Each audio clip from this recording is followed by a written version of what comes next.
What is the blue?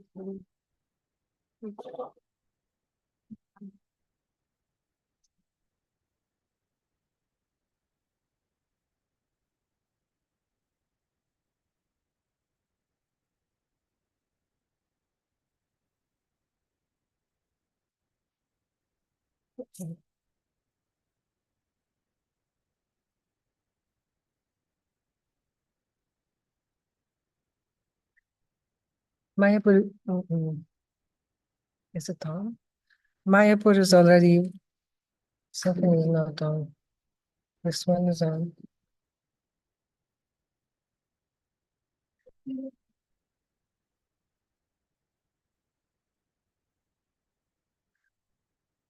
Hare Krishna.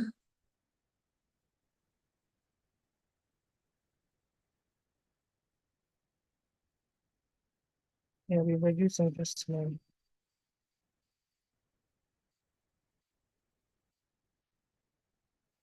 Just read it. It's okay.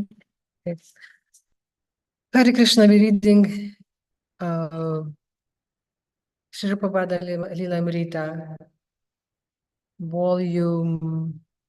chapter 42. Mayapur is already wonderful, being the transcendental birthplace of Lord Krishna. By utilizing Western talents to develop this place, certainly it will become unique in the world. The Mayapur city, Prabhupada said, would be the fulfillment of the desires of the previous acharyas. The city would grow to a population of 50,000 and would become the spiritual capital of the world. With its gigantic temple in the center and separate quarters for Brahmanas, Kshatriyas, Vaishyas, and Shudras, the city would be a model for all other cities. The day would come when the world cities would be ruined and humanity would take refuge in cities modeled after Mayapur. The development of Mayapur would mark the beginning of Krishna conscious world. Thus, the influence of Sri Chaitanya Mahaprabhu would increase and his prediction would manifest. In every town and village, my name will be chanted. Prabhupada said that Mayapur should eventually become more easily accessible by bridge from Navadvipa, by motor launch up the Ganges from Calcutta, and from all parts by air. In Bengal, millions were by birth followers of Lord Chaitanya, and they would recognize and take up Krishna consciousness as the pure form of their own culture. There is saying, what Bengal does, the rest of India follows. If Bengal became reformed and purified by the Krishna conscious example of American Vaishnavas, then all India would follow. And then all India became Krishna conscious. And become Krishna conscious, the whole world would follow. I have given you the kingdom of God, Prabhupada said to his Mayapur managers. Now take it, develop it, and enjoy it. Throughout the month of June, Prabhupada continued to live happily and peacefully in the not yet completed building of the Mayapur Chandrodaya Mandir. Although he had been ill with a cough since Los Angeles, a cough he had been unable to cure while traveling in the West, on coming to Mayapur, his health had recovered. In Mayapur, I'm much improved from how it was in Los Angeles. The great advantage here is that there is always open air and good breeze, which is naturally very good for any breathing difficulties. Certainly, Mayapur is by far a better place than Los Angeles because you can enjoy the free air here. The climate is not too hot, but a little moist with humidity, but on the whole, it is very pleasing. Our building is most super excellently situated, and it is the experience of many respectable outsiders that while the outer atmosphere is unbearably hot, in our building it is pleasing. Prabhupada praised the constant pleasurable breezes that pass through the building, called them Vaikuntha breezes. Sometimes, however, a violent storm would suddenly appear. Although severe, these storms were also beautiful, with continuous lightning like neon lights filling the sky. One day a storm arose and the winds began to howl through the building. Noticing that Prabhupada's doors and windows were open, Shatadanya rushed to the room and began frantically closing them. But Prabhupada, seated at his desk, said, "Stop, leave all the windows open." Prabhupada, Shatadanya protested, "The storm is here. Just leave them open," Prabhupada said. As the wind rushed through the room at more than 50 miles an hour, Prabhupada smiled. "There is no place in the world like this," he said, his saffron robes billowing.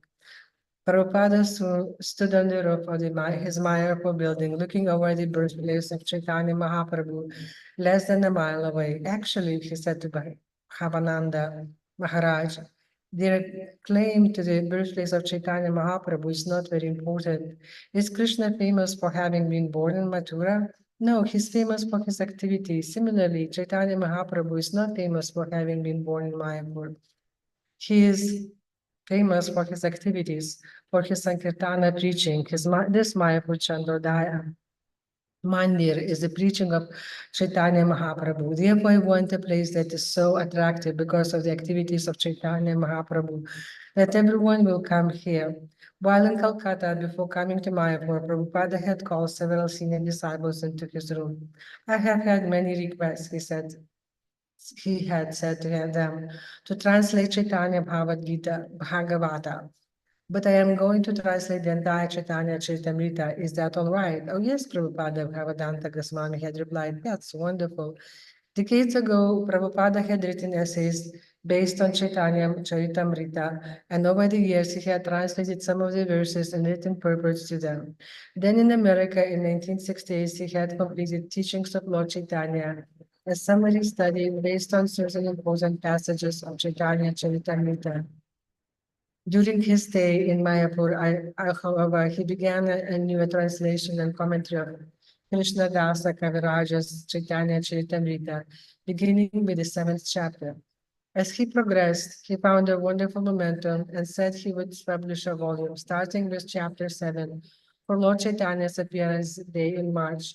Deciding to complete the entire Chaitanya Charitamrita, he suspended his work on Srimad Bhagavatam. In one of the first verses of the 7th chapter, Krishnadasa Kaviraja states, "Let me offer my obeisances to Lord Sri Krishna, who has manifested himself in 5 as a devotee, expansion of a devotee, incarnation of a devotee, pure devotee, and devotional energy."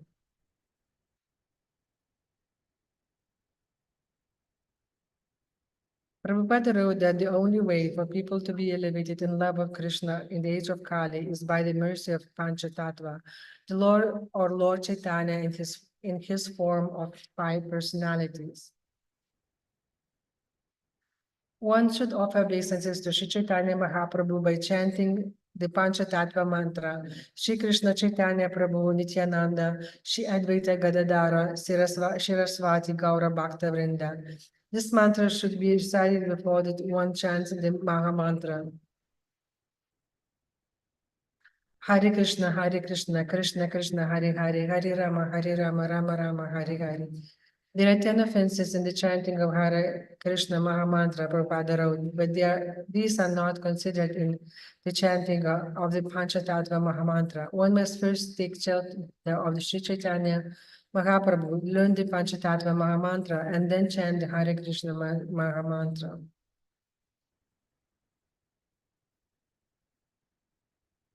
Verse after verse of the 7th chapter confirmed the essential principles of Srila Prabhupada's mission and attested that he was teaching exactly after the method advised by Lord Chaitanya Mahaprabhu. The characteristics of Krishna are understood to be storehouse of transcendental love. Although that storehouse of love certainly came with Krishna when he was present, it was sealed. But when Sri Chaitanya Mahaprabhu came with his other associates, the Panchatattva, they broke the seal and plundered the storehouse to taste transcendental love of Krishna. The more they tasted it, the more their thirst for it grew. Sri Panchatattva themselves danced again and again, and thus made it easier to drink nectarian love of Godhead. They danced, cried, laughed, and chanted like madmen, and in this way they distributed love of Godhead. In commenting on these verses, Prabhupada wrote, the present Krishna consciousness movement follows the same principle, and therefore simply by chanting and dancing, we have received good responses all over the world. It is to be understood, however, that this chanting and dancing do not belong to this material world. They're actually transcendental activities. For the more one engages in chanting and dancing, the more he can taste the nectar of transcendental love of Godhead. By the phrase Krishna consciousness movement, Prabhupada spoke not only of his own disciples and his Krishna consciousness society, but also of the movement inaugurated by Lord Chaitanya, just as the original personality of Godhead and the deity of Krishna in the temple were the same. So the movement of Lord Chaitanya Mahaprabhu and Prabhupada's Krishna consciousness movement were identical. In distributing love of Godhead, Chaitanya Mahaprabhu and his associates did not consider who was a fit candidate and who was not, nor where such a distribution should or should not take place. They made no conditions. Wherever they got the opportunity, the members of the Panchatattva distributed love of Godhead. For Srila Prabhupada, this verse directly confirmed the instruction he had received from his spiritual master, Bhaktisiddhanta Saraswati, that people of all births could become Vaishnavas, Brahmanas, and Sannyasis. Here was direct evidence from the scripture, yet Prabhupada, like his own spiritual master, had often received criticism from the caste-conscious Brahmanas in India. With the proof in hand, Prabhupada now changed his envious critics. There are some rascals who dare to speak against the mission of Lord Chaitanya by criticizing the Krishna conscious movement or accepting Europeans and Americans as Brahmanas and offering them sannyasa. But here is an authoritative statement that in distributing love of Godhead, one should not consider whether the recipients are Europeans, American, Hindus, Muslims, etc. The Krishna consciousness movement should be spread wherever possible, and one should accept those who thus became Vaishnavas and as being greater than Brahmanas, Hindus or Indians. And Chaitanya Mahaprabhu desired that his name be spread in each and every town and village on the surface of the globe. Therefore, when the cult of Chaitanya Mahaprabhu is spread all over the world, should those who embrace it not be accepted as Vaishnavas, Brahmanas, or sannyasis? These foolish arguments are sometimes raised by envious rascals, but Krishna consciousness devotees do not care about them. We strictly follow the principles set down by Panchatattva. Another criticism Srila Prabhupada encountered was that his emphasis on proselytizing was actually alien to Indian spirituality. Even Prabhupada's godbrothers had occasionally made such remarks. More often, however, this sentiment came from the impersonalists who argued that people should be left to conceive of religion in their own ways. Religion, being an internal spiritual affair, should not be propagated by zealous evangelism. Preaching and conversion, they said, were for Christians, not for the followers of Indian religion. In the seventh chapter of Chaitanya Charitamrita's Adi Leela, however, Krishna Chaitanya, the Supreme Personality of Godhead, reveals his heart and emotion as the ideal preacher. Although the members of the Panchatattva plundered the storehouse of love of Godhead and ate and distributed the contents, there was no scarcity, for this wonderful storehouse is so complete that as the love is distributed, the supply increases hundreds of times. The flood of love of Godhead swelled in all directions, and thus young men, old men, women, and children were all immersed in this inundation. The Krishna consciousness movement will inundate the entire world and drown everyone, whether one be a gentleman, a rogue, or even a lame, invalid, or blind. When the first five members of the Panchatattva saw the entire world drowned in love of Godhead, and the seed of material enjoyment in the living entities completely destroyed, they all become exceedingly happy. The more the five members of the Panchatattva caused the rains of love of Godhead to fall, the more the inundation increased and spread all over the world. This was Srila Prabhupada's spirit in training young men and women in the International Society for Krishna Consciousness, and he was offering these words of Lord Chaitanya to strengthen all the Lord's devotees. The members of Krishna Conscious movement should be confident that by preaching purely, they would meet with success. Prabhupada was confident. Here were the words of Shastra, words spoken by Supreme Personality of Godhead, and Prabhupada's personal experience confirmed the same. Thus he would write. Thus he could write, Our Krishna conscious movement was started single-handedly and no one provided for our livelihood. But at present, we are spending hundreds and thousands of dollars all over the world, and the movement is increasing more and more. Although jealous persons may be envious, if we stick to our principles and follow the footsteps of the Panchatattva, this movement will go on unchecked by imitations of swamis, sannyasis, religionists, philosophers, and scientists, for it is transcendental to all material considerations. Therefore, those who propagate the Krishna consciousness movement should not be afraid of such rascals and fools. The verses of the seventh chapter describe a worldwide inundation of Krishna consciousness. Thus, the objections that Europeans and Americans could not become Brahmanas or sannyasis could be swept away as Lord Chaitanya's mercy flooded the entire world. Nothing could check it. The words of Krishnadasa Kaviraja intensified Prabhupada's desire to base his worldwide movement in the land there where Lord Chaitanya appeared and began his Sankirtana movement. The Panchatattva had begun in Navadvipa, and from here the waves of love of Godhead were swelling outward. In Shridhama Mayapur, there is sometimes a great flood after a rainy season. This is an indication that from the birthplace of Lord Chaitanya, the inundation of love of Godhead should spread all over the world, for this will help everyone, including old men, young men, women, and children. The Krishna consciousness movement of Sri Chaitanya Mahaprabhu is so powerful that that it can inundate the entire world, and the interest of classes of men, all classes of men in the subject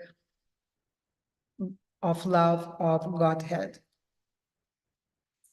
In this seventh chapter of the Adi Leela, Prabhupada found many other evidences authorizing ISKCON under the principles of Lord Chaitanya's teachings and activities.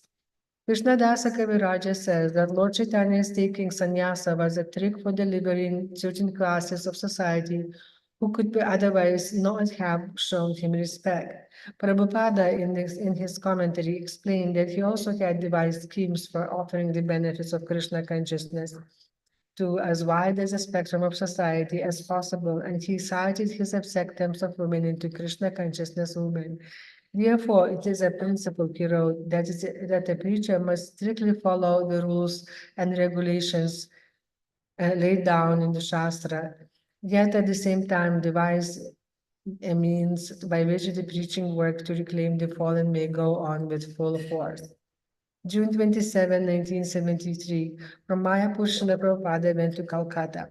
He wrote to Tamala Krishna Goswami, "There is a suggestion by Shyam Sundar that I may go to London for meeting very important men. We are there in the new house given us by George.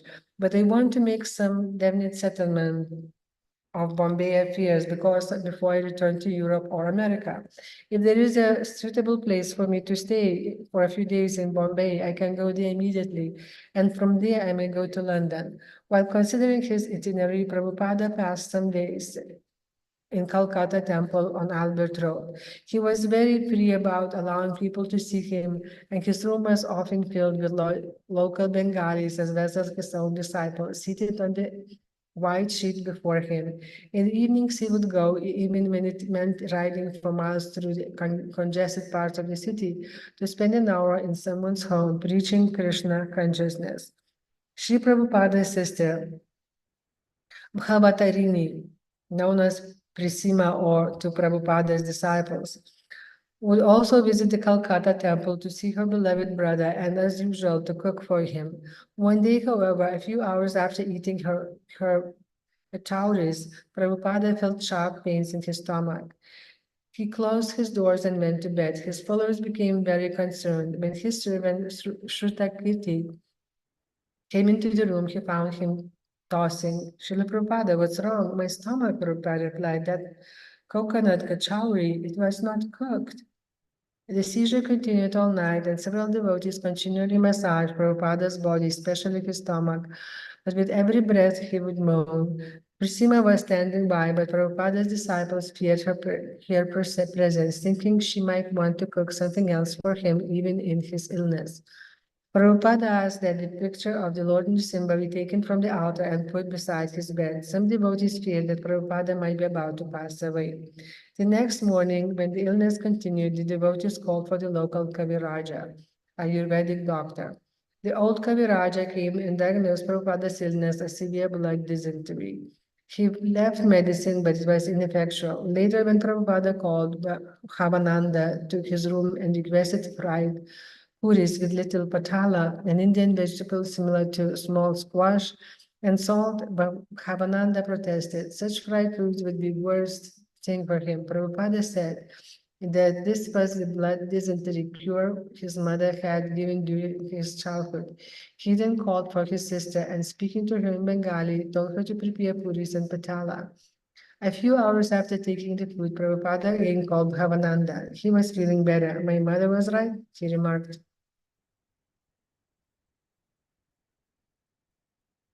A lengthy telegram arrived from Shama Sundara, glorifying the preaching opportunities that awaited Prabhupada in London, where he would be picked up at the airport in a helicopter and flown to the main event, the greatest Ratha Yatra ever held. The parade would proceed down Piccadilly Lane, climaxing in a large pavilion at Trafalgar Square. Telegram went on to say that millions of Englishmen, including certain very, very important people, be eager to see Srila Prabhupada, and that arrangements were underway for Prabhupada to instruct the Queen's eldest son, Prince Charles, in Krishna consciousness. Some of the promises were exaggerated. Srila Prabhupada knew, but his desire to preach again in England was strong. George Harrison had given the devotees a large estate 45 minutes outside of London, and Prabhupada spoke of going there and installing deities of Radha and Krishna on Janmashtami Day. Yet even now, over a month before Janmashtami, he was feeling deeply affected by Shima Sundara's invitation. Although still exhausted from dysentery, he considered flying immediately to London. Calling in those GBC secretaries and sannyasis with him in Calcutta, sitting up in bed while they stand before him on the floor, Prabhupada asked their advice. They concluded that he should go to the healthier climate, Los Angeles or Hawaii, to rest and recuperate. Prabhupada mildly agreed, as his advisors decided Hawaii would be the best place, a place where the climate was ideal and where he would have few interruptions. Suddenly, however, he sat up straighter. He will return to the West, he said, but to London, not to Hawaii, and not to recuperate, but to preach. Let me strike while the iron is hot, he said. I think that is an English maxim. If you do that, then you can keep the iron in shape. In the West, people are fed up, so we want to give them spiritual enlightenment. Prabhupada had immediately convinced his disciple with his forceful statements. There are two misleading theories in the West, he continued. One is that life comes from matter, and the other is that there is no life after death. You can just enjoy this life. They said everything is matter. So as this Krishna consciousness movement grows, the communists will be curbed down. People who say they are trying for unity, but they have no brains to see how this will achieve unity. They have formed a big complicated league of nations and now United Nations, but they all fail. But this simple method of Radha Yatra all over the world and spreading Jagannatha means Lord of the universe. So Lord Jagannatha is now international God through our ISKCON. Therefore, I want to go to the West and give them these things. Although Prabhupada appeared physically unfit to immediately fly to London to the act of preaching that he awaited him, his disciples submitted, accepting this as another miracle by Krishna. London, July 7, 1973. Paravidha. It was Radha Yatra day. I saw Prabhupada coming into the temple and he didn't look very strong. I was really amazed but I could understand that his strength was something spiritual. Dhruvanatha. At the parade east side, we were waiting to receive Srila at the marble arch where the procession started. The Vyasasana was nicely decorated, and everybody was expecting Prabhupada simply to sit on his Vyasasana on the cart and just ride through the streets, just as he had done in the other Radha Yatras. So it was our great amazement and joy when Prabhupada came and refused to sit on Vyasasana. He indicated he would dance and lead the procession. Yogeshwara.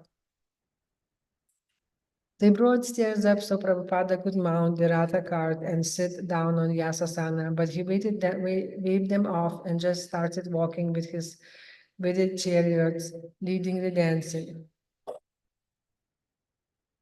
Dhirashanta. I twisted my ankle and couldn't walk, so I rode on the cart. Therefore, I could see Prabhupada very clearly. Revatinananda Maharaj was chanting into the microphone from the cart, but after about 15 minutes of the procession, Prabhupada told the devotees to tell Revatinananda Maharaj and the others to come down and lead the kirtana in the street with him. Revatinananda, when Prabhupada saw his Vyasasana on the cart, he said, "No, I'm just the devotee. I will go in the procession." We had a big, great kirtana. Hamsaduta led, and I led. Shyamasundara led. The different devotees traded off, leading this fantastic kirtana. And Prabhupada was right. In the middle of the kirtana, with his karatalas, the whole time, he was dancing back and forth and jumping up and down and dancing. Rohini Nandana, the court was going quite slowly. Prabhupada walked about 20 or 30 yards ahead the cart, leading the procession. Meanwhile, the kirtana was coming from the Ratha cart through microphones. Prabhupada called them all down, and he got them all around himself, and they were chanting Hare Krishna. Even so often he would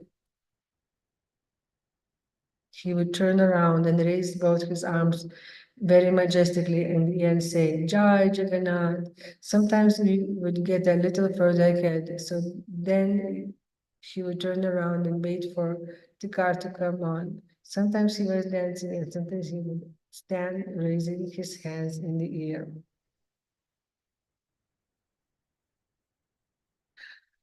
Sharadiya Dasi, Prabhupada would dance, and then after a few feet, he would turn around and look up at the deities with his arms raised.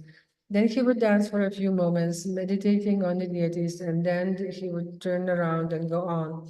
In this way, he then danced the entire way. The devotees held hands in a circle around him to protect him from the crowd.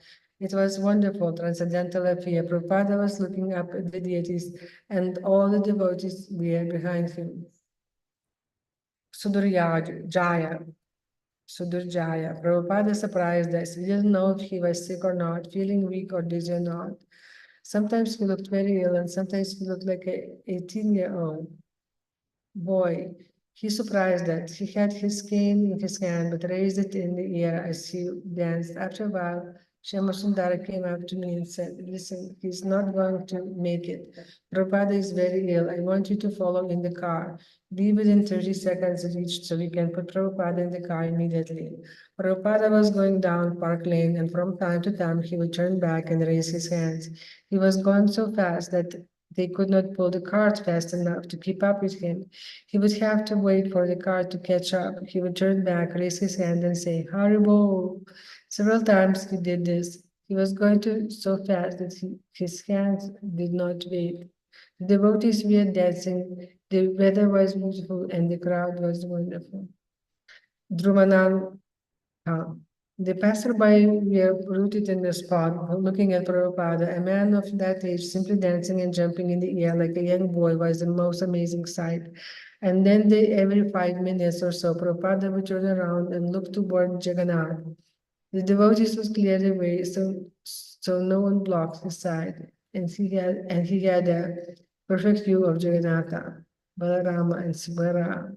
But after a while, the police came and motioned that we couldn't keep stopping like this.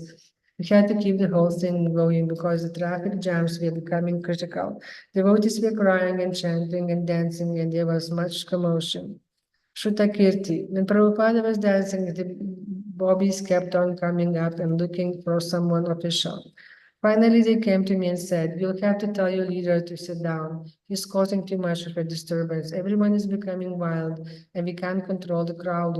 So I said, All right, but I didn't say anything to Prabhupada. So then they came again and said, "You must tell him he'll have to sit down." So I said, "All right," and I tapped Prabhupada. The whole time he had been in ecstasy, dancing before the cart and encouraging everyone else to dance.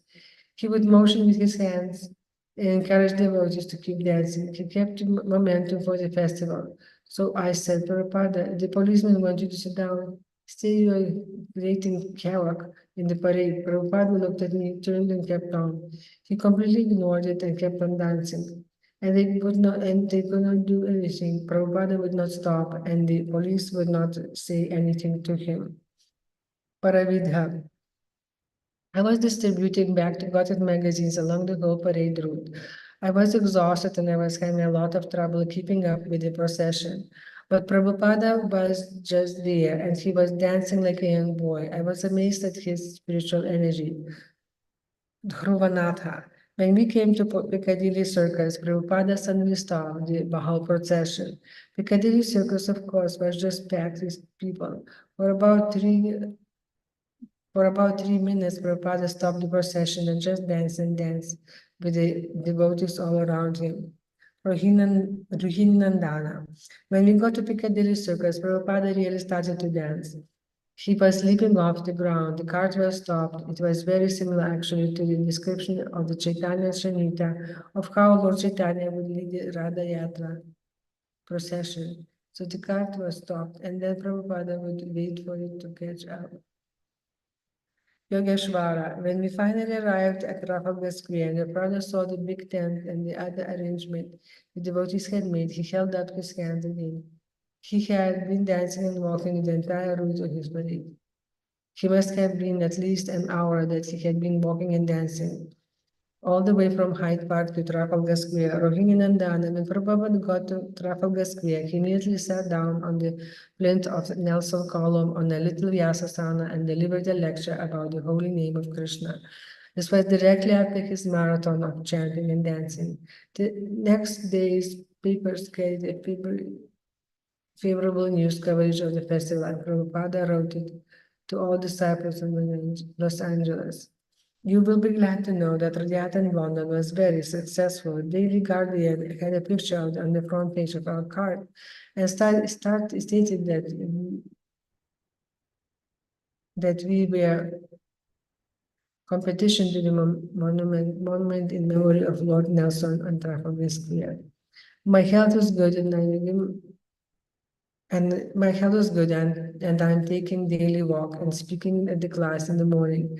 In another letter, Prabhupada wrote, "Our festivals here was very well received, and I was so much encouraged by the whole thing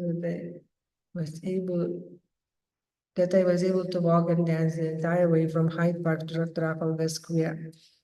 Srila Prabhupada settled into regular routine in Bhaktivedanta Manor. There at Bhaktivedanta Manor, he wrote, the place is the nicest possible. It is calm and quiet, and the village is neat and clean. Prabhupada room on second floor was spacious enough to seat 50 guests comfortably, and his large windows overlook the expansive grounds. Prabhupada said that if the devotees would clean out the lake and keep up with the grounds, then he would stay always in Bhaktivedanta Manor and translate here in peace. They should get some cows, he said, and use some of extra chain acreage for farming.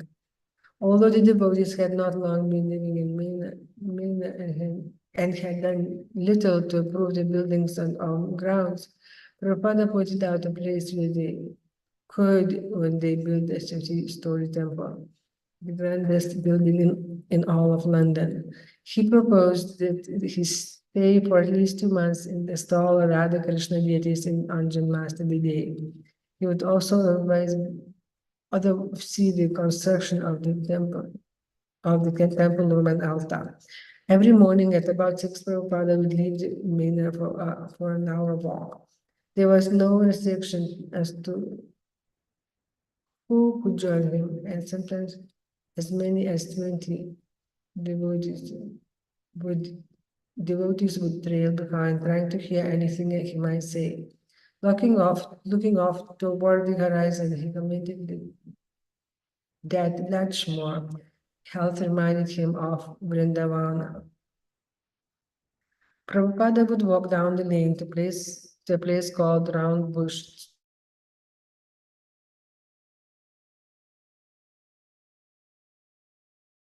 And he would regularly exchange greetings with Prabhupada. Particularly, Prabhupada liked the cleanliness of the little village, and he could often point out even the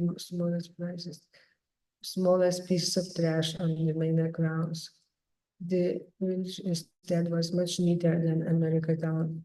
Shama Sundara had promised Srila Prabhupada many increased interested visitors, and Srila Prabhupada reciprocated, promising that as long as the interested people kept coming, he would remain in England. Each night, one or two guests, including scholars, priests, and occasional celebrities, would come and visit with Prabhupada for a couple of hours. Prabhupada seemed especially eager to present the philosophy of Krishna consciousness to intelligent persons.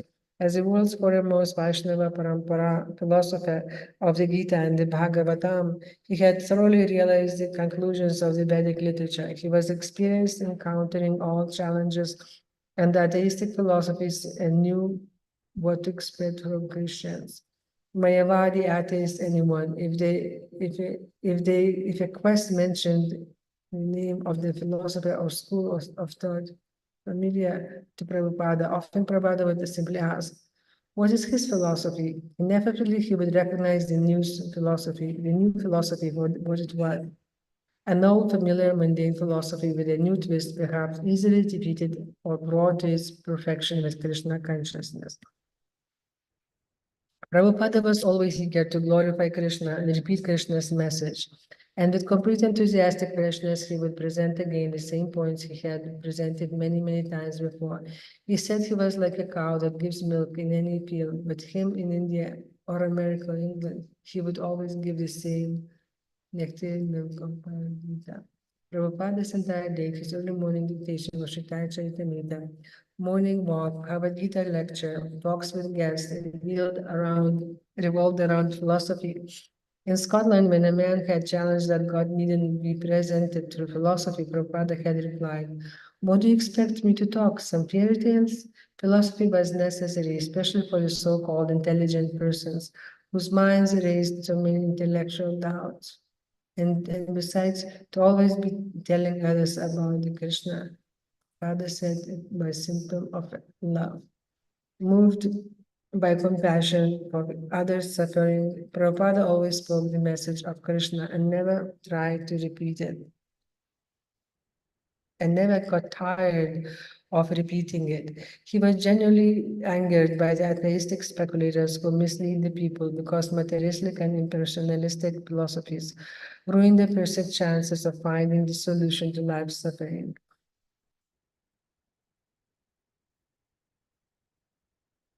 Whenever Prabhupada heard anyone arguing with Mayavada doctrine, he would become like fire. He could not tolerate it. He had corrected. When after one of the Prabhupada's lectures in the Mina, a boy had said he had heard someone call the chanting of Hare Krishna a little bit of bluff. Prabhupada had replied, who says bluff? Who is that fool? Who is that rascal? He had been ready to fight the atheists to glorify Krishna. These were Prabhupada's natural drives. Therefore, he could go on and on without stopping. He wanted to give people Krishna consciousness. He had no other life. Even while relaxing in the privacy of his room, he always spoke of Krishna consciousness. The devotees had invited many prominent British citizens to meet Srila Prabhupada, and the responses were good. Economist Ernst Schumacher promised to visit, and did philosopher Sir Alfred Ayer. When Shama Sundaran from Prabhupada did, Mr. Ayer was well known. Prabhupada replied, what is his philosophy? Well, Shama Sundaran replied, he does not believe in existence of God. I will give him evidence, Prabhupada replied. I will ask him what he means by the existence of God. I will ask him to make a list of the deficiencies of God's existence. Prabhupada liked to meet with philosophical men and to corner them to defeat themselves.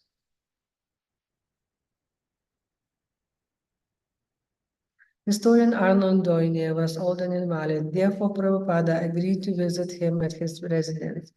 Interested in discussing life after death, Dr. Doyne asked Prabhupada about karma. Most people, he said, were afraid of death. Prabhupada agreed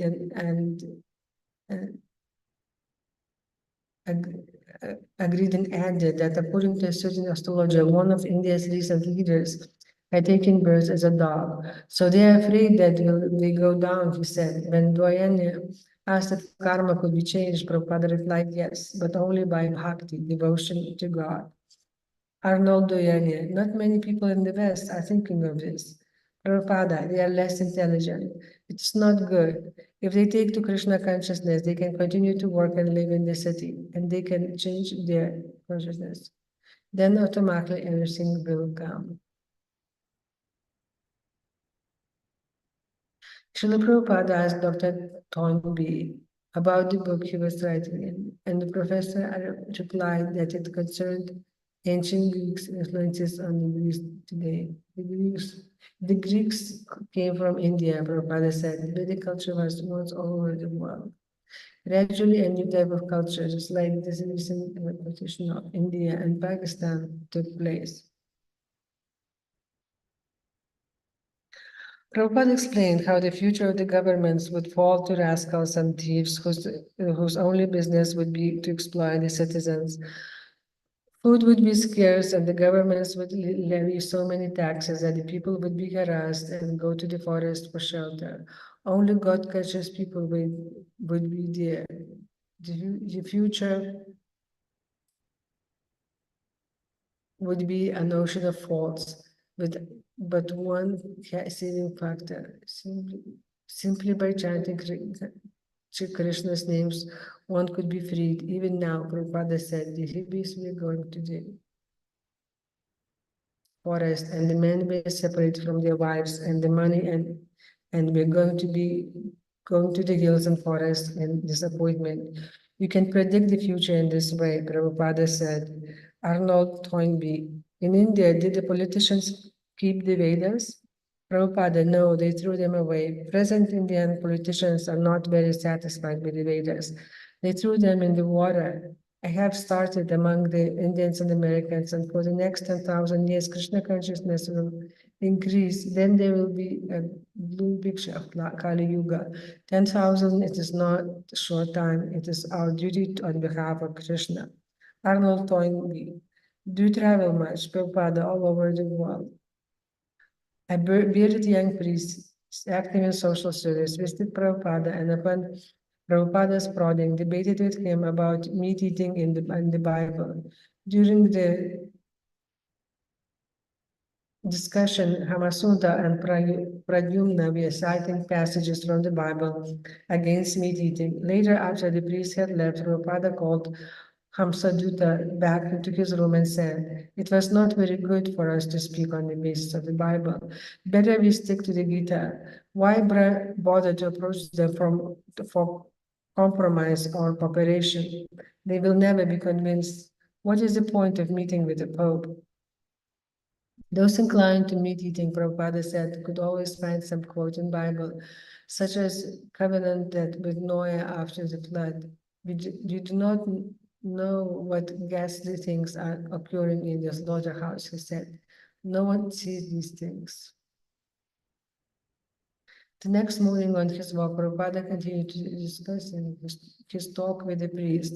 In the name of religion, Prabhupada said, they are killing. In the Bhagavatam says, this cheating religion is kicked out and simply worship the God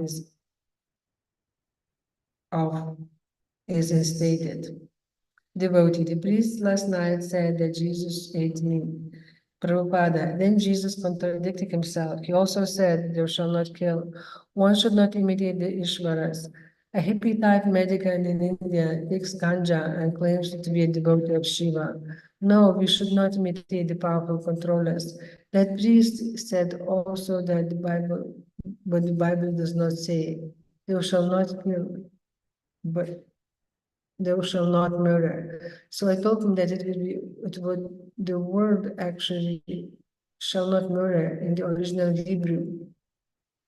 Then Jesus must have been preaching in the fourth class, 10th class men murderers. And the proof is that they murdered him. So such people what can they understand about God? When I told him, the priest was silent, he could not answer. Another priest came to see Prabhupada, and again the question came up. Prabhupada asked him, then you are in favor of killing? The priest replied, well, if it is a fallen world. It is a fallen world, said Prabhupada. But we do not have to be among the fallen. The priest called the covenant with Noah. Prabhupada replied, maybe Noah allowed it at that time, by the time of devastation, but that doesn't mean you always have to do it. I live in such a time, one can eat anything to stay alive. But now so many things are in abundance to keep it healthy without maintaining a slaughterhouse. It is Bhagavad Gita, Krishna says, protect the cows. It is the duty of the Vaishyas. Although Prabhupada willingly discussed with Christians, he admitted privately that to argue with them was a waste of time. They will never agree, he said, even if they are defeated. The best way to preach people in general was through the chanting of Hare Krishna as at the Radha Yatra festival. Chant, dance like prasadam, and invite everyone to join. Anyway, he said. They don't even follow the teachings. One boy came to me and said he wanted to talk. He said, I'm Christian. But I told him, you are not Christian. Thou shalt not kill. A man from Calcutta came to see Prabhupada. But as soon as the man began to say something about Krishna, Prabhupada interrupted. Krishna is something very difficult to understand. We are just trying to understand that there is a next life. But Christians say there is no future life, the man said. At the end of this one, you either go to heaven or hell. But if they talk about going to heaven, said Prabhupada, then that is next life. But knowledge of Krishna is only for the most protected out of thousands among men. And Mr. Kumar, who sometimes lived in London Temple, visited Prabhupada with many questions. He wanted to work for ISKCON, he said, but it required money to send his mother in India. No, Prabhupada told him, our men work 24 hours a day without part-time. Mr. Kumar suggested ways to improve ISKCON. The devotees need to study more, he said, especially Sanskrit, and become scholars. Prabhupada disagreed. All we need is dedication, he said. I'm not a great Sanskrit scholar, but I'm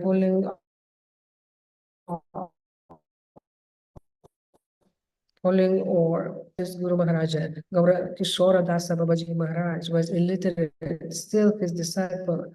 Bhaktisiddhanta Saraswati Prabhupada was the great scholar of the day. But when Gaura Kishora spoke, he was exactly from the Shastra. Our principle is not take time to learn something and become expert and then preach. But whatever you know, preach. Class in the morning, class in the evening, and if they read my books, that is sufficient. One day, the devotees brought Prabhupada a newspaper clipping in which an Oxford professor, Dr. Z. Zagner, said that a religion conference that Lord Krishna and his Bhagavad Gita teachings were immortal. Dr. Sagner said that a famous murderer was perhaps influenced by the Bhagavad Gita because Krishna says that the soul is immortal, so one can therefore kill. Srila Prabhupada was disgusted at the professor's ignorance. In his morning walk, he dictated his secretary arguments to use in writing on the Dr. Zagner.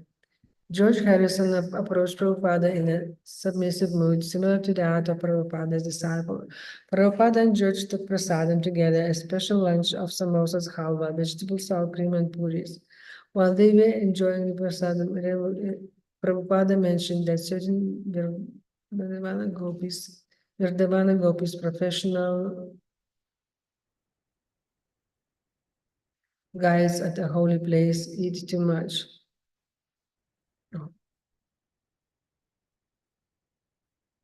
While they were enjoying prasadam, Prabhupada mentioned that certain Vrindavana pandas, professional guides at the holy place, eat too much. Once one ate so much that he was practically dying, but he assured his son, "At least I'm dying from eating, not from starving."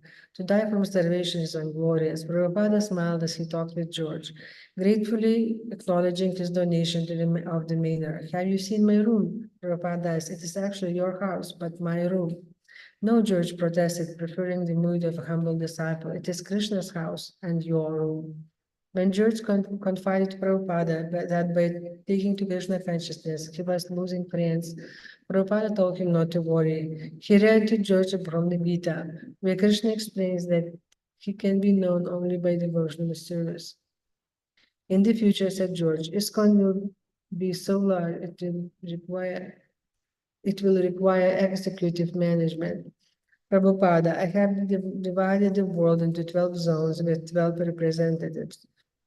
As long as they keep the spiritual principles, Krishna will help them.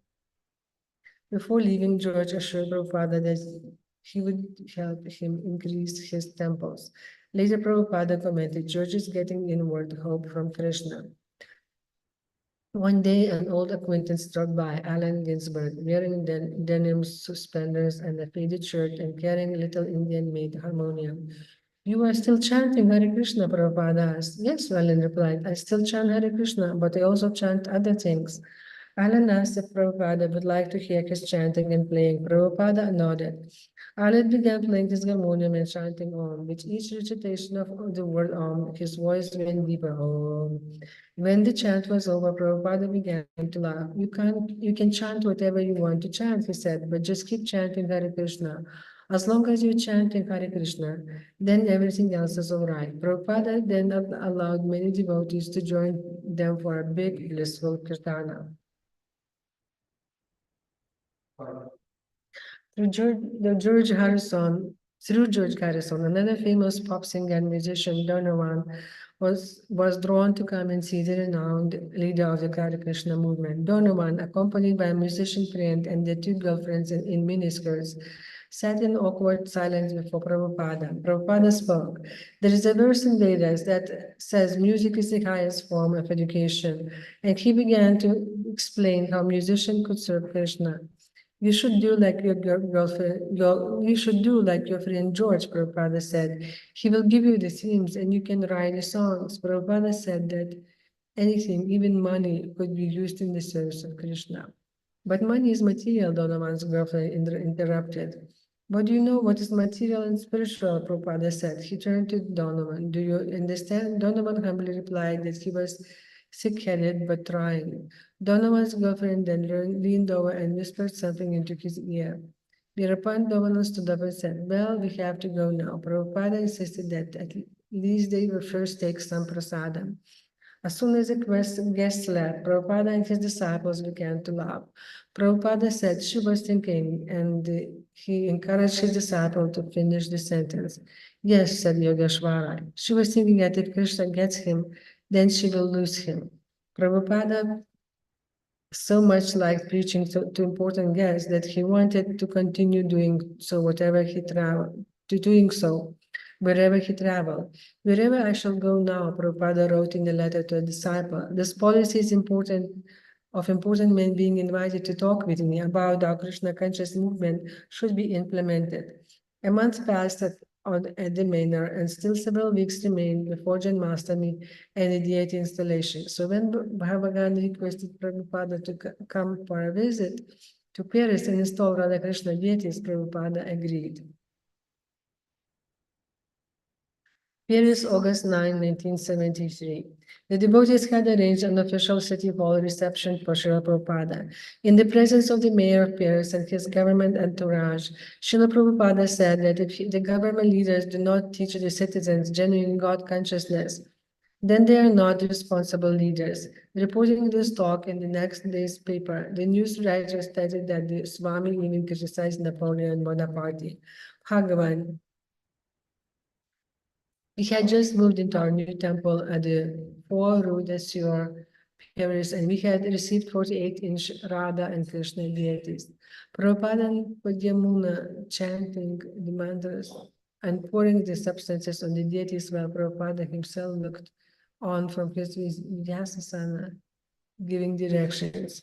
I was assisting, and at some point, I turned around and saw Srila Prabhupada standing right next to me, taking the substances in his own hands and smearing them over the lotus-like face of Srimati Radharani. After the deities were installed on the altar, Srila Prabhupada came up and ordered the arti, and I assisted him by handing him the articles. After the installation, we went up to Srila Prabhupada's room. You come tomorrow for reading 1 or 2 hours. Is it okay? Sure, yeah, it's like perfect. Okay. It starts, it's like 1 to 5. Yeah, You wish. Okay. sure. You take prashadam. I will go now because I'm. Please. At what time? 2 o'clock. Sure. 2 to 3. 2 to 4. Okay, sure. I'll just write it. Notes. Okay. So Let that's me the just- deal.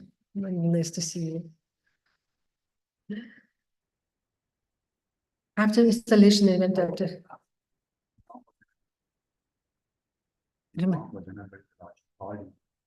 Yeah, I need to call her. When is she coming back? She's not coming back, but she never even picked up the phone. Just crying. March.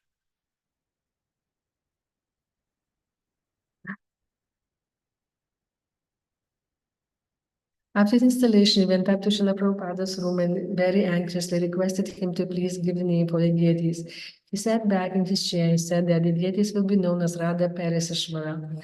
And then went on to say that in India, people took to England for education and to Paris for sense gratification. He began to laugh and said that Krishna has come to Paris in order to get some gopis, some French girls, because the faces of the women in Paris are considered the most beautiful. Radharani is so beautiful, Prabhupada said, just like a Paris girl, and Krishna has come to here to find out his most beautiful of all the gopis. So he is Paris Ishvara.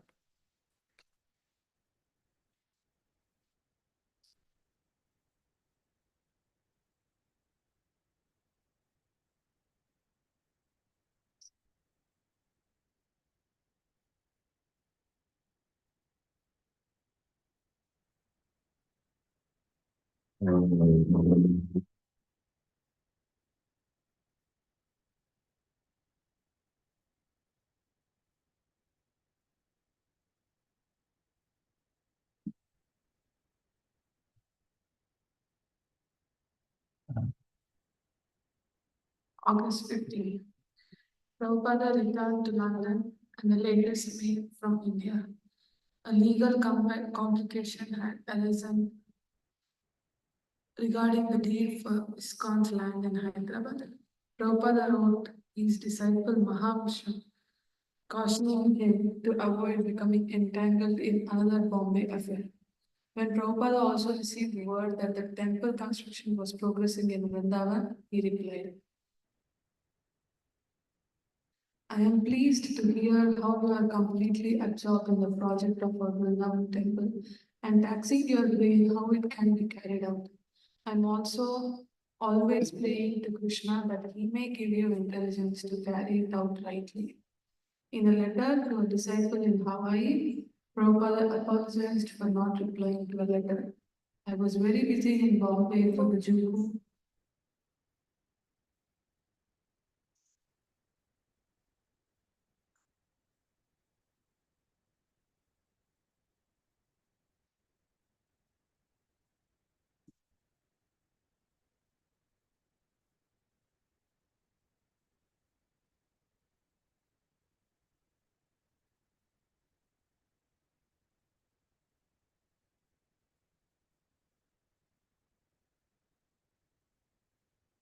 I was very busy in Bombay for the Churu land of Mr. M.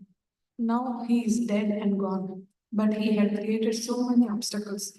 Still, there is a discrepancy, but I hope this will be squared up without delay. Writing to Ramakrishna Goswami in Bombay, Prabhupada was as attentive as ever to the ongoing troubles there. Although the devotees remained in possession of the land and had rebuilt their temple, no purchase settlement was in sight. If Mrs. N is not going to sell us the land, then what next step we have to adopt? We fixed a criminal case against her for attempting to dispose us from the land. And what happened to that case? The idea is that if she is not going to sell the land to us and at the same time does not return our money with damages and interest, and occasionally tries to dispose us from the land, then what steps we have to take? She has given us so much trouble and botheration. And Prabhupada wrote to his disciples in Mayapur. Yes, Mayapur construction must be completely finished before I return. The next time I come, there must be no more workers or carpenters with their tack sound. I would have continued to stay in Mayapur, but the hammering sounds drove me away. When you are completely finished, I will go there. Otherwise, not. Prabhupada also answered dozens of letters from America, where the devotees were becoming more and more keen to distribute his books. Their letters contained very crucial questions that only Prabhupada could solve. How important was book distribution? Could the devotees abandon their roads and wear regular Western clothes to better distribute books in public? Was chanting on the streets more important than book distribution? What about taking buses and vans around the country?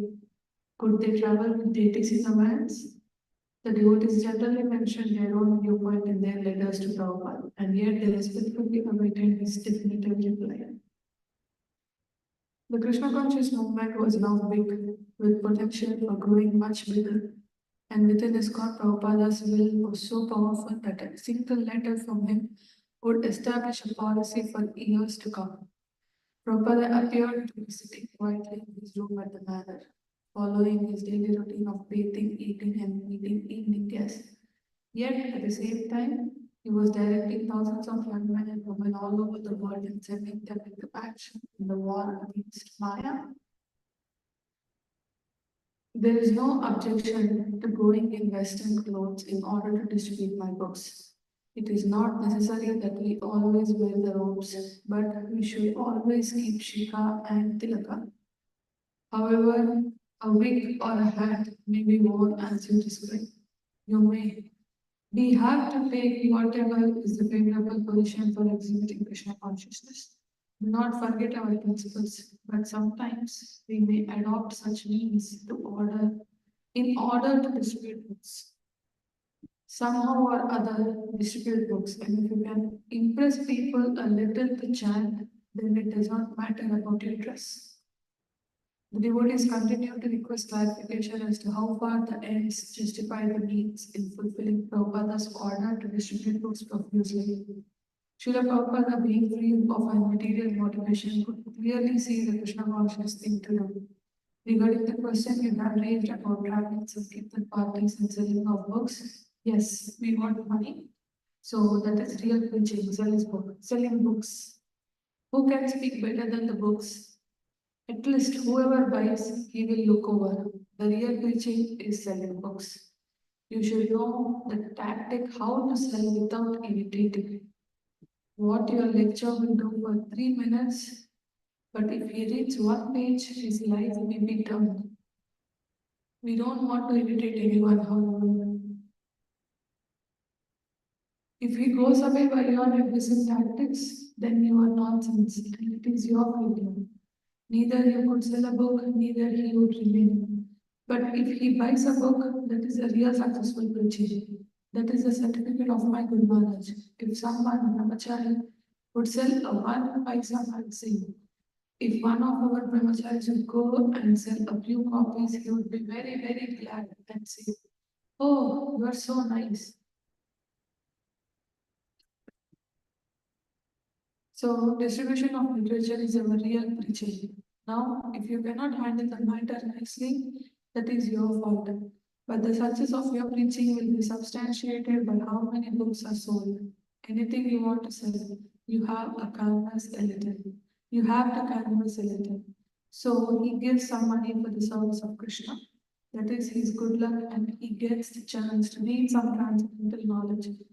But if you only irritate and he goes away, that is your less intelligence. Prabhupada's instructions were so important to his disciples that a letter from him was as effective as a personal visit. By such letters, he maintained the lives and affairs of his disciples all over the world.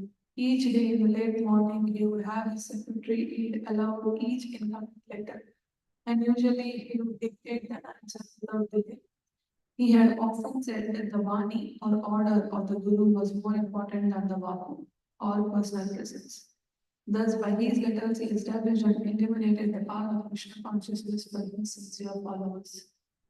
In America, now Prabhupada's preaching was primarily through the distribution of his books, whereas in India it was through establishing temples.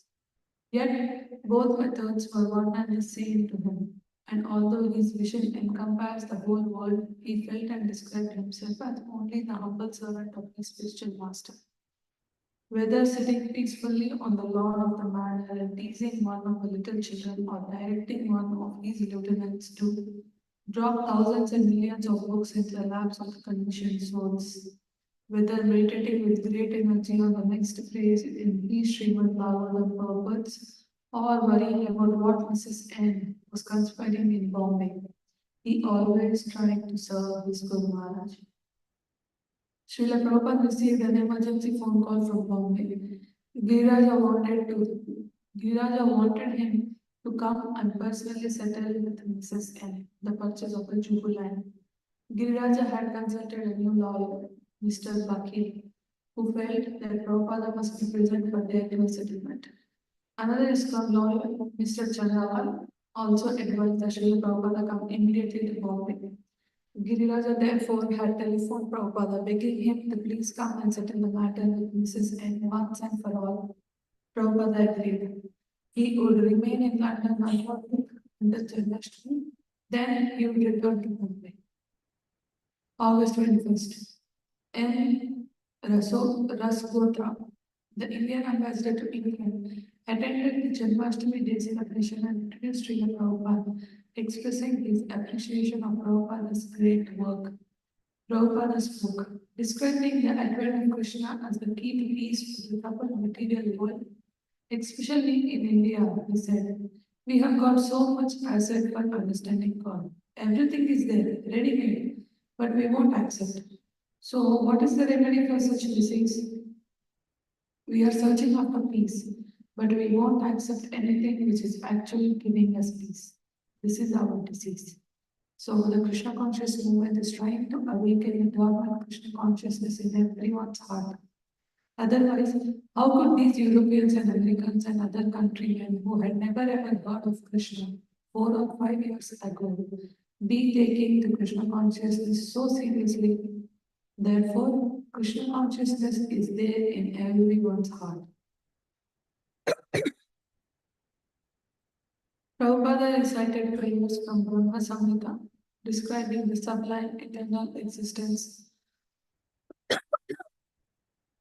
of Krishna on his eternal planet Krishna. But Krishna is also everywhere, he explained. And if you are a devotee, then you can catch him. If you want to catch him, he comes forward 10 times more than you desire. Therefore, we simply have to receive him. This deity worship in the temple means worshipping Krishna, the Supreme Personality of Godhead. He has very kindly accepted to assume a form which you can handle. Therefore, do not think that we have installed a marble statue. The rascals will say, they are heathens. No, we are worshipping Krishna personally. Krishna has kindly assumed this form because we cannot see the gigantic Krishna or how Krishna is everywhere.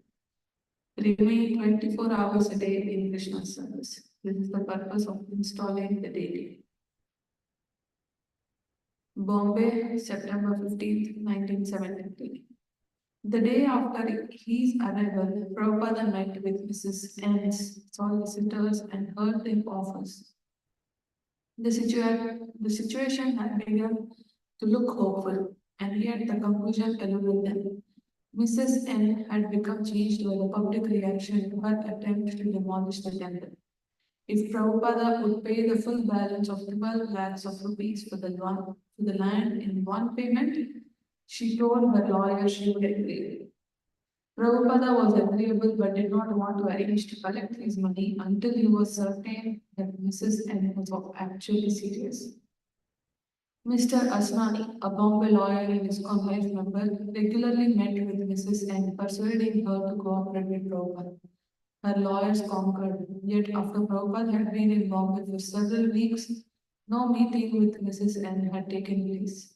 Once Mr. Asnani went to bring Mrs. N to meet with Prabhupada, but she was not feeling well. Day after day, Mr. Asnani would tell Prabhupada, Mrs. N will come tomorrow. Prabhupada became disappointed at the procrastination, and seeing this, his secretaries told Mr. Asnani that although they knew he meant well, they were inclined to have their own lawyer to have their other lawyers handle the case. Mr. Asnani asked for another 48 hours to close the deal and execute the conveyance. Mrs. N was at her home, where she had just recovered from her illness. When Mr. Asnani visited, Mataji, he begged, my Guru Maharaj is leaving tomorrow. If you don't come tonight, the problem with the land will go on another year. Mrs. N agreed, and around 9 p.m., she and Mr. Asnani arrived at the home of Mr. Bogilal Patel, where Srila Prabhupada was holding a program of Kirtan and Bhagavata discourses.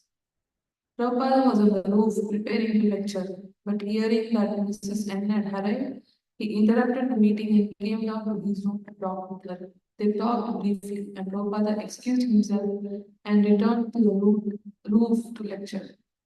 Around midnight, he returned to his room again. Mrs. N was still waiting. She burst into tears and bowed at Prabhupada's feet. I am sorry for everything I have done, she sobbed. Please forgive me. She promised to do whatever Prabhupada wanted. Prabhupada looked at her compassionately and understood her heart. You are just like my daughter, he said. Don't worry, I will take care of you. I will see to all of your needs for the rest of your life. And Prabhupada said he still accepted the very terms she had proposed, that he pay the remaining balance of 12 lakhs plus 50,000 rupees compensation for the delay. Prabhupada and Mrs. N had set November 1st as the tentative deadline for the final signing of the convents. Shortly after their meeting, Prabhupada moved from Bogilal Patel's to the home of Mr. Sethi, where, working intensely, he tackled the remaining problems, such as getting C Company to withdraw their claim. Next, he moved to the home of Mr. C. N. Katau, just 2 blocks from Hare Krishna land, where he lived in a summer cottage, a simple structure with a bamboo frame and chatai walls. Usually, conveyances had to be signed in the presence of the city registrar at his office downtown, but Mr. Asnani had arranged for the registrar to come to Prabhupada's place. At 6:30 in the evening, Srila Prabhupada was seated at his low desk between 2 windows, his back against the wall. Mrs. N and her lawyers, the registrar, Mr. Asnani, Mr. and Mrs. Sethi, and about 8 devotees were present, and the full room grew warm and stuffy. Mrs. N sat at Prabhupada's right as the registrar prepared the papers for signing. Srila Prabhupada sat gravely. The room was silent except for the sound of papers rustling and a pen scratching. Preparing and signing the conveyance papers took more than 20 minutes. Prabhupada paid Mrs. N, who then signed the conveyance. The land was legally ISKCON's.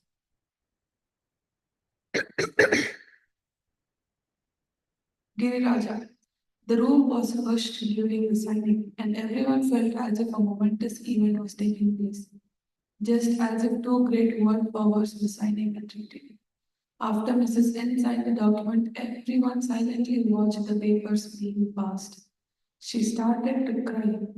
Ramal Krishna Goswami quietly asked her why she was crying, and Mrs. N replied that just that day Mr. Bhattar had come and told her she had found a buyer for the land for many more lakhs than we were paying. Actually, as we were watching Mrs. N, we were thinking that she must be remembering all the events that had taken place, the wrongs that she had done, the death of her husband. It was very intense, like a combination of months of struggle. So, for Prabhupada, the devotees and Prabhupada's well-wishers, their dreams and desires and efforts over the past many years were being fulfilled. Srila Prabhupada asked that the devotees inform the newspapers, and he invited everyone into the hall outside his room for a feast. Mats were rolled out in two lines, and devotees brought leaf plates and placed them in front of everyone. The devotees began serving the various dishes to the two rows of seated guests.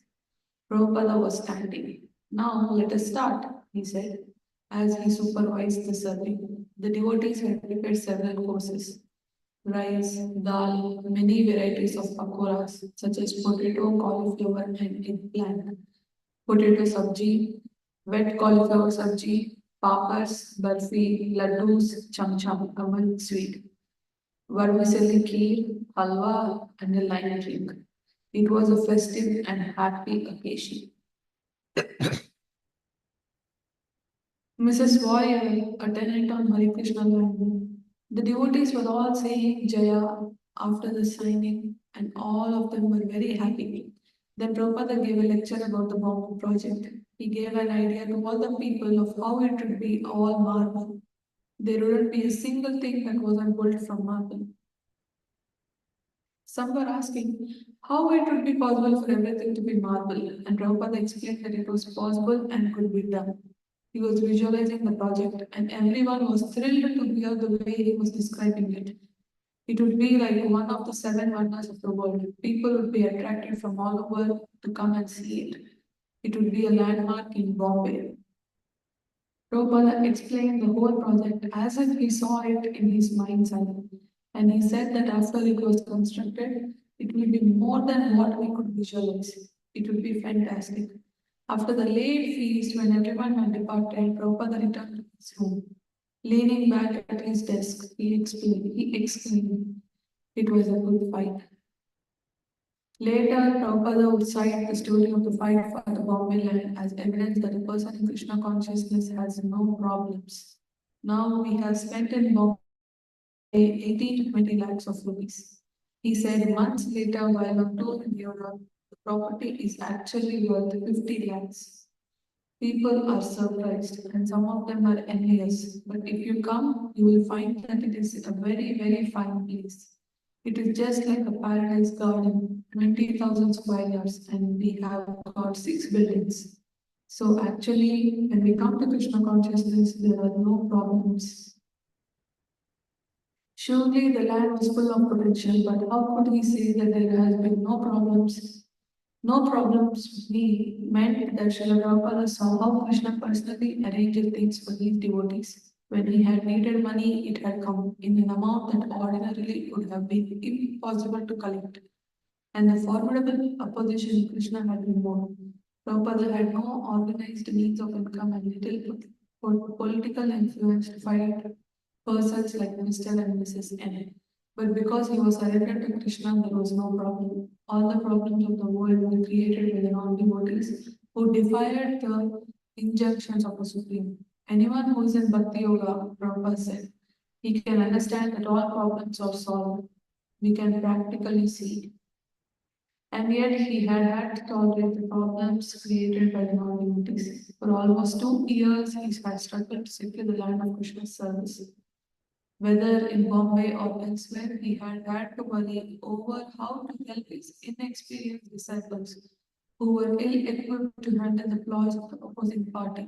It had been an ordeal, a test of patience, a challenge of courage, but because he had not been bewildered by Maya, illusion, there had been no problem. Prabhupada showed by his example that if one strictly follows Bhakti Yoga, one is not touched by the modes of nature, by Maya. The same transcendental science that constantly taught in his lectures and informal discussions, he also personally demonstrated. He was faithful in Krishna consciousness, and all his problems had been adjusted. Krishna says in the Bhagavad Gita that if one surrenders to him, one easily overcomes all problems. The devotees understands that the problems of Maya can be overcome by surrendering to Krishna, by surrendering to the other orders of Krishna's representative, the spiritual master. Now that the land was ensconced, Prabhupada could proceed to enact his vision. In attempting to construct buildings and propagate Krishna consciousness, he would meet more Maya-created problems, no doubt, but the greatest struggle had been won. The gorgeous temple of Sri Radha Rasa Bihari would manifest. In the future, devotees and guests could come to India's gateway and stay in a first-class hotel at Hare Krishna land and conveniently imbibe the spiritual atmosphere of the temple. And the devotees, as long as they did not forget Prabhupada's example and instruction, would successfully utilize the facility in the spirit of service to Krishna. The price Prabhupada had paid in tolerance and dependence of Krishna would never go in vain. What Srila Prabhupada produced by his tolerance was not only the facilities and the ongoing mission at Hare Krishna land, but a monumental living example of the behavior of a sadhu. In the Srimad Bhagavatam, Lord Kapil Deva describes the sadhu. Titikshava karunika sahruda sarvadehinam ajata shantrava shanta sadhava sadhabhushana. The symptoms of a sadhu are that he is tolerant, merciful, and friendly to all living entities. He has no enemies, he is peaceful, he abides by the scriptures, and all his characteristics are sublime. Because the sadhu is tolerant, Titikshava, he is undisturbed by the difficulties imposed by material nature. In Prabhupada's attempts to secure the Juhu property, he had met with enemies and difficulties, and he had been tolerant. Prabhupada had sometimes said, "You have to tolerate it." And a sadhu is not only tolerant but merciful. Karunika, when ISKCON's provisional temple had been attacked by the police, Prabhupada could have considered it a signal to leave the place and give up trying to help such ingrates by bringing them Krishna consciousness. Why go to such botheration? What's the use of trying? He had already been nearly 100 temples outside of India. If the people of Bombay didn't like Krishna consciousness, then why not go away and think them to their fate? But no, a genuine sadhu, Prabhupada was merciful because he had come to deliver the compassionate message of Krishna consciousness. He had to tolerantly give that message to everyone. People were misguided and were living like animals, only for sense gratification. And by the laws of karma, they would suffer in their next life. Seeing this unhappy predicament, Prabhupada had felt moved to help these fallen souls, even if they were unappreciated. Srimad Bhagavatam also describes the sadhu as Suhrida Sarvadehina. The only desire in his heart is the welfare of all others. Being unbounded by nationalism, he thinks of himself not as an Indian or American or even a human being, but as eternal spiritual soul meant to benefit all living entities. A sadhu, Srimad Bhagavatam describes, is Ajata Shatru because he never creates enemies. Although envious persons may declare themselves as sadhu's enemy, a sadhu behaves as the best friend of everyone, trying to bring everyone to Krishna because Prabhupada was trying to spread Krishna consciousness. Envious persons would continue to oppose him, but as he sublimely showed in Bombay, what can be done? We have to tolerate. Thus, even before any foundations were laid for buildings, Prabhupada had already fully demonstrated all the ornaments of the sadhu, remaining peaceful, Shanta, independent on Krishna. He had become victorious, and for whoever serves such a great personality, Srimad Bhagavatam states, the door to liberation is open.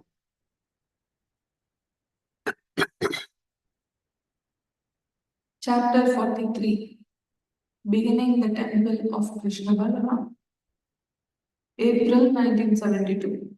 Srila Prabhupada was meditating on constructing his Krishna Balaram Mandir. In April of 1972, he asked his disciple Surabhi, who had drawn the plans for the Bombay Center, to execute drawings basing the design on Indian Renaissance architecture. Prabhupada liked the Govindaji temple located near the original Govindaji temple constructed by the Prabhupada. He liked its open courtyard surrounded by many arches and its front steps leading up to the deity darshan area. He suggested that some of the features of the temple be in Surabhi, with the assistance of a Vrindavan architect, executed the plans and Prabhupada approved. This will be the grandest temple in Vrindavan. Many high-class gentlemen in Delhi who are also devotees will relish the chance to live with us on weekends, and it will be for them just like Vaikunta. You must construct something wonderful. Otherwise, it will be a discredit to you, American boys, that will absolve the position of America and India. And this Vrindavan project is one of the most important of ours in ISKCON. Although Gurudas had been careful to keep in touch with Prabhupada by mail, he had neglected certain important matters in Vrindavan, such as digging a well and getting city approval. Things Prabhupada had repeatedly asked for. In the summer of 1972, Prabhupada wrote, "From the beginning, I said I simply wanted a temple built in Vrindavan, just like Govindaji temple. And there has been so many letters, but that has not been done. Never mind. Now I like that plan of Surabhi's." 2 weeks later, Prabhupada again wrote Gurudas on the same point. "I want a temple like Govindaji. Is it so difficult that for the last 6 months you have consulted so many engineers? Any ordinary engineer could draw up the paper and get it passed. There has been so much unnecessary correspondence. To build a temple in Vrindavan should not be so difficult," Prabhupada thought, and he became impatient with the delays. Concerned that the devotees and architects not make the building too costly, he said that they should go ahead with the plans he had approved. Even if the building were to be a little cheaper than in the original plan, he was concerned that a competent disciple will oversee the work so that the ISKCON didn't get cheated. As early as April of 1972, Prabhupada had asked that the deities in Vrindavan be Krishna and Balram. Krishna may be black, Balram of white, and the pose in the back to Godhead magazine is very nice. He asked that a sign be put out front announcing Sri Krishna Balram Mandir. One reason Prabhupada chose Krishna and Balram as the presiding deities was that most of the Vrindavan temples were of Radha and Krishna. ISKCON's temple would be unique in Vrindavan. Another reason was that the ISKCON land was located in Ramanreti, an area of forest and soft sands where Krishna and Balram had enjoyed their childhood pastimes 5,000 years ago. To celebrate and worship the youthful sports of Krishna and Balram in Ramanreti was fitting. Although thousands of years had passed since Krishna's advent in Vrindavan, the same atmosphere and many of the same sights and sounds still prevailed. Peacocks ran across the sands or sat on rooftops or in trees. The cooing and chirping of pigeons and cuckoos and the sweep of the parrots' green wings were eternal sounds and sights of the Vrindavan forest. In Krishna, the Supreme Personality of Godhead, Prabhupada had described how Krishna and Balram with their cowherd friends played in Ramanreti and similar places. My dear friends, just see how this river bank is extremely beautiful because of its pleasing atmosphere. And just see how the blooming lotuses are attracting bees and birds by their aroma. The humming and chirping of the bees from the forest is echoing throughout the beautiful trees in the forest. Also, here the sands are clean and soft. Therefore, this must be considered the best place for our sporting and pastimes. According to Srimad Bhagavatam, the playing of the cowherd boys with Krishna.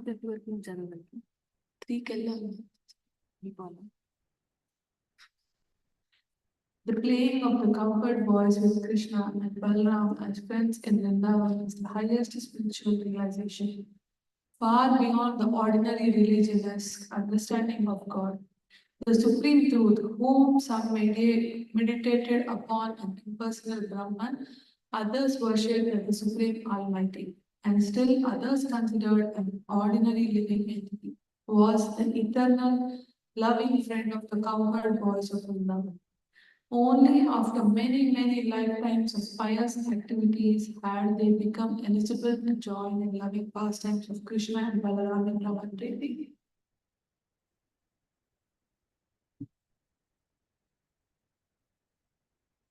In establishing a temple of Krishna and Balaram, Prabhupada wanted to offer the peaceful transcendental atmosphere of Raman to all people, including visitors from abroad, commuters from Delhi, and his own disciples. Already, he had received a letter from a major international travel agency requesting that he provide accommodations for tourists so that the ISKCON guest house could be included in official tours of spiritual India. People were always coming to India to do the holy places. Unfortunately, most of the places were unauthorized or overrun by cheaters.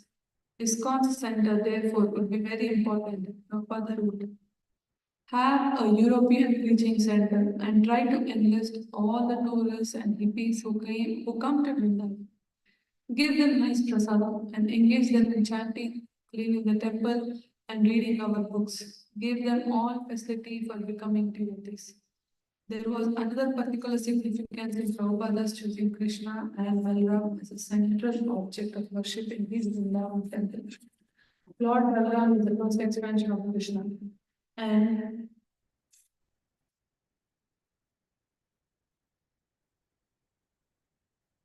Balaram as a central object of worship in his Vrindavan temple. Lord Balaram is the first expansion of Lord Krishna, and in his incarnation of Sankrishna, he upholds all the universes. The Vaishnavas therefore worship Balaram for spiritual strength. You can pray to Lord Balaram, Prabhupada said, to help you in your deficiency. As the source of spiritual strength, Lord Balaram is also known as the original spiritual master. As in Prabhupada's other large ISKCON temples, there would be 3 altars, and beside Krishna and Balaram would stand the deities of Lord Chaitanya and Lord Nityananda. Lord Chaitanya is Krishna himself, and Lord Nityananda is Lord Balaram. A fact that Krishna Balaram Mandir would proclaim to the world. Lord Nityananda is especially referred to as the Kripa Avatara, the form of God most merciful to the fallen conditioned souls.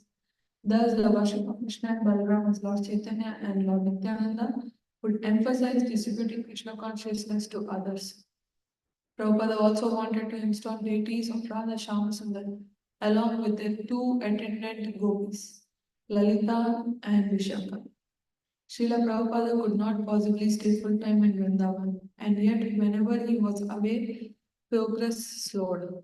Gurudasa, the temple president, had little money and little expertise in managing finances. Prabhupada called him damn cheap Babu, a name given by Indians to Westerners who think they have won a damn cheap bargain, although they are actually being cheated. Since Prabhupada did not trust his devotees' spending habits, he arranged for a complicated system whereby he would have to approve all ISKCON Vrindavan budgets even while traveling. When Gurudasa wanted to spend tejas, the Delhi temple president would come to Vrindavan and approve the expenses. Then a check would be made out and mailed to Srila Prabhupada for his signature. When the check returned to Delhi, Tejas would add his own signature and give the check to Gurudas. Although Prabhupada generally preferred not to burden himself with managing his temples, he insisted on supervising all spending in Vrindavan, down to the last rupee. But even with such controls, Gurudasa would misspend money, taking funds earmarked for construction and using them for other temple purposes, usually getting cheated by the merchants. After Prabhupada's 1972 visit during Kartika, he was away from Vrindavan for an entire year, directing things through correspondence. With the Krishna consciousness movement growing quickly on all continents, he had many places to visit. Still, his 3 main projects, Bombay, Vrindavan, and Mayapur, were his major subjects of correspondence and his greatest financial investments. One reason he did not come more often to Vrindavan was that Gurudasa's letters had been very optimistic. promising a temple opening by Janmashtami in 1973. Surabhi was in charge of the construction and knew well that the work was going too slowly.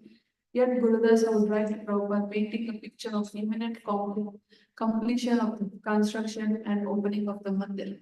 Prabhupada was enlivened to hear the good news, and he held Gurudas to his promise, though with reservations. If you can finish the work by Janmashtami next, that would be a very great credit for you, and I shall come from any part of the world just to install the deity. But now you must work very, very hard to make good your promise to me. Otherwise, I shall be very disappointed and become very, very angry upon you. Prabhupada warned the devotees in Vrindavan that they would have to work diligently, finishing before the monsoon season arriving in June, if they were actually to fulfill their promise. But anyone visiting the construction site in Vrindavan could understand that the building would never be finished in time. The temple area consisted of foundation lines and steel rods. Only 3 or 4 devotees were living there, struggling to organize laborers and to obtain funds and building materials. That summer was extremely hot, and each day the devotees were forced to spend the afternoon lying down in their huts, exhausted from the heat. Prices for cement and steel had doubled, yet Prabhupada continued to respond to Gurudasa's glowing reports, encouraging him to continue with determination.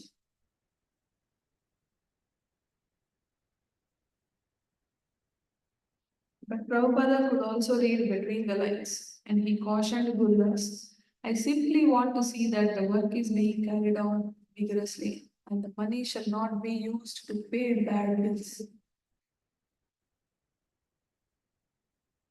The money should simply be used for construction. Talk of a temple opening by Janmashtami gradually disappeared, but Prabhupada did not express his disappointment.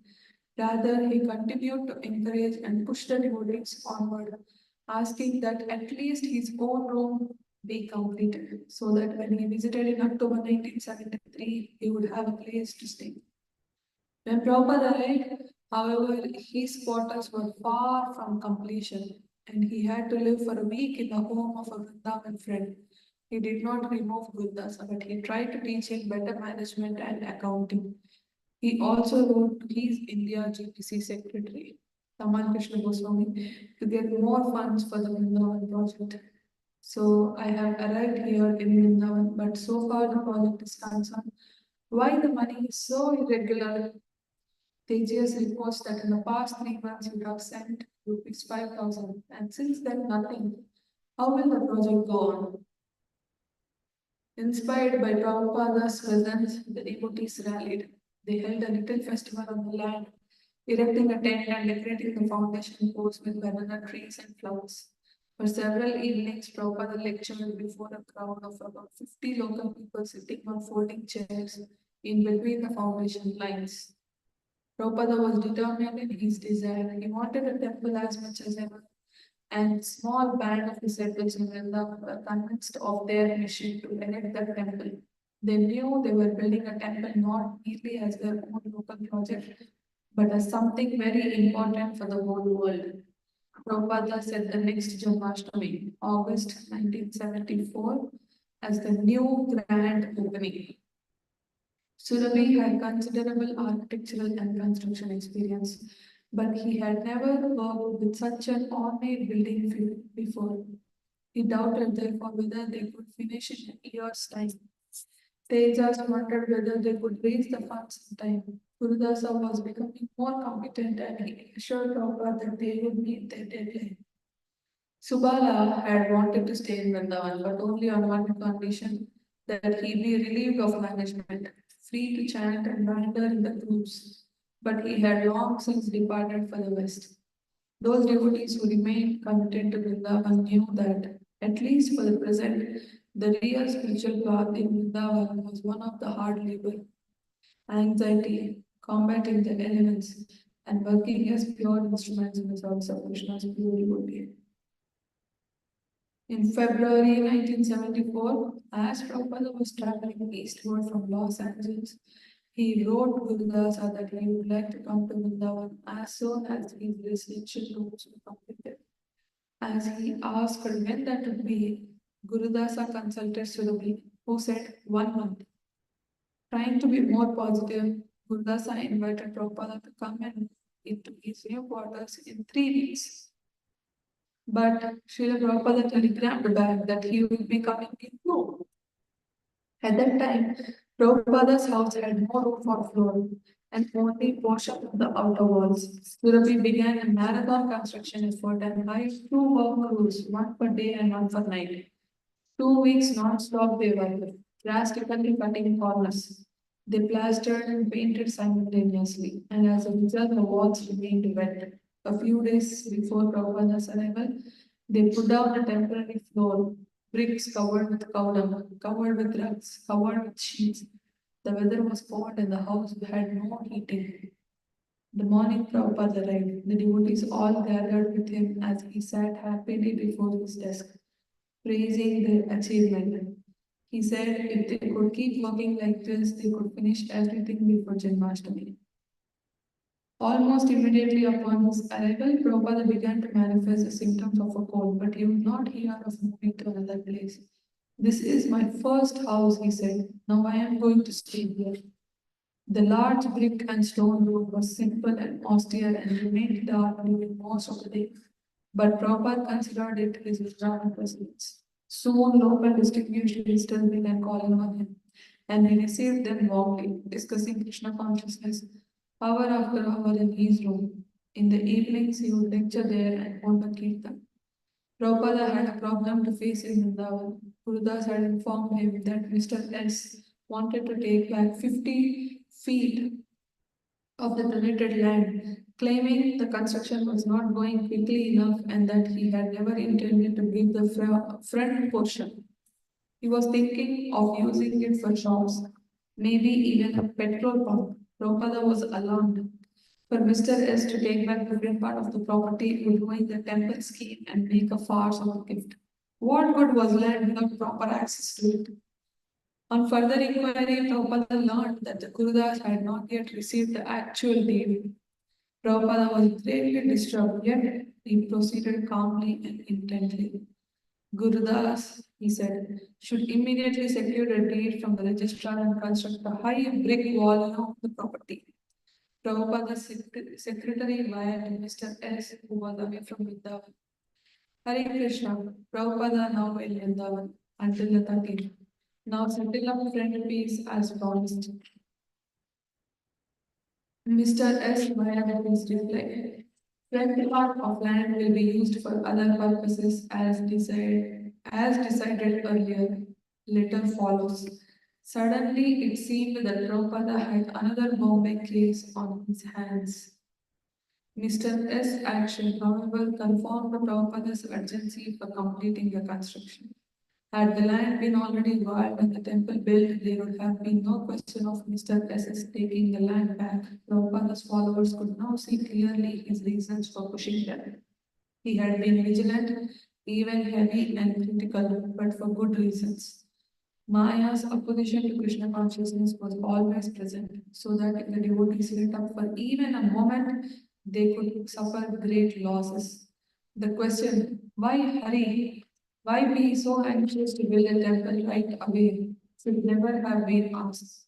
It was a question of the native, the lazy.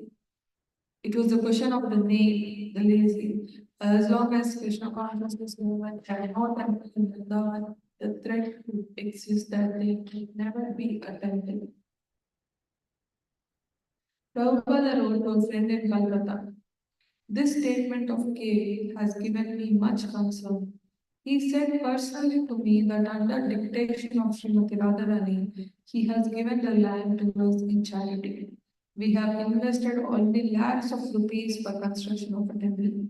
And now, if he uses the front portion for other purposes, there will be a great damage to the view of the temple. Kindly see Mr. N. S., brother of K, and settle this up so we can go on in our progressive construction work. Kindly treat this as very urgent.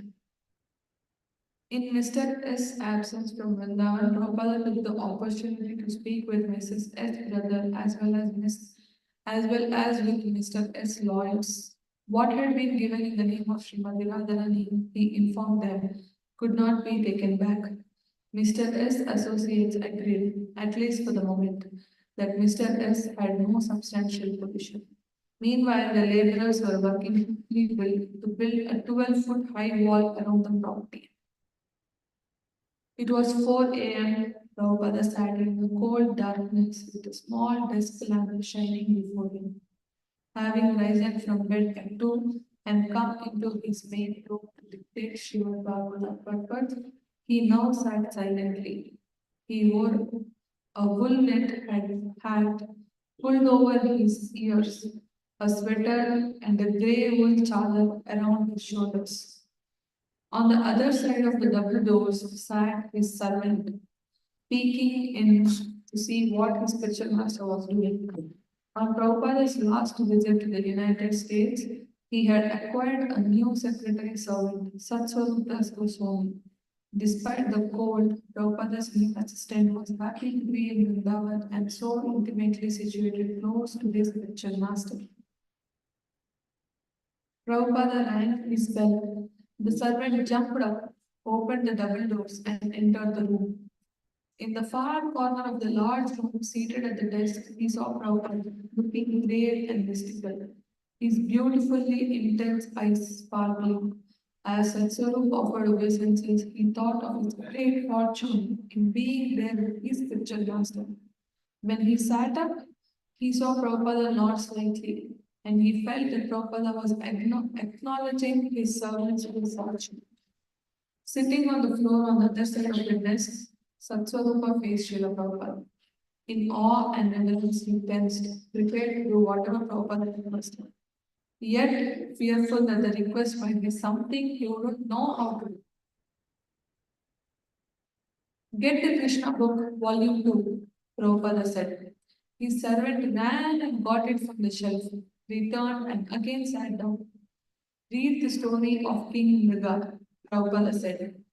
Though Prabhupada's comments were complete, his servant paused, wondering if there was anything else. He opened the book, then hesitated. Out loud? He asked. Prabhupada nodded, and his servant began to read aloud. Soon, however, Satswarup became puzzled as to why Prabhupada was having him do this so early in the morning when he was usually dictating Srimad Bhagavatam.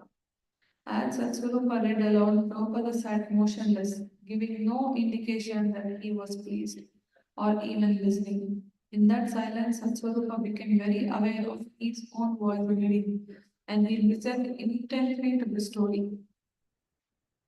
King Mriga, the story explained, gave many cows in charity to the Brahmanas. One day, however, one cow wandered back and entered among King Mriga's herd, and so the king unknowingly gave it in charity to another Brahmana. But as the new owner was leading the cow away, the former owner returned to claim it. An argument ensued between the two Brahmanas.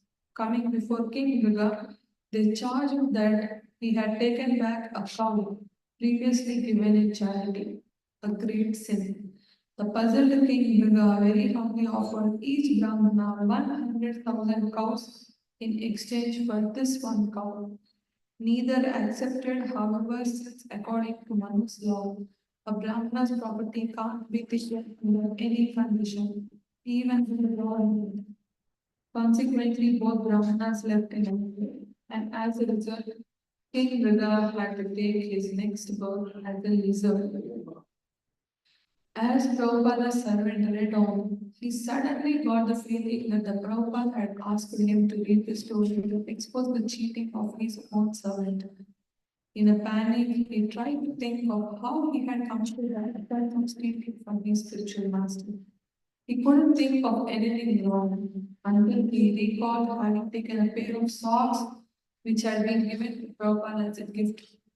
Prabhupada was always receiving gifts whenever he went, wherever he went, and it was his practice after collecting socks and scarves and so on to give them to his disciples. Prabhupada would use only a fraction of the things given to him. So because it was cold in Vrindavan, Satswarupa, who had no socks, had taken one inexpensive care that he was sure his spiritual master would never want to lose. He had assumed that Prabhupada would not object, but now his cheating was indirectly exposed. After the story was completed, Prabhupada remained silent, as did his servant. Perhaps Prabhupada is sleeping, Satsvarup thought, though he dared not say anything or even more, or even move. They both sat motionless. Satsvarupa looking down at the book and sometimes up at Prabhupada, waiting for an indication. 5 minutes passed. Finally, Prabhupada said, "Now take this chapter and type it up." His servant acknowledged the instruction and got up to leave. But still, it wasn't clear. Why had he read the story and why type it? Prabhupada then spoke again. "Now I want to dictate one letter." Satsarupa had a notepad with him, and he sat down and immediately began writing the last words. The letter was to Mr. N, and the other referred to Mr. S information and desired to take back the front 50 feet. He reminded Mr. S that according to the original agreement, he had given the entire land with the sanction of Srimati Radharani. How could he say that now he was taking it back? Mr. S should please reconsider what he was proposing. In this connection, Prabhupada was enclosing the story from Srimad Bhagavatam of King Mriga. Mr. S should read it and consider the implications. Prabhupada's servant felt relieved, but he also felt that his guilt was valid and that he should be wary of becoming too familiar with his spiritual master's positions. And he had learned the reason as well. His own viewpoint of Prabhupada was entirely subjective. Although he had been with Prabhupada, he had not correctly understood Prabhupada's thoughts and motives. He felt that perhaps he was not only the disciple who sometimes made that mistake. One may try to comprehend many aspects of Srila Prabhupada, but one should not expect to understand completely. Even GBC secretaries and other leading devotees who were right with Prabhupada in his dealings could not know what Prabhupada was thinking. Satsvarup Maharaj decided that it was best to always follow Sri Prabhupada's instructions. And going back to the adjoining room, he began typing the story of King Shiva. At sunrise, Prabhupada stepped out of his house onto the dusty lane, and the devotees of ISKCON Vrindavan joined him on his morning walk. As he walked, he began saying that one of the devotees had complained that the electricity was always going off. The devotee had said that India was advanced in spiritual knowledge and the West in medical knowledge, and that the two should combine. Prabhupada agreed. Yes, he said, that is my mission, to combine them. Prabhupada reached the Chattikara road in front of the property and began walking down the middle of the road in the direction of Delhi. Large neem trees line the road. The material side of life is also necessary, Prabhupada continued. In the West, even for shaving, they have a machine. This is very good, but it is also being misused. It is all for the itching sensation, sex, which is insignificant and abominable. The whole intelligence is being employed like the dogs or cats. Prabhupada paused, and a devotee asked, "Prabhupada, how can we understand that Vrindavan is Krishna's abode? There seems to be so much contamination in Vrindavan." "This is because your senses are impure," said Prabhupada. "But when your eyes are smeared with salt of love, then you can see Vrindavan. Don't judge Vrindavan by this external manifestation." As Prabhupada walked along the road, many persons greeted him and his disciples, calling, "Jai Radhe, Hare Krishna." Some even stepped out of their shoes and prostrated themselves before Prabhupada, who returned their respects with folded palms, nodding his head and saying, "Hare Krishna." The tightly gathered group, walking in the cold morning, air past fields, ashramas, and groves. They heard the singing of many varieties of birds, sparrows, parrots, cuckoos, pigeons, and peacocks. Sugarcane stood high and ready for harvest. As Prabhupada walked farther, the large neem trees gave way to small thorny acacia trees, and herds of cows and buffalo grazed in the fields. For half an hour, Prabhupada continued.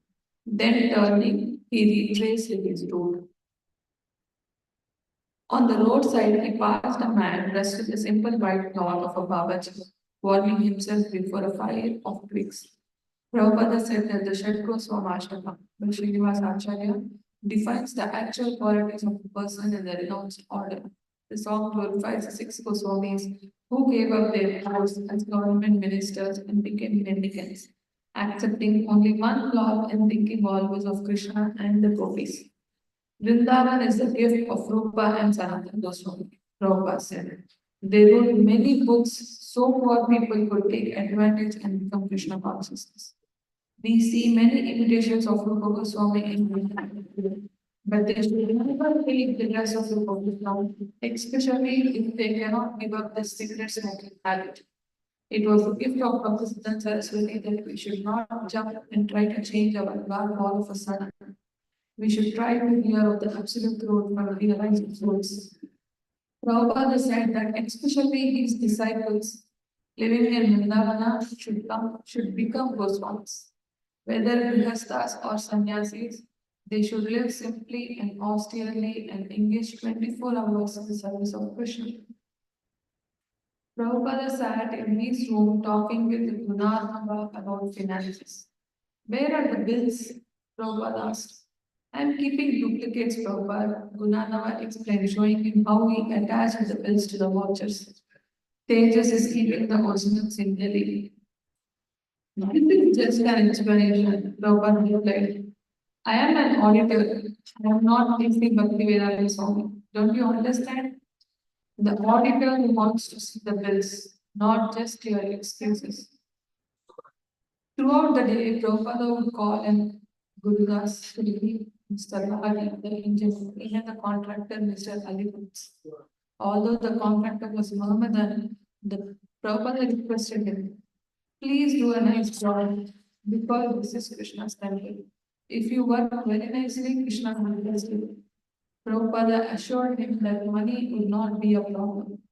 He would arrange that $10,000 a month would come from his temples in America until the construction was finished. It will be finished by Janmashtami? Prabhupada asked. Yes, Gurudas said firmly. It will be done.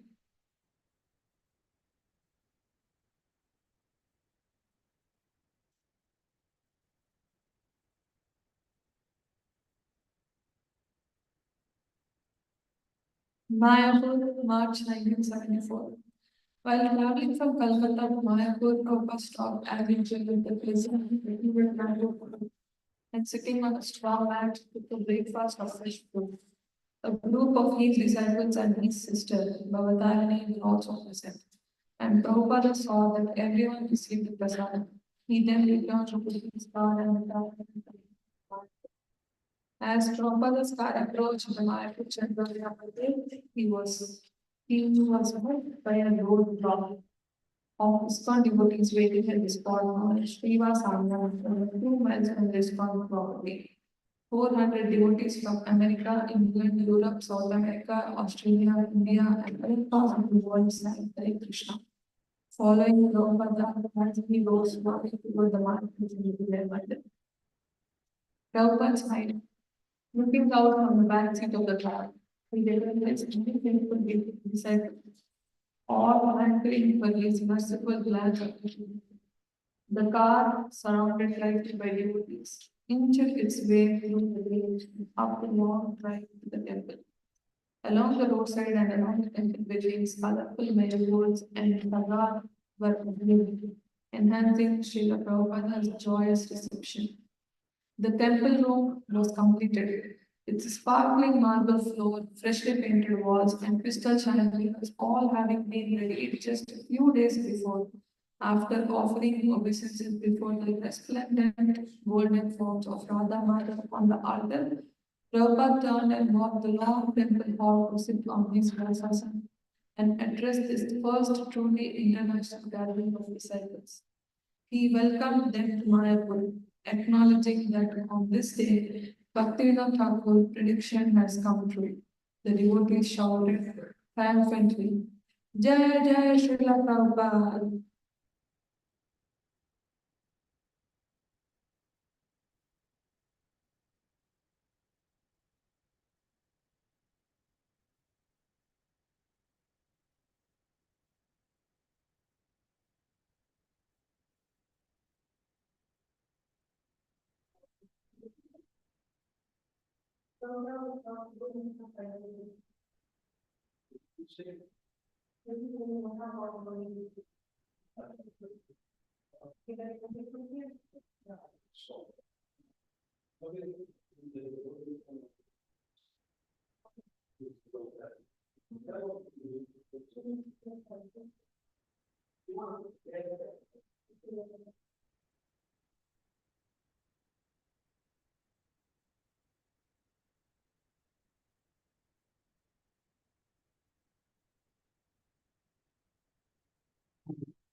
Bhaktivinoda Thakur had written, "Oh, for that day when the important English, French, Russian,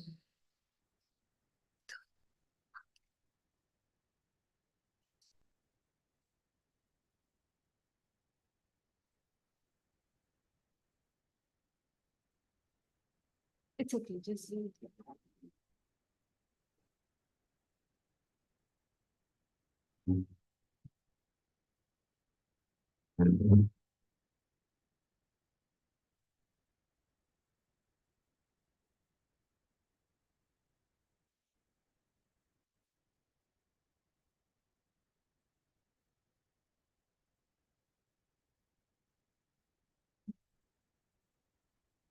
ज्ञानतिमिरन्दस्य ज्ञानाञ्जनशलाकया चक्षुरुन्मिलितं तस्मै श्रीगुरवे नमः। नमां विष्णुपादाय कृष्णप्रेष्ठाय भूतले श्रीमति भक्तिवेदान्तस्वामिनिति नामिने नमस्ते सरस्वती देवे गौरवाणी प्रचारिणे निर्विशेषशून्यवादपश्चात्तरे सुतारिणे जय श्री कृष्ण चैतन्य प्रभु नित्यानंद श्री अद्वैत गदाधर श्रीवासदि गौर भक्तवृंद हरे Krishna Krishna Krishna Hare Hare Hare Ram Ram Ram Hare Hare. So reading from Lilamrta, chapter 43, continuing.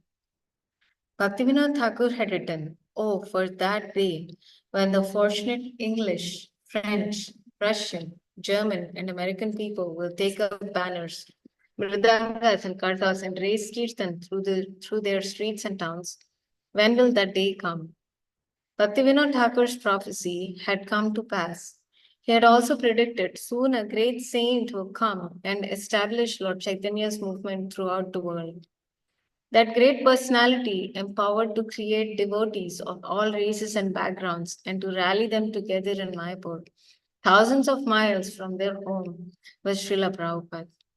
And although he saw himself as an instrument of the Acharyas, his disciples saw him as the personification of Lord Chaitanya's and Lord Nityananda's mercy. As stated in the Chaitanya Charitamrita, Yadhyapi Amara Guru Chaitanyera Dasa Tathapi Janiye Ami Tanahara Prakash. Although I know that my spiritual master is a servitor of Sri Chaitanya, I know him also as a plenary manifestation of the Lord. Leaving the temple room, Prabhupada went upstairs and retired to his room, satisfied that the building was now fulfilling its purpose by giving shelter to hundreds of his spiritual children. He began greeting leading disciples from various parts of the world, hearing and encouraging news of book distribution and dealing with problems. He asked that everyone take advantage of the holy dham by maintaining kirtan in the temple room around the clock, stopping only for scheduled classes on Srimad Bhagavatam. The devotees were very happy to be together in the dham. Those with experience of India, like Jayapataka Swami and Achyutananda Swami, led groups of devotees on parikrama, pilgrimage to local holy places. This visit to Mayapur constitutes the first half of the devotees' Indian pilgrimage. After 10 days, they were scheduled to go to Vrindavan. Almost all of the devotees assembled in Mayapur preached in areas of the world where the modes of ignorance and passion predominated. Daily, they had to mix with materialistic people, and it was inevitable that they would become worn down. This pilgrimage, therefore, was a chance for purification. Although they were not advanced in birth or in knowledge of Sanskrit Vedas, Prabhupada had accepted them, and that was their certification as devotees. They were bona fide candidates for understanding the meaning of the Dham. They would be refreshed by bathing in the Ganges in Mayapur and the Yamuna in Vrindavan, and they would return to their respective centers throughout the world, purified and renewed for more active preaching. One song by Narottam Das Thakur described the pilgrim's eligibility to realize the Dham. Gaurangera Sange Gane Nitya Siddha Kauri Mane Ye Yai Rajendra Sutta Pashe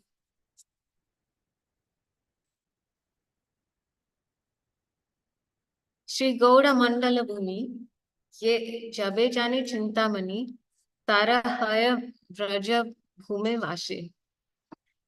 Those whose intelligence has come to understand that the eternal associates of Vrindavan Dham are non-different from those in Navadvip can attain the service of the son of Nanda Maharaj Krishna.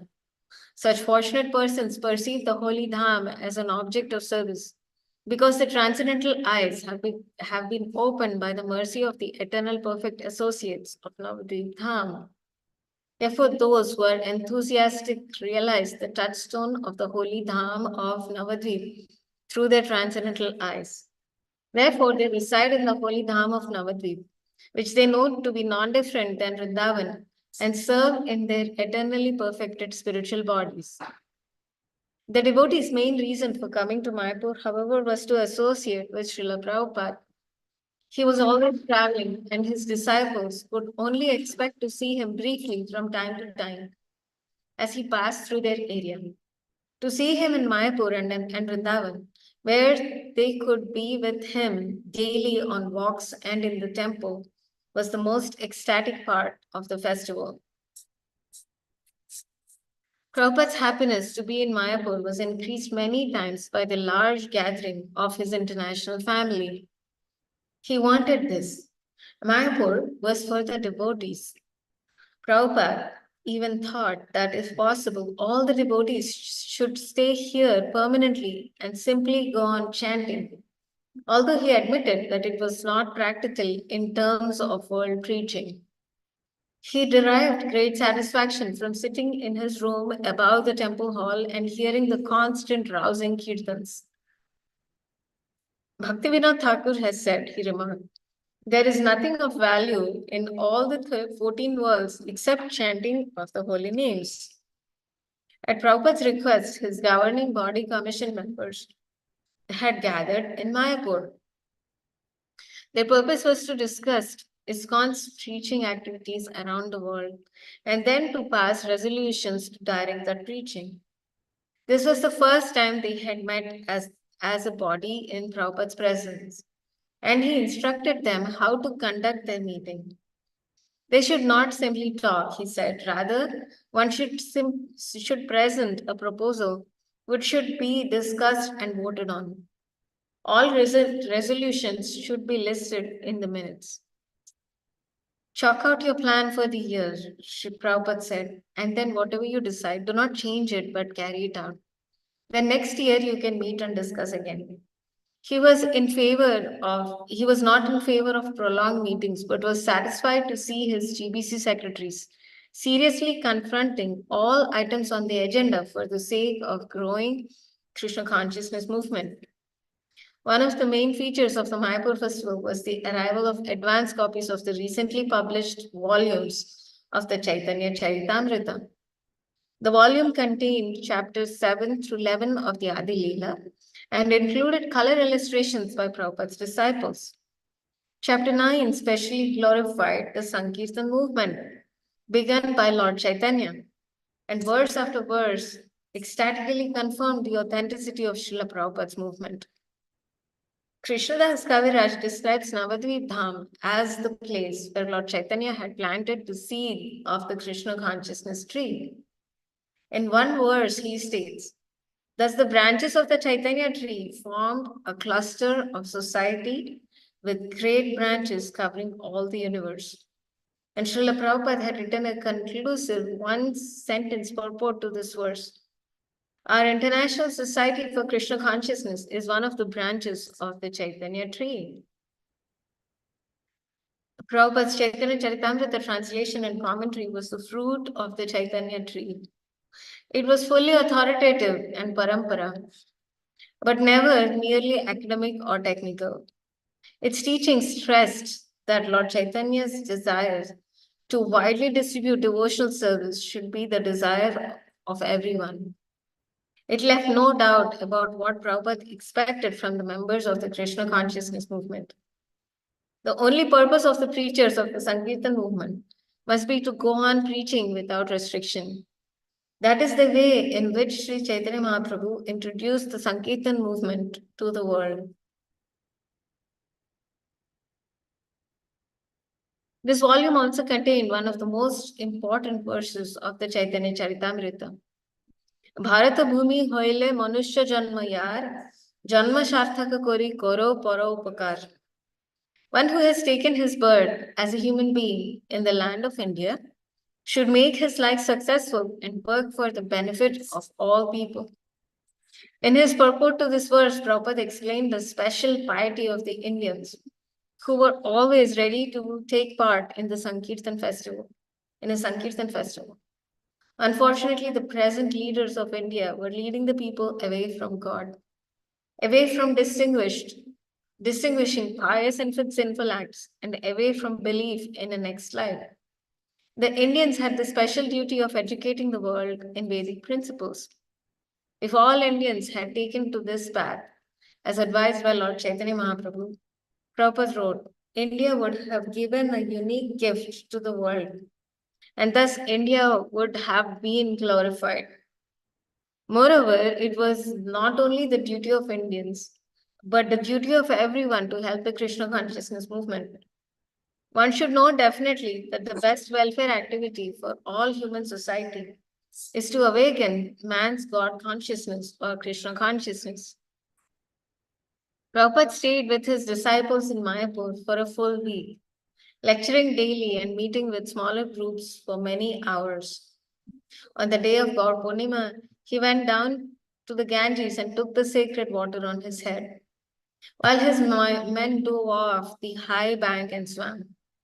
The next day, he left for Vrindavan, where he would again meet his disciples and introduce them to the Dham. Although many of the Western disciples, inexperienced in living and traveling in India, were afflicted with indigestion, dysentery, and even in some cases cultural shock and homesickness, they nonetheless traveled. A somewhat bedraggled group from Mayapur to Calcutta to Delhi, and finally to Vrindavan. Since Vrindavan temple and guest house was still mostly a construction site, the devotees had to stay in the nearby Hogal ashram, but Prabhupada again took up residence in his newly constructed rooms near the site of the Krishna Balaram Mandir.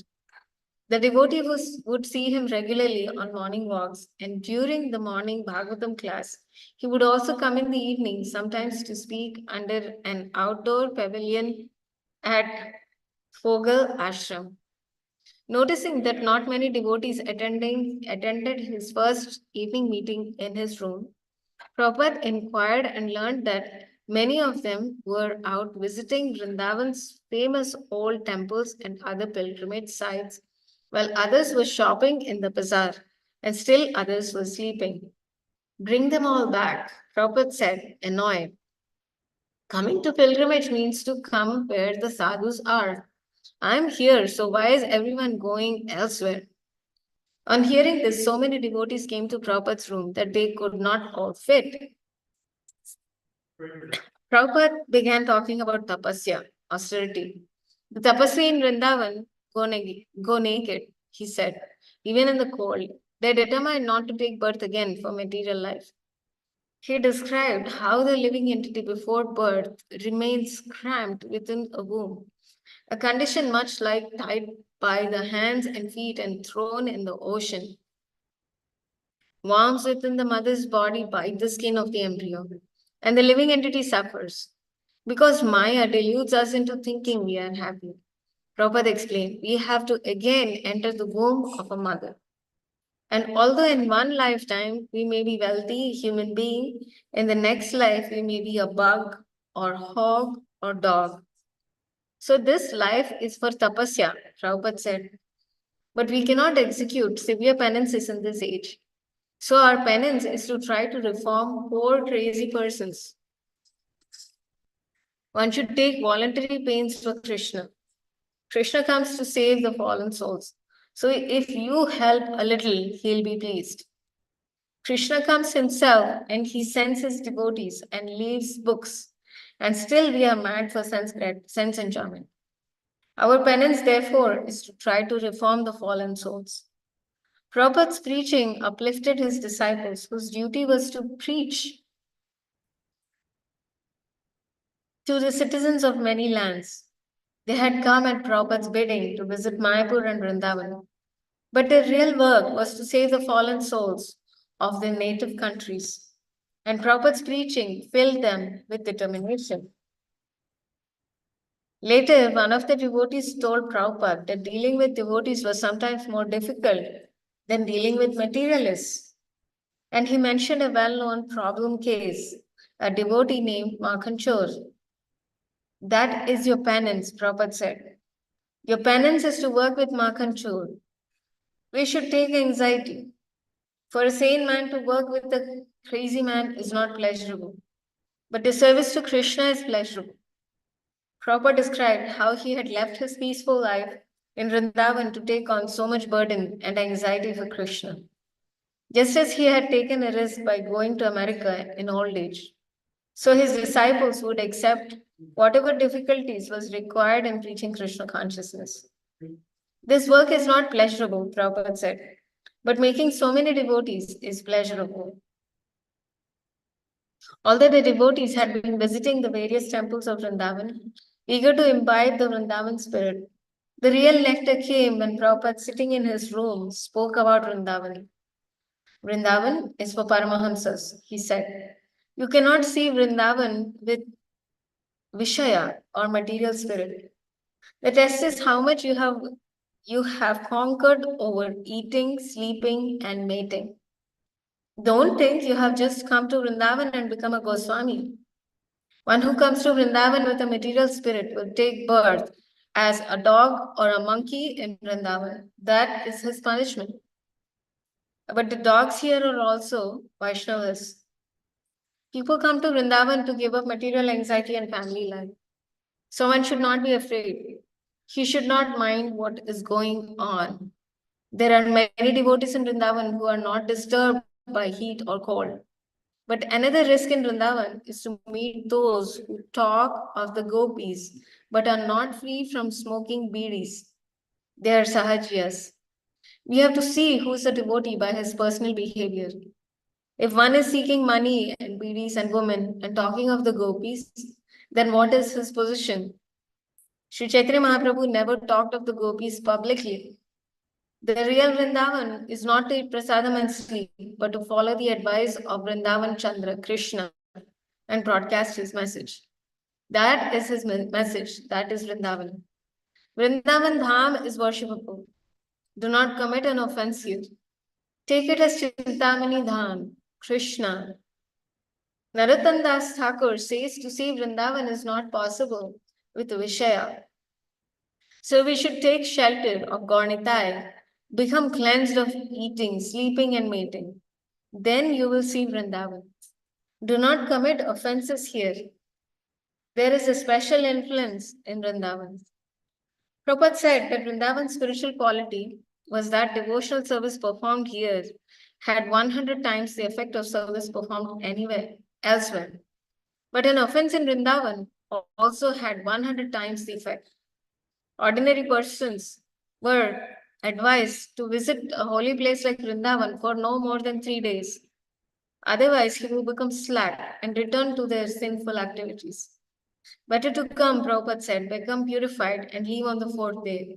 And the worst offense to Vrindavan is to commit illicit sex here. So do not come and play hide and seek with Krishna. He sees with his eyes, the sun, and he is also in your heart. Krishna knows everything. Those who want to be devotees have to be sincere. They should not play tricks because Krishna knows everything. Be sincere with Krishna and his representative. Preach the gospel of Bhagavad Gita as it is. Become a spiritual master. After his evening lecture, Prabhupada mentioned some of his sahajiyas had walked out during his lecture. They are so advanced, he said, that they want to hear only of embracing and kissing of Radharani and Krishna. They take my talks as ordinary.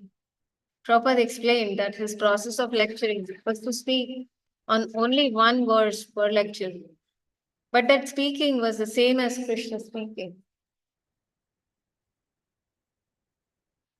He said that his own Guru Maharaj had lectured for 3 months on the first verse of Srimad Bhagavatam and that he had gained great respect.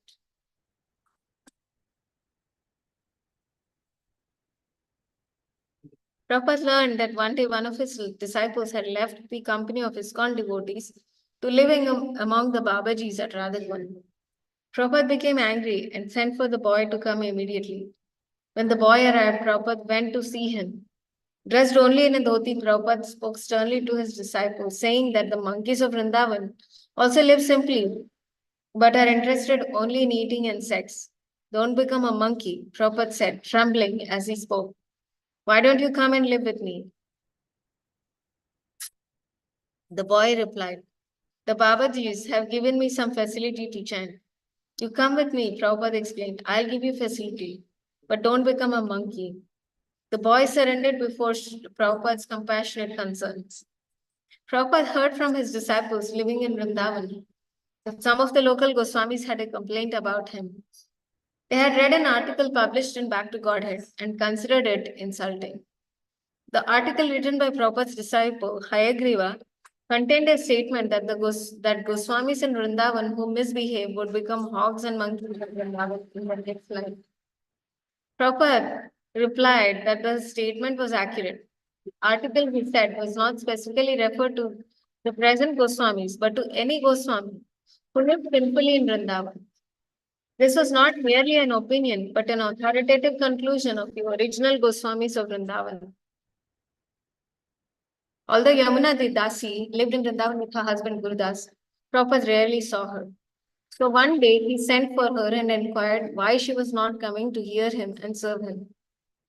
Yamuna admitted that she was afraid because Prabhupada seemed to be in a chastising mood of late. She was referring to Prabhupada's insistence of pushing to get the Vrindavan temple built. Prabhupada said that only by his pushing was the temple being built. But Yamuna again confessed her fear of Prabhupada's anger. You may be afraid of your spiritual master, Prabhupada said, but that doesn't mean you should not come and see him. He then narrated the story of how Lord Balaram had once forced the river Yamuna to come before him. As he spoke, all the devotees present became aware that Prabhupada was not only telling the Leela of Lord Balaram's frightening the river Yamuna, but he was also speaking indirectly about his disciple Yamuna. Absorbed in the pastime of Lord Balaram, Prabhupada described how the Lord, intoxicated from drinking honey, had threatened Lord Balaram to cut into the earth with his plow, forcing her to flow to him. In this way, Prabhupada said, I will drag you to come and see me. Yamuna Dasi agreed to stop her foolish reluctance and come and cook for her spiritual master. Although the afternoons were warm in Vrindavan, the early mornings were chilly. Dressed in a sweater, a wool chadar, and a fuzzy wool cap that buttoned under his chin, Prabhupada led his disciples on a pre-dawn walk along Chhattisgarh Road, with the ISKCON leaders and sannyasis staying close to catch his words. He walked and talked in Vrindavan. His walks were so long that most of the disciples became tired, and some joked that Prabhupada was going to walk all the way back to Delhi. When the sun rose, gradually the air would begin to warm. Some of the devotees had expected that in Vrindavan, Prabhupada would talk more about the places of Krishna's pastimes, about Krishna and the gopis, and that Prabhupada himself would want to see the places of Krishna's pastimes. But Prabhupada seemed far more concerned to hear of the preaching of his disciples or to discuss the construction of the Krishna Balaram Mandir. Often, when devotees raised the topics of Vrindavan, Prabhupada would criticize the cheating of certain Vrindavan Babajis and the corruption within Vrindavan. Or he would speak of the special vision required before one could properly see Vrindavan. He said Vrindavan was wherever a pure devotee lived. And he stressed that the devotee's main business was to go out of Vrindavan and preach. As they walked along the road, the main traffic pedestrians, workers carrying milk on bicycles, or men riding on bullock carts, only occasionally an automobile would speed by, its horn honking. Almost every person who approached would respectfully greet Prabhupada with Jai Radhe or Hare Krishna, or they would hold up their hands or bow their heads and say Namaste. One young man driving a bicycle rickshaw approached from the opposite direction, and just before reaching Prabhupada, stopped his rickshaw and got down, stepping out of his shoes and prostrated himself on the road. Prabhupada smiled and said, Very good boy. Prabhupada paused. This is Vrindavan, he said. The simple habit of the ordinary people of Vrindavan to offer respect to a saintly person was to Prabhupada an expression of Vrindavan's essence. Vrindavan is one of the few remaining places in India where even a common man would chant the name of Radharani and Krishna as he passed by on the road.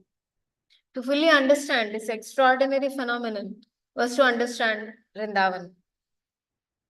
One devotee asked Prabhupada, if so many residents of Vrindavan were fallen souls, then what was the meaning of the statement that to be born in Vrindavan was to be liberated? It says in the Krishna book, the devotee said, that the people in Vrindavan do not need a spiritual master. Krishna is a spiritual master. Yes, Prabhupada said, they have an excellent spiritual master, but one may have a spiritual master and not obey him. Then what is his position? So they are fallen who do nonsense things in Vrindavan. But their fortune is also there, that they are born in Vrindavan, but they misuse that fortune. The land was very dry. Prabhupada said that Vrindavan was becoming like a desert and would become more so in the future. He said this was because of impiety. In the West, he said, I see in America, Germany, there is so much green, but not here. The devotees then questioned Prabhupada, wasn't the West more impious than Vrindavan? Yes, Prabhupada said, I came to you in the West, and you did not know anything about Krishna. You did not even know these things were bad, meat eating and illicit sex. But when I told you to stop, you did it. But this is Krishna's land, Vrindavan, and they are doing these things here. Therefore, it is even worse. And they are being punished directly by Krishna. Prabhupada's morning walks in Vrindavan were as exciting and enlightening as his former lectures. On 2 consecutive morning walks, he outlined a comprehensive plan for starting an ISKCON Varnashram college. Bhagavad Gita explained how society should be divided into 4 orders according to a person's nature and occupation. Prabhupada said that although the members of the Krishna consciousness movement were above the social divisions, Brahman, Kshatriya, Vaishya, and Shudra, they should teach others by acting perfectly within these divisions. Not everyone would become a Brahmin, but everyone could attain the same perfection by doing his particular duty for the pleasure of Krishna. We will teach military art, said Prabhupada, to the amazement of his disciples. Soldiers will wear tilak and march saying Hare Krishna, Hare Krishna. They can march with military band and fight. To Prabhupada, establishing Varnashram Dharma did not seem difficult. ISKCON should begin by starting a college based on Varnashrama conception. There should be no unemployment, Prabhupada said. We will say, why are you sitting idly? Come on the field, take this plow, take this bow, go on working. Why are you sitting idly? This is the Krishna consciousness movement. No one should be allowed to sit down and sleep. They must find some employment, either work as a Brahmana or a Kshatriya or a Vaishya. Why should there be unemployment? Just as this body is working, that means the leg is working, the hand, the brain, the belly. So why should there be unemployment? You should stop this unemployment. You will see the whole world is peaceful. There will be no complaint. They will be happily chanting Hare Krishna. Just like this field here, no one is working here. They've all gone to the cities to work in the factory. It's a condemned civilization. On a morning walk near the end of Vrindavan festival, one of the devotees mentioned that the festival was almost over and the devotees would be going back to their centers. Yes, said Prabhupada, and he stopped walking. Yes, that is our real business, to go and preach. As the devotees were making travel arrangements for Delhi and onwards, Giriraj arrived in Vrindavan with upsetting news from Bombay. The municipality of Bombay had denied them permission to begin construction of a temple. According to Giriraj, 2 permissions were required. Permission to build according to the rules and regulation, and a no objection certificate from the police commissioner. In issuing the no objection certificate, the police must consider 2 points: whether the temple would create a traffic problem and whether the presence of a temple would cause community or religious tensions.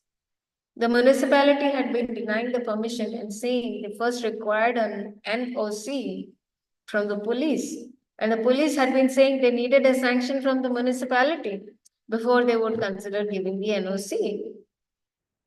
Giriraj had been pursuing this bureaucratic matter, but now a commissioner from the police had written a letter flatly refusing to give an NOC. According to the commissioner, the kirtan in the temple would produce a nuisance. The report from Giriraj deeply disturbed Srila Prabhupada.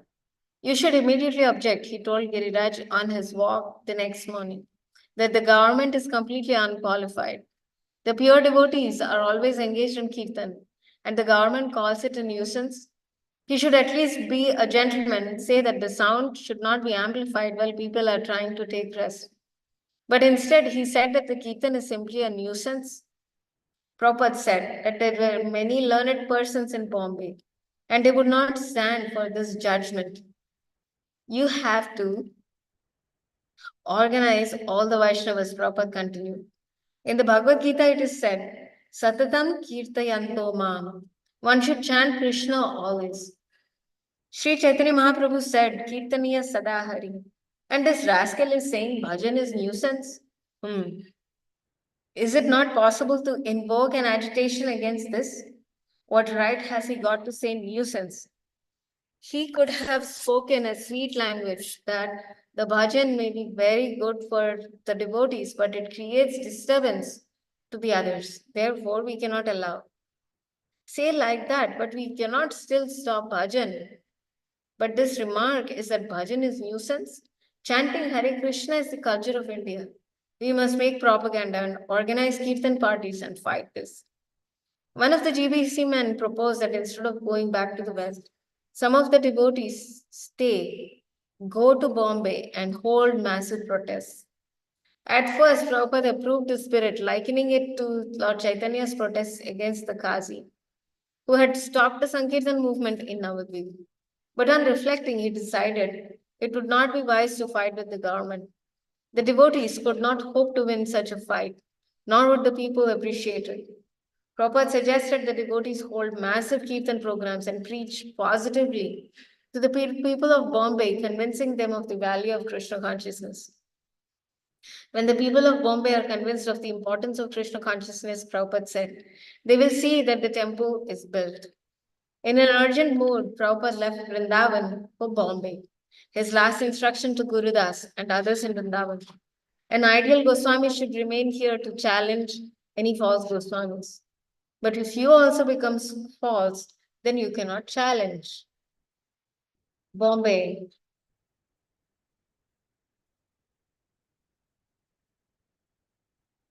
March 20th, 1974. Disciples and ISKCON life members continue to discuss with Srila Prabhupada about confronting the police commissioner's refusal to grant ISKCON permission to build a temple at Hare Krishna land. Ironically, ISKCON's property was bordered on one side by a large cinema hall, and every evening, both before and after the movie, a long line of traffic would form. The honking horns and hundreds of pedestrians coming and going created much noise and congestion. If the neighborhood and government could tolerate a cinema, how then, without prejudice, could they call the Krishna Kirtan a nuisance? Although addressing the specific issue of government permission, Srila Prabhupada also preached on the greater principle of how the governments in Kali-yuga restrict religious life.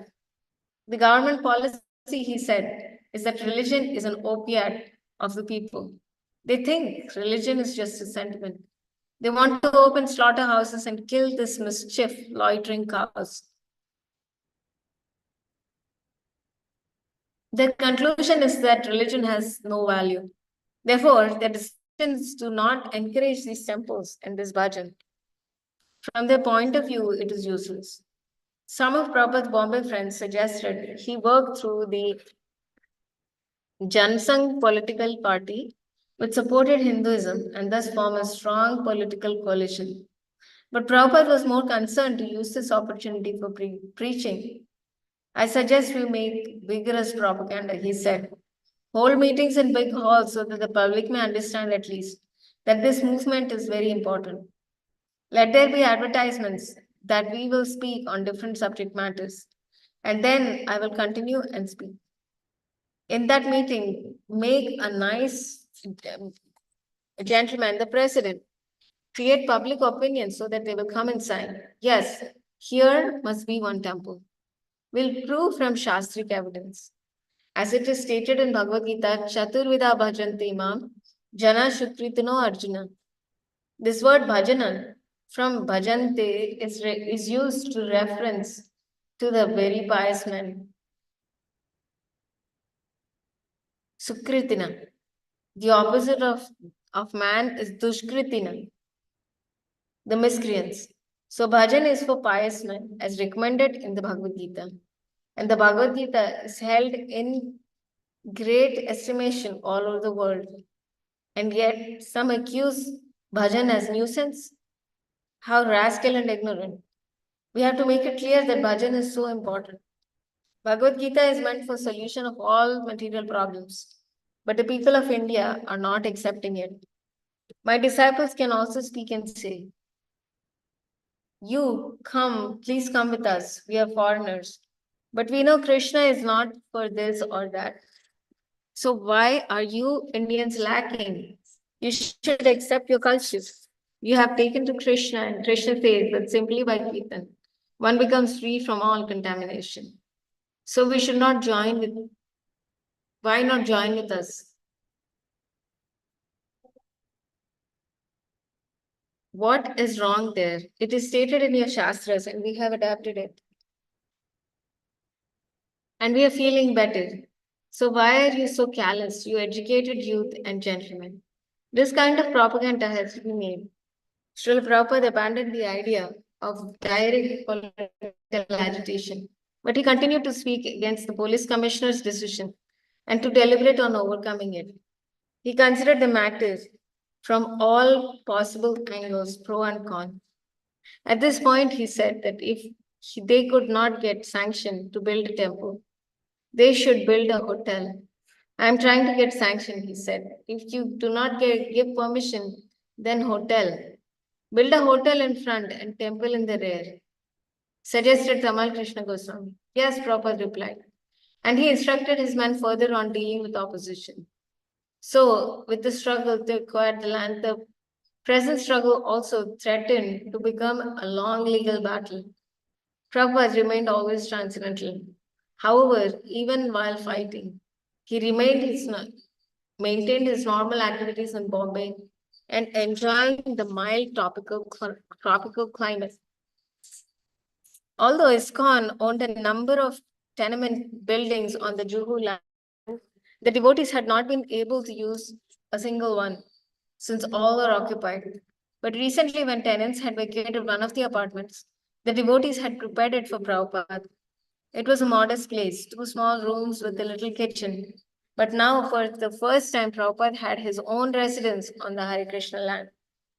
Prabhupada liked to sit on the narrow veranda outside his apartment and take his massage in the sun. Surveying the Juhu land with its many tall coconut trees, with their long plum leaves and rustling pleasantly in the breeze, Prabhupada said Hare Krishna land was a paradise. The devotees were happy.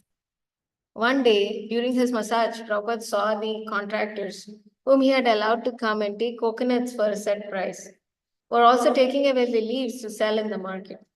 Leaping to his feet, Prabhupada called from the veranda, Chaitya Guru. Soon the devotee in charge of grounds management appeared before Prabhupada.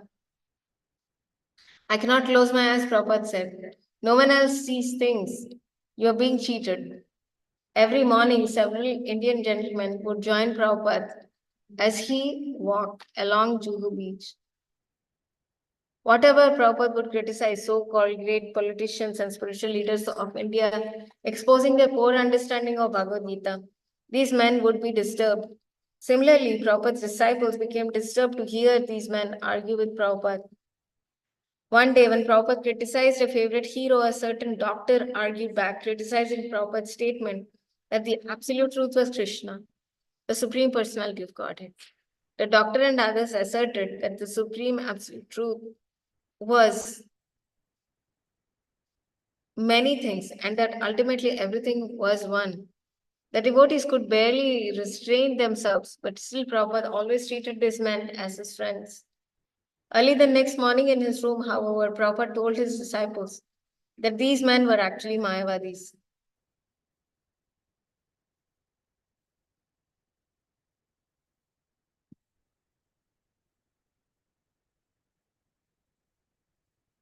We will now have a program, he said, where we will walk on the beach, but we will only chant Hare Krishna. If they want to talk, we'll just chant and they will all chant only. If they wish to, they can walk with us. Prabhupada, a devotee said, they'll be restless if we do that. Even if they do not chant, said Prabhupada, it will only hear.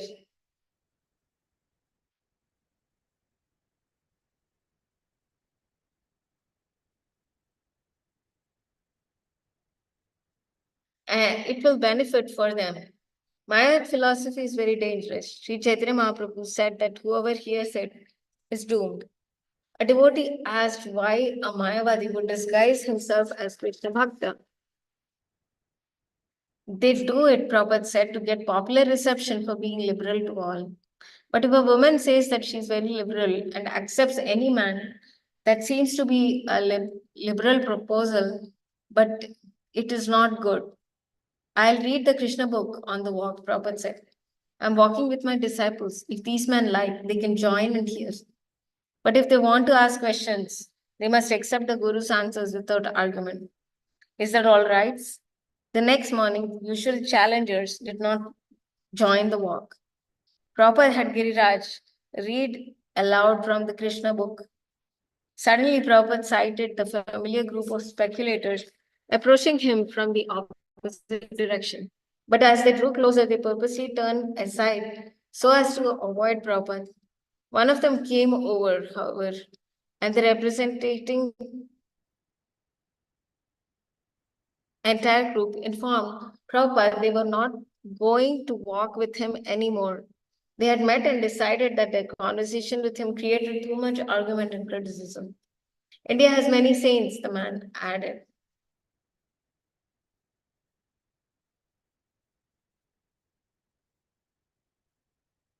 And the policeman, Prabhupada said, I have to catch the thief. After a few days, the same group rejoined Prabhupada on his walk, and the discussions continued as before. Some of Prabhupada's disciples remained disturbed, but Prabhupada would joyfully correcting his friends like an older brother, teaching them pure Krishna consciousness.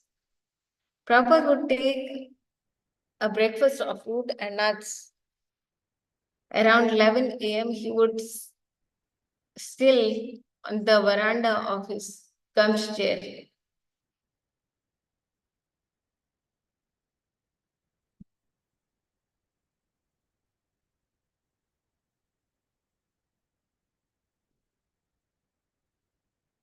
Prabhupada would take breakfast of fruits and nuts. Around 11 a.m., he would sit on the veranda in his gum chair while his servant massaged him with mustard oil. During the massage, Prabhupada would often speak with one or two of his Bombay devotees, giving them pertinent instructions. After lunch, he would rest an hour or two, and on arising, take a glass of fresh coconut water or sugarcane juice. In the evening, he would meet guests, and then around 10 p.m., take rest. At 1 a.m., he would rise and sit at the desk beneath a tenant-like covering of mosquito meetings. And one desire of his transcendence. In the evening, he would meet guests and then around 10 p.m. take rest. At 1 a.m., he would rise and sit at his desk beneath the tent-like covering of mosquito netting and dictate his translations and purports to Chaitanya Charitamrita until the time for his morning walk. Several times a day, Prabhupada would call for Giriraj and other Bombay managers to confer on the latest strategy in securing permission to build the temple. When Prabhupada's Bombay friends would visit, he would often find them on the roof of their tenement, sitting on the white cotton sheeting and learning on white bolsters, preaching the philosophy of Bhagavad Gita by the hour. He would ask his visitors to help him solidly establish Krishna consciousness in Bombay. One day during a massage, Prabhupada confided to his servant, most men are retiring at my age. I do not want to manage anymore. I just want to do some writing. Prabhupada asked if there was some place in the world he would go for 6 months, a place where he would be alone, where no one would come to disturb him, and where he would not get any mail. Prabhupada's servant suggested Tehran. Prabhupada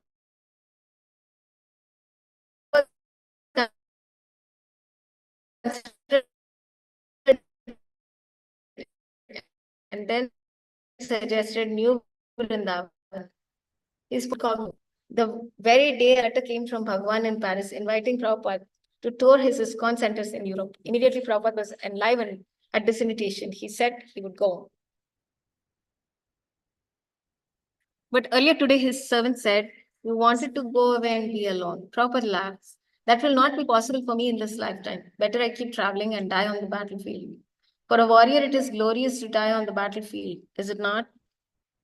Traveling around the world once or twice a year had become Prabhupada's routine. In describing his own spiritual master, he had written, Hindus were not allowed to cross the ocean, but you send your devotees overseas to preach. The injunction of the Hindus not to cross the ocean was to protect them from leaving the pious land of India. Since so many Indians gave up their cultures when they went abroad, when Prabhupada had a small child, one of the uncles had suggested he one day go to London and become a lawyer. But Prabhupada's father had protested. He did not want his son to be exposed to the sinful ways of the West. Years later, Prabhupada had gone to London as a preacher to change the ways of the sinful. For this reason, a Vaishnava should travel. Just before starting his European tour, Prabhupada explained to several devotees in his room that they should travel and preach. He said they should do so while they were young, and then they were old and matured in Krishna consciousness. They could go to Mayapur, retire, and simply chant Hare Krishna.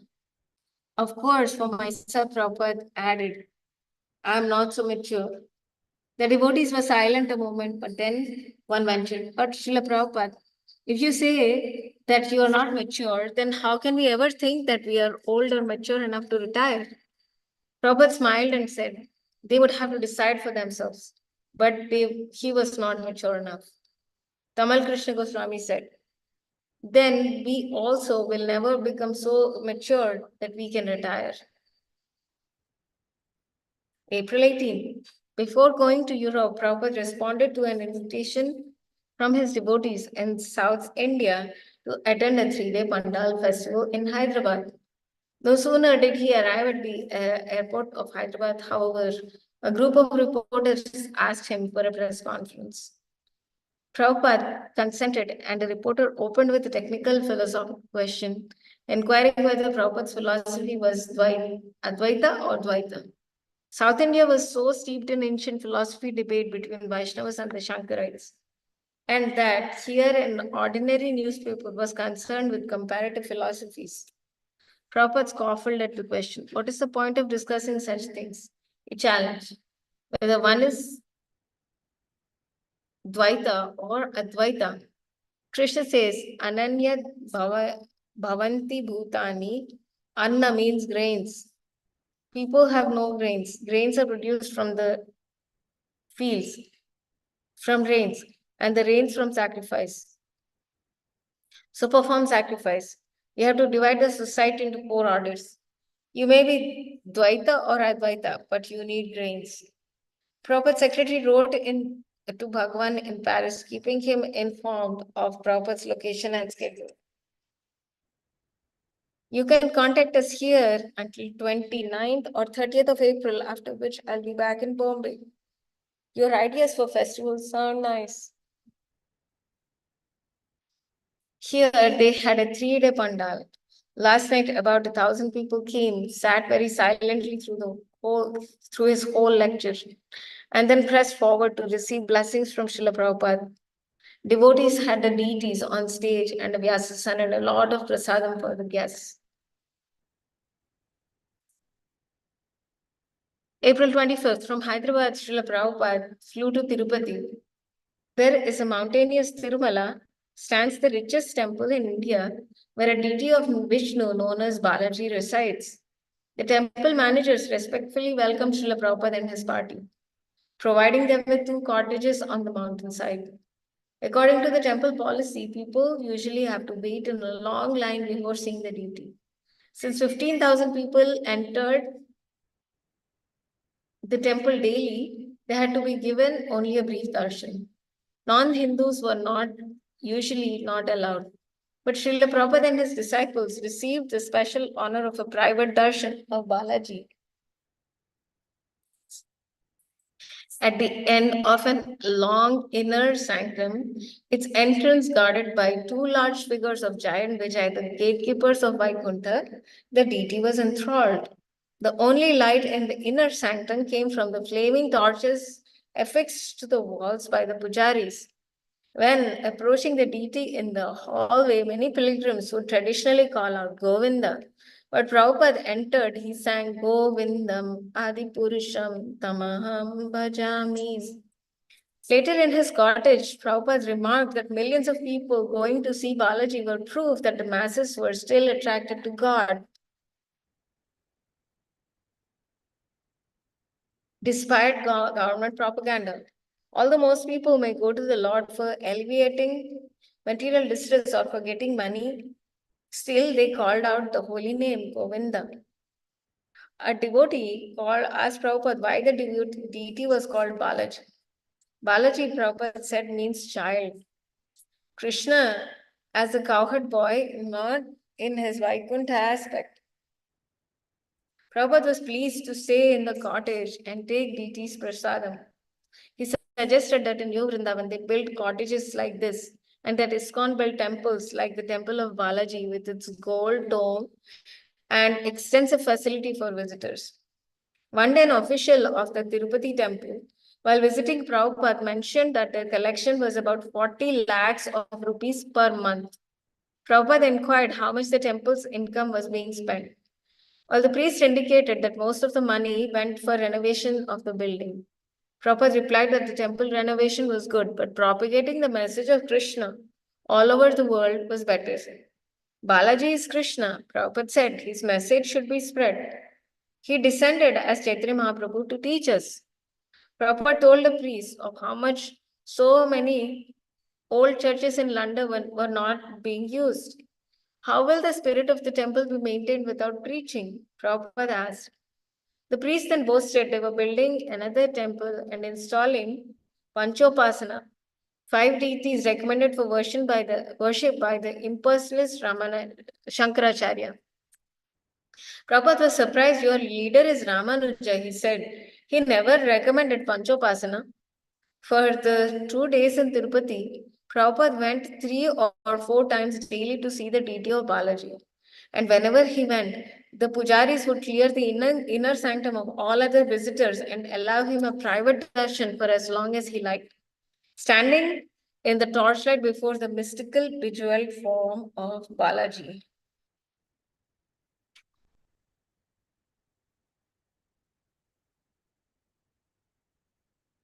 Bombay, April 29. Although in a few days Prabhupada would be leaving for Rome, a problem now faced him and the management of his Indian projects. Tamal Krishna Goswami was requesting that Prabhupada allow him to go to America. After 4 years of management in India, he was eager to try a different kind of preaching. His godbrother friend Vishnujan Swami had pleased Prabhupada with his bus touring in America and had convinced Tamal Krishna that this was the most opportune preaching. Srila Prabhupada had accepted the proposal, although reluctantly. Certainly, it would be good for preaching in America, but it would be good for Tamal Krishna. But what about India? Once again, Prabhupada was faced with the fact that the only manager for his ISKCON in India was himself. Carefully, he reviewed a recent report of the spending and accounts in Mayapur, concerned that all money be handled very carefully and spent exactly for the purpose it was intended. He had returned to Jayapataka Swami. Money for the land must be spent for land purchase. If I send money for constructing a kitchen, it must be spent for that. Also, if you purchase land, it must be properly utilized. And if you actually produce some grains and vegetables, then where is the necessity for further money for maintenance? For maintenance, we require 100 rupees per head without any risk for purchasing lands and cultivating the same. I understand that there are only 20 men that at present, so at most 2000 rupees is necessary for maintenance. I am not competent to understand everything concerning what you plan to do, but this is my rough estimate.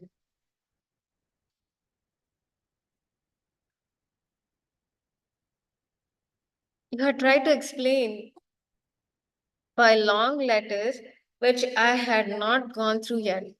In the meantime, go to the above principle. Money spent must be used for that purpose intended. That will keep it very clear.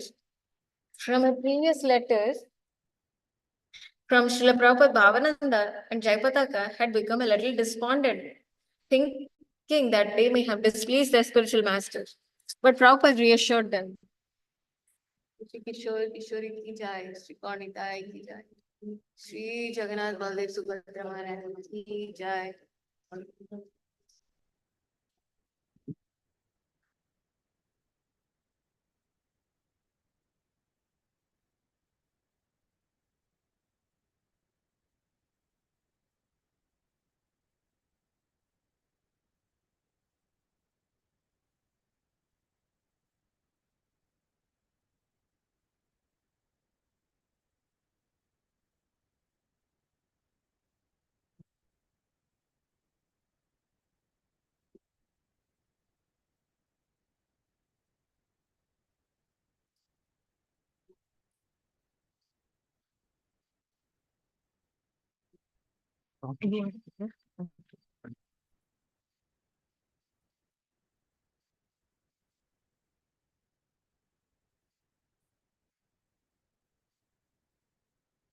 Namo Vishnupadaya Krishna Prasthaya Bhutale Premate Bhakti Vedanta Swami Namaste Namaste Saraswati Deve Gaurvam Prasthaya Nirvishesha Sunyavani Pasata Videshatanane Shri Krishna Chaitanya Prabhu Nityananda Shri Advaita Gadadhara Srivasadi Gaura Bhaktavinda Hare Krishna, Krishna Krishna, Hare Hare, Hare Rama, Rama Rama, Hare Hare.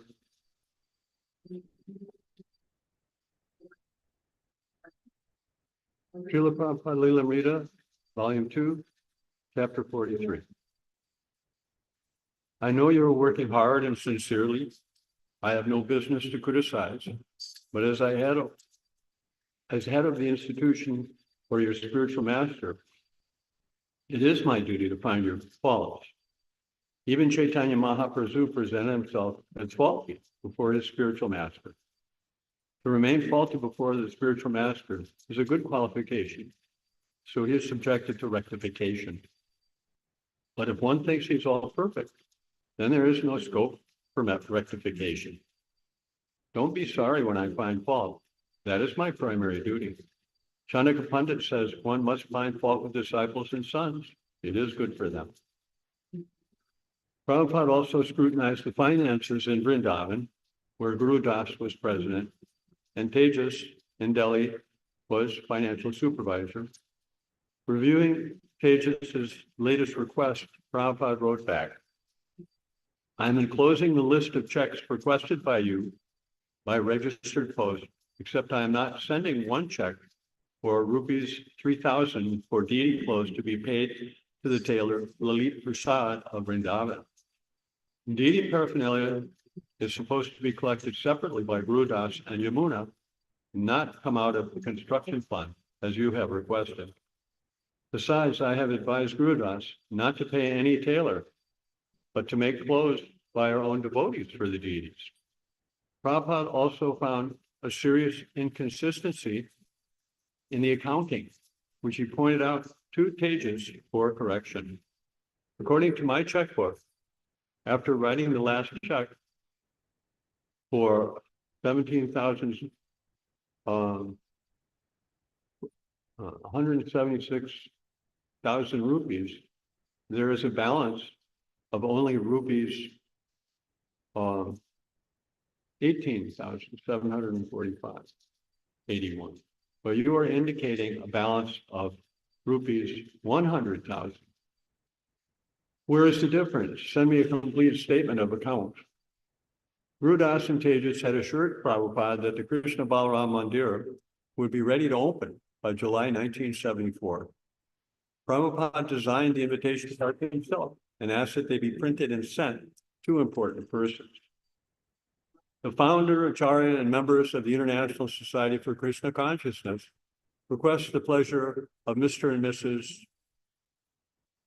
Company to visit the installation ceremony of the Krishna Balaram Mandir from August 8th to 10th and accept prasadam. Guru Das Adhikar, local president, A.C. Bhaktivedanta Swami, founder Acharya, Sri Das Adhikari, secretary.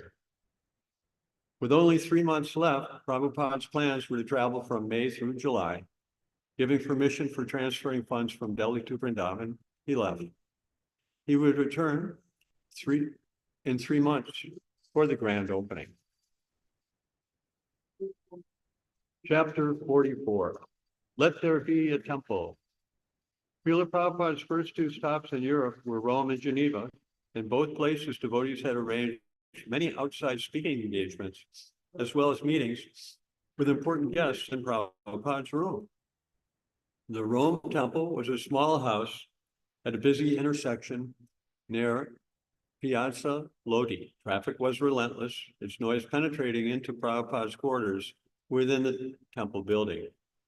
I hope the noise of the traffic doesn't bother you too much. Dhananjaya, the temple president, apologized. No, Prabhupada replied, this sound is very pleasing. It means this is a very important part of Rome. This is a very good location. At the Villa Borghese, in a hotel hall built to seat 500 people, Prabhupada spoke before a crowd of more than 1,000. Prabhupada was pleased by the enthusiastic gathering of Italians who believed as if coming to receive the blessings of the Pope. They were pious, but they had not been taught properly how to engage in the Lord's service. This, he said, was the one defect.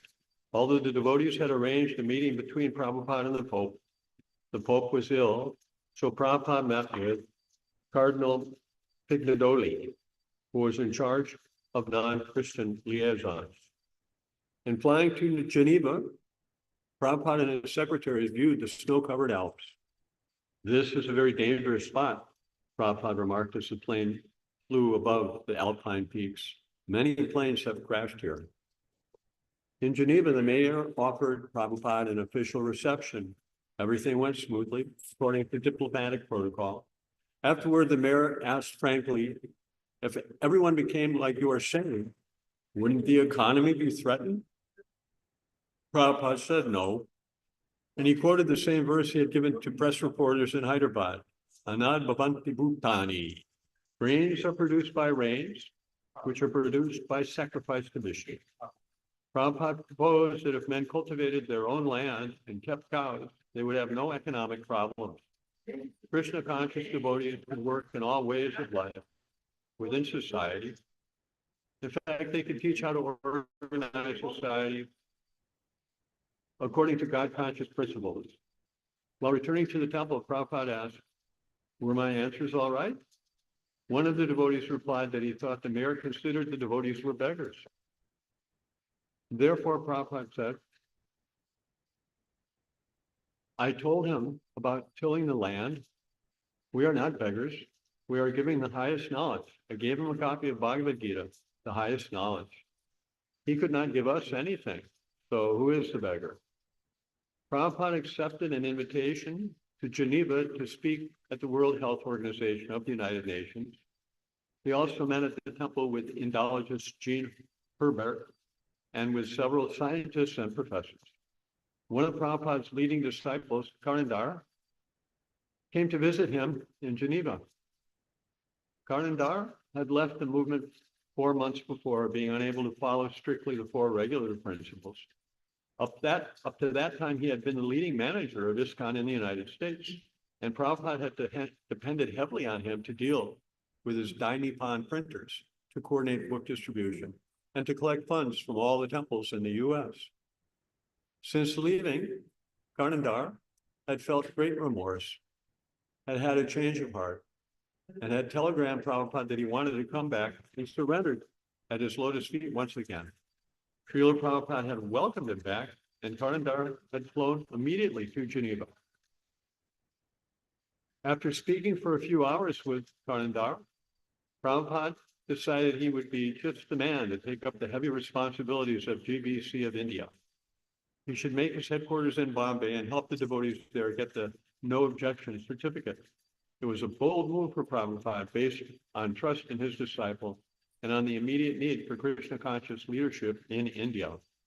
He had his secretary immediately type a letter to the leaders of the temples in Hyderabad, Bombay, Calcutta, Mayapur, Delhi, and Vrindavan, authorizing Karnandar's appointment as the new governing body commissioner for India. It is a great relief for me, wrote Prabhupada. Please give him all cooperation and work together for advancement of our mission to make the people of India Krishna conscious. Paris, June 8th.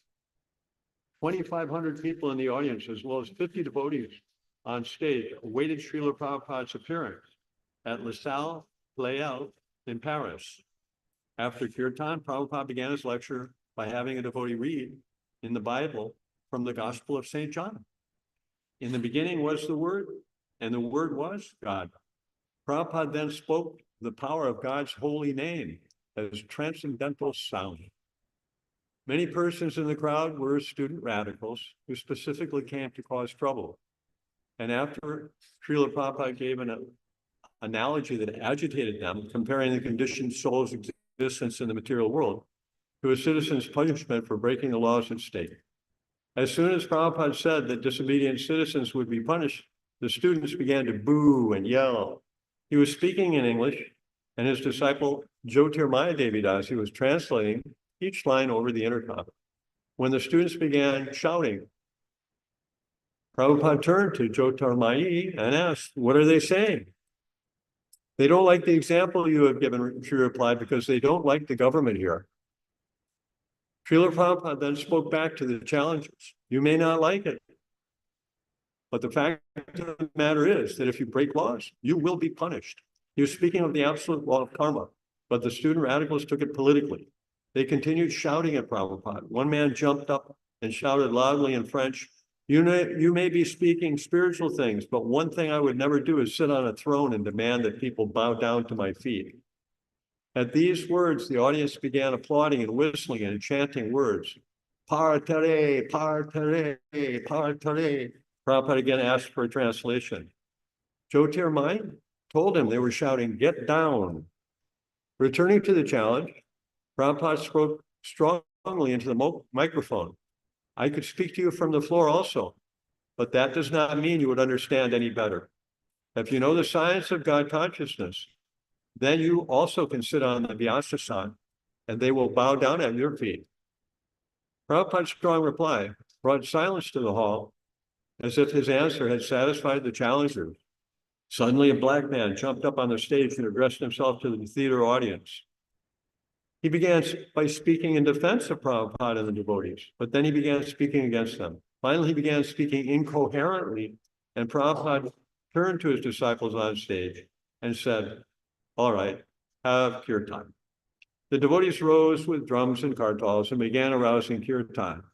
Most of the people in the audience joined also, and the protests were drowned out. After this tumultuous scene, while riding back to the temple, Prabhupada said that in the future they should not give him a Vyasasana to sit on before public audiences. In the future, they should give him a simple cushion to sit on. He also doubted the value of explaining philosophy to such large audiences. For the balance of his stay in Paris, he spoke to smaller groups who were actually interested to hear him. Frankfurt, June 18th. When Srila Prabhupada arrived, Hamsaduta and a large group of devotees accompanied him in a procession of 20 cars and vans to the outskirts of the city, to the ISKCON Center, Schloss Retterhof, a castle on a hill. My heart becomes engladdened when I hear a mridanga in a German village, Prabhupada said. The devotees showed Prabhupada the Schloss. The center room is a large ground floor hall with a ceiling 2 stories high. A second floor gallery overlooking the hall led to Prabhupada's quarters. While Srila Prabhupada was in his room, the assembled devotees from centers all over Germany and from Amsterdam gathered downstairs, where they held a wildly enthusiastic kirtan. After half an hour, Hamsaduta appeared at the railing and motioned to the devotees to come up to Prabhupada's room. Somehow, the devotees managed to squeeze into Prabhupada's quarters, or to at least stand in the hallway and watch, as Prabhupada sat, relaxed, speaking informally. I worked hard my whole life, he said. I never liked to sit idle. So devotional service means to be always engaged in Krishna's service, not like the servants in Calcutta. They get an order, and then they go to Dalhousie Park and sleep all day. Then when they come back late, the master asks them, where have you been all day? And they reply, I was busy working for you. Not like that, you see. Prabhupada laughed, and all the devotees also began laughing, although most of them understood very little English. Prabhupada then quoted Lord Chaitanya's prophecy that his name would be heard in every town and village. The devotees chanting in the villages of Germany, he said, was fulfilling that prediction. But unfortunately, he added, people object, just like the man who is being saved from danger. He gave the example of a man on a roof flying a kite. When another man, seeing him about to walk off the roof, called out to him, look out, you're in danger. The man on the roof became angry and said, what, you have checked my movement? Any gentleman, Prabhupada said, will speak out if he sees another in danger, even though the one in danger may object. Prabhupada's German devotees accompanied him on speaking engagements in nearby towns, and although he was not very enthusiastically received by most people, the devotees became more dedicated than ever to give their lives in the service of Prabhupada and Krishna. For his public engagements, he sat on a small cushion so as not to again arouse the indignation of people who could not understand the tradition of the Guru.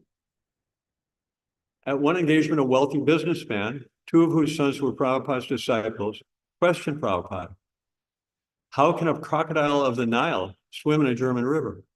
In other words, how can you transplant a foreign culture with Indian ways and dress to Germany? You can become Krishna conscious in a tie and suit, Prabhupada replied. Isn't this chanting self-hypnosis? Asked another man. No, Prabhupada replied staunchly. It is purification. And so it went, mostly challenges with a few sincere inquiries. While Prabhupada was in Frankfurt, two interested distinguished visitors came to see him. A Benedictine monk, Father Emmanuel, and a Baron von Durkheim, a prominent German philosopher and spiritual writer. Both men were attracted by Prabhupada's philosophical explanations and accompanied him on his morning walks for several days. Srila Prabhupada's next stop was Australia. He had worked out a schedule whereby he would attend 3 Rath Yatra festivals in 3 cities, first in Melbourne, then a week later in Chicago, and 2 days later in San Francisco. He would then go to Los Angeles, Dallas, and New Vrindavan, timing everything for his return to Vrindavan by July 25th for the Krishna Balaram Mandir opening 2 weeks later. He was now regularly referring to the opening date of the Krishna Balaram Mandir as a time when many devotees from around the world could gather at Vrindavan to be with him. On June 17th, he had written from Germany to Jaya Hari in London. I am presently traveling through Europe, and in the past weeks have held many programs in Rome, Geneva, Paris, and now Germany. I therefore have no time to carefully study and decide on your proposals. The best thing is if you can come and meet with me personally after I have finished this present tour. I'm planning to go to Vrindavan for Janmashtami for the opening installation ceremonies of our Krishna Balaram Mandir. If you can come to see me in Vrindavan, I would be glad to discuss and plan with you what is best for your devotional service engagement. After a 24-hour flight from Frankfurt to Australia, Prabhupada was picked up at the Melbourne airport by devotees in a borrowed Rolls Royce. The newspaper reporters were quick to notice the car. Divine grace comes rolling in, read one headline. The story began. 60 young Hare Krishna devotees yesterday welcomed their earthly leader to the city where the basin sits, but official Melbourne met him coolly.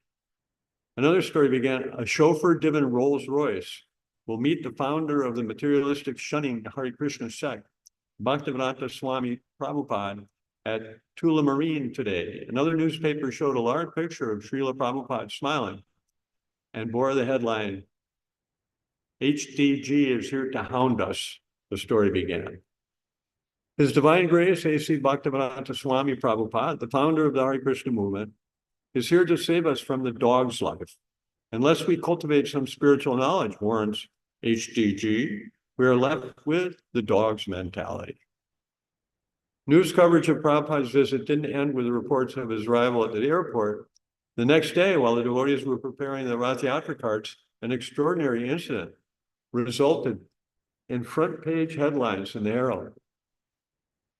Krishna sect uses a canopy to save women from blazing office. Monks from the Hare Krishna sect held the painted canvas canopy of their religious wagon as a safety net, so 5 screaming women could jump to safety from a blazing 3-story building in Melbourne yesterday. The article was accompanied by 2 large pictures showing Hare Krishnas holding the large canvas canopy.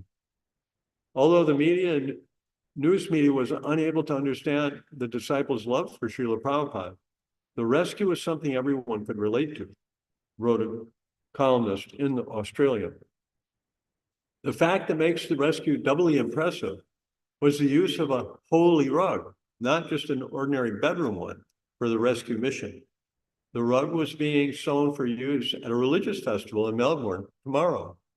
The columnist coyly speculated whether the devotee's holy rug was still usable in the religious festival as a canopy for His Divine Grace, A.C. Bhaktivinoda Swami Prabhupada. You see, the Swami is not one of your ordinary Swamis. He is the founder of the Hare Krishna, and the group describes him as the Lord of the universe. Devotee spokesman had reported, however, that the rug would be used in the festival. The incident proved to be good publicity for the festival the next day, and when Lord Jagannath, the Lord of the universe, and his pure devotee, Srila Prabhupada, held a Rath Yatra procession through the main streets of Melbourne. Regarding media coverage, Prabhupada had said that simply the printing of the holy names Hare Krishna greatly benefited the readers, regardless of whether the names were mentioned in reverence or disrespect. Amoga. Prabhupada met Lord Jagannath at City Square by Town Hall. There was a Vyasasan on the cart, but he chose to walk before the carts in front of the deity of Lord Chaitanya. Prabhupada was wearing a gold wool cap, a peach-colored turtleneck jersey, and an effulgent silk saffron dhoti and kurta. Around his shoulders, he wore a white silk chadar, and he wore a garland of orchids and many yellow flowers. It was winter in Melbourne and quite cold, but he put his hands up and chanted and danced. We had about 11 new mridungas. There were also 3 men playing big bass drums, and we all formed a circle around Srila Prabhupada. It was ecstatic, all playing drums, chanting Hare Krishna, and Prabhupada himself chanting in the parade going on through the city. Prabhupada marched with transcendental power, just taking over the city, walking right down Swanson Street. Sabapati. From the point of view of weather, it wasn't a very nice day. Prabhupada met the Rath cart at the corner of Swanson Street and Burke Street, and he led from there on. He walked about 2 miles. All the devotees had been having kirtan in 3 different groups, but when Prabhupada met the Rath Yatra procession, we all gathered around him. He was leading the procession. Behind was a 14-foot of Lord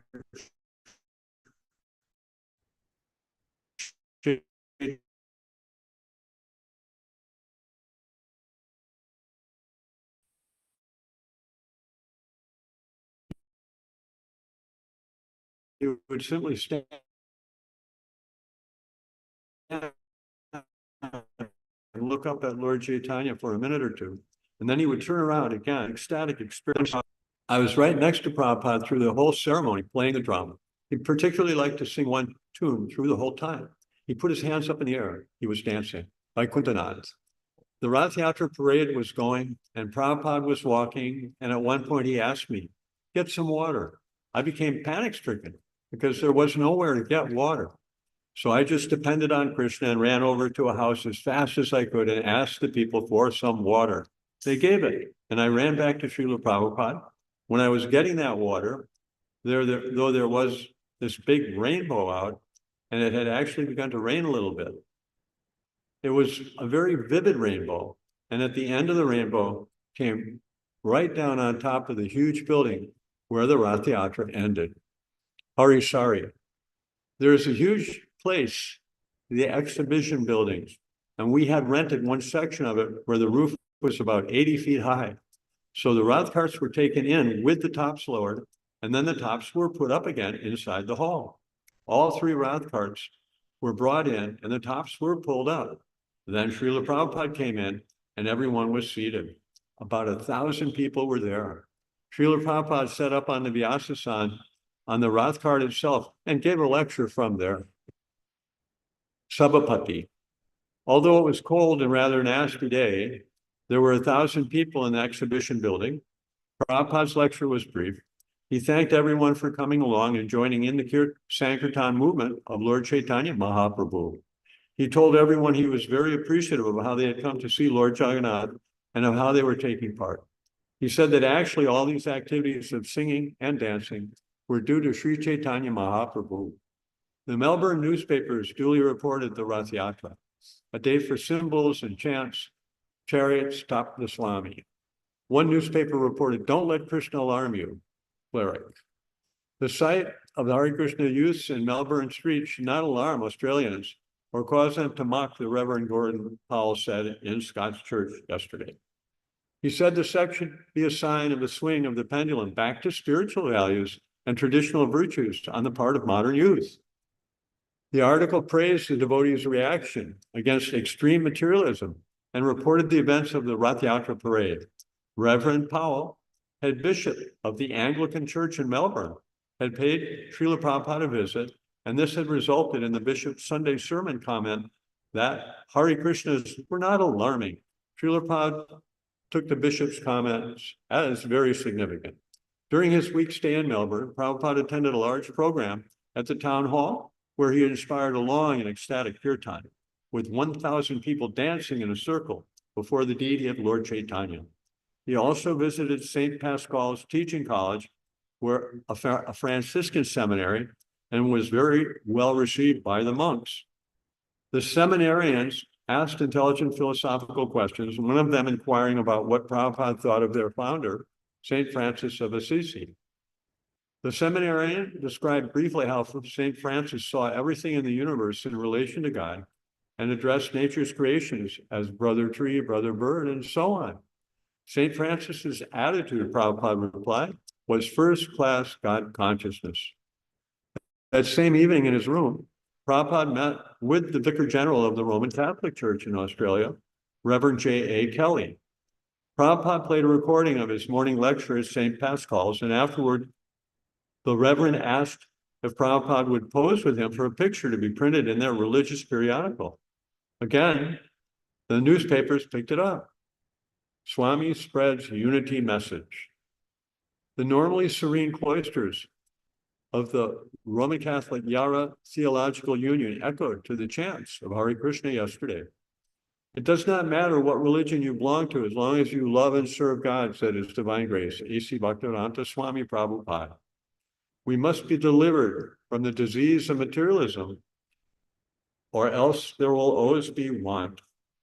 After the discussion, the president of the Institute Student Representative Council, Franciscan seminarian Patrick McClure, 25, said that there seemed to be a consensus in many areas. In particularly, we agree with the need to reject materialism, he said. Mr. McClure said, the informal meeting reflected an openness and tolerance in the church. Maybe they have something to tell us, he said. July 1st, in Melbourne, Prabhupada dictated a letter to Guru Das in Vrindavan. It was less than 6 weeks before the scheduled opening of the Krishna Balaram Mandir, and Srila Prabhupada had not received regular reports from Vrindavan. He was concerned that everything be ready on time for a gorgeous ceremony. My dear Guru Das, please accept my blessings. I'm spending my last 2 days in Australia, and after this, I shall go to the USA. In the meantime, I wish to give you some instructions regarding our Janmashtami installation in Vrindavan. The main thing is the ceremony shall be conducted by our own men. We do not have to be dependent on taking help from persons who will not even eat with us, thinking us inferior. All over the world, in Paris, New York, Australia, etc., our men and women are worshiping the deity very nicely, and I am very proud of their worship. There is no reason why we have to think we are dependent on any Indian Goswami in order to conduct our ceremony in Vrindavan. So you understand this and be convinced of it, and let them come as invited, but we shall conduct the affair ourselves. You can also arrange to have her Govinda dramatical players and our own players as well. There should be abundant prasadam for whoever comes all day long. The kitchen should go on. So see, there is sufficient stock of rice, attar, flour, ghee. The life members should be especially cared for and invited. We shall manage our own affairs. If they come, that is good. But if not, we shall manage. From our side, everything should be done nicely. All big officers in Mathura and Vrindavan should be invited. Goswamis and God brothers also. Also invite local Marawadis and invite Partak also. Practically by distributing a general invitation card, we shall invite everyone. All the inhabitants of Vrindavan will be invited to come and see the deity and take prasadam. There should be special arrangement for life members. Mr. Birla and many other respectable visitors, there is no question of money. Let it be a first-class 1A arrangement. Krishna will provide all expenditures, so try to make it gorgeous. Gorgeous means sufficient stock of prasadam and temple decorations as gorgeous as possible. The internal management of dressing can be done by Yamuna, Madhira, Jaratirtha. They're all expert. The Shastric direction can be from Pradumna. Also, Mr. Jai Purna of Karnapur came to see me, so invitation should be extended to him. Invite all local ashrams and sannyasis as well. I do not hear of Pranava. I sent him a telegram, but there is no reply. The whole management should be done combinedly. Do not fight amongst yourselves. That is my only anxiety. I shall leave for Vrindavan by 25th of July. In the meantime, reply to me at LA. Your ever well-wisher, A.C. Bhaktivedanta Swami. While Guru Das got direct instruction on the ceremony, almost every other devotee Prabhupada wrote received his personal invitation to the Krishna Balaram Mandir opening. In a letter to Shaivana Maharaj in West Africa, Prabhupada wrote, you want to see me and I also have some important things to discuss with you. So the best thing is if we meet end of July in Vrindavan, India. Today I am leaving for the United States to attend Rath Yatra in Chicago and San Francisco. But at the end of July 1st, I will reach Vrindavan. We are having a very big festival there on Janmashtami when we will open the Krishna Balaram temple by installing the deities. So you must also attend to helping conducting the ceremonies. I will therefore see you in Vrindavan by the end of July. Srila Prabhupada's engagement at La Trobe University in Melbourne was like a repeat of the unpleasant incident with the radicals at La Salle Pleyel in Paris.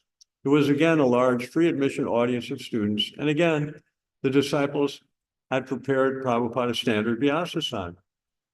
Devotees held a kirtan on stage and introduced Srila Prabhupada, who began speaking very basically about the distinction between the soul and the body, and how this education is required for all people. But after no more than 10 minutes, a young man in the audience stood up and began to shout profanities at Srila Prabhupada. And how do you explain your Rolls Royce, he added. The audience, which had been quiet until the interruption, now became noisy and restless.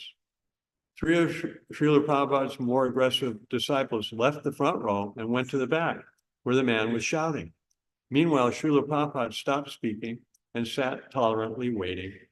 The shouting stopped, and he began again. As I was explaining, in material life, we have been changing from one body to another. This is not a very good condition of life. Nobody wants to die, but he is forced to die. After 5 minutes, the abusive language again broke out. This time, Srila Prabhupada's 3 disciples pushed the shouters out the back door. In the fight, one of the students pulled a knife from his boot, but a devotee disarmed him. The atmosphere inside the auditorium was tense, and many people were talking loudly. Some got up to leave. Madhavi Swami, taking the microphone, pleaded with the students to remain calm and continue hearing from Srila Prabhupada. Some students in the audience seemed on the verge of violence, and the devotees feared for Prabhupada's safety, but Prabhupada was willing to continue. He called for questions. Student, I am a Christian, and I would like to know what is your opinion of Jesus Christ. Srila Prabhupada, We respect Jesus Christ as you do, because he is representative of God, Son of God. We're also speaking of God, so we respect him with our greatest veneration. Question: you are a son of Jesus too? Srila Prabhupada: yes, I'm a servant of Jesus. I don't say I am Jesus. Question: I want to know if you have the power of Jesus. Srila Prabhupada: no, I have no power of Jesus. Question: well, I have got the power of Jesus, laughter, because I am a Christian. Srila Prabhupada: that's all right. You are Christian. We are Christian. It is practically the same thing. Laughter and applause. Student: I have one other question. I believe Jesus is coming back and not Krishna. What are you guys going to do when you see Krishna? Laughter. Srila Prabhupada: when he is coming, welcome. We shall welcome. It's very good news that Jesus is coming. Student: Jesus had no reputation. He wore sandals and was crucified between two thieves. And your spirituality is on a Rolls Royce and a padded seat. And you're all into money. You Krishnas want money. Srila Prabhupada: I don't want money. Student: and you say violence is violence. That's what you believe. Jesus turned the other cheek, and he expected his followers to. Applause. Srila Prabhupada: this Christian consciousness movement is not a sentimental religious system. It is science and philosophy. Prabhupada explained that understanding the science of God was transcendental to Christianity or Hinduism. The real goal was to learn to love God. Second student: I have a question about Krishnamurti.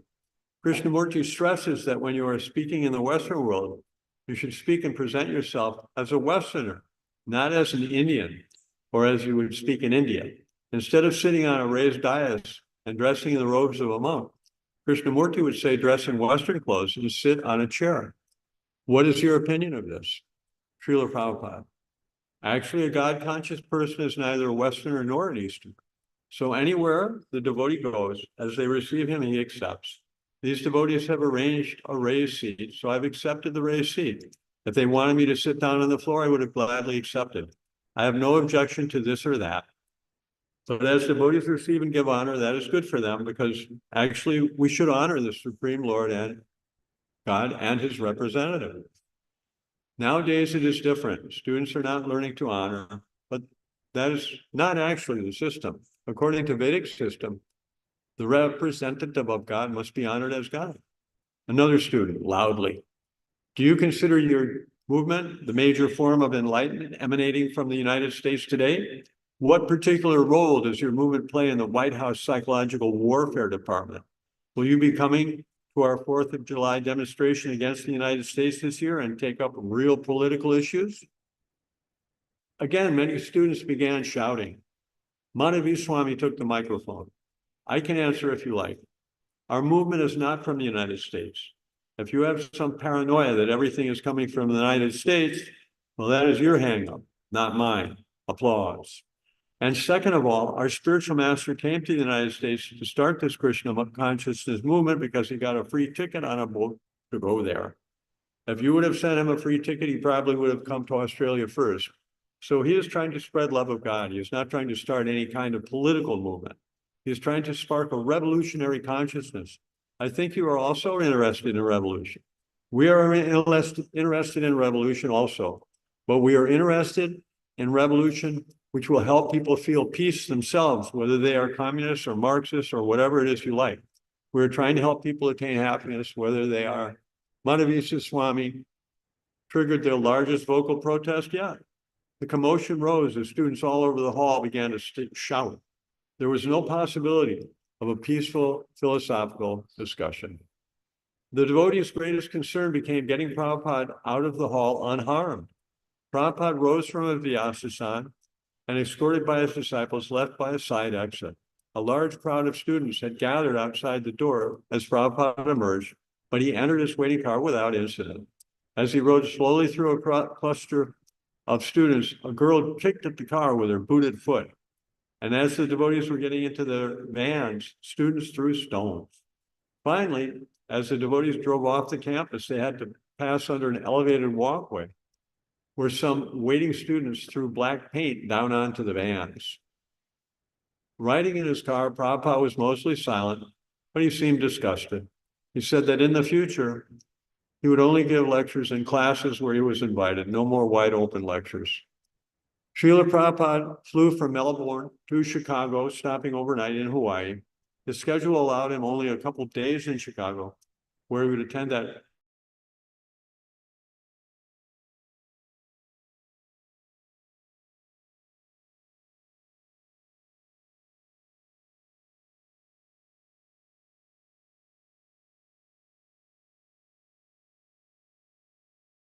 the benefit from a Rath Yatra festival.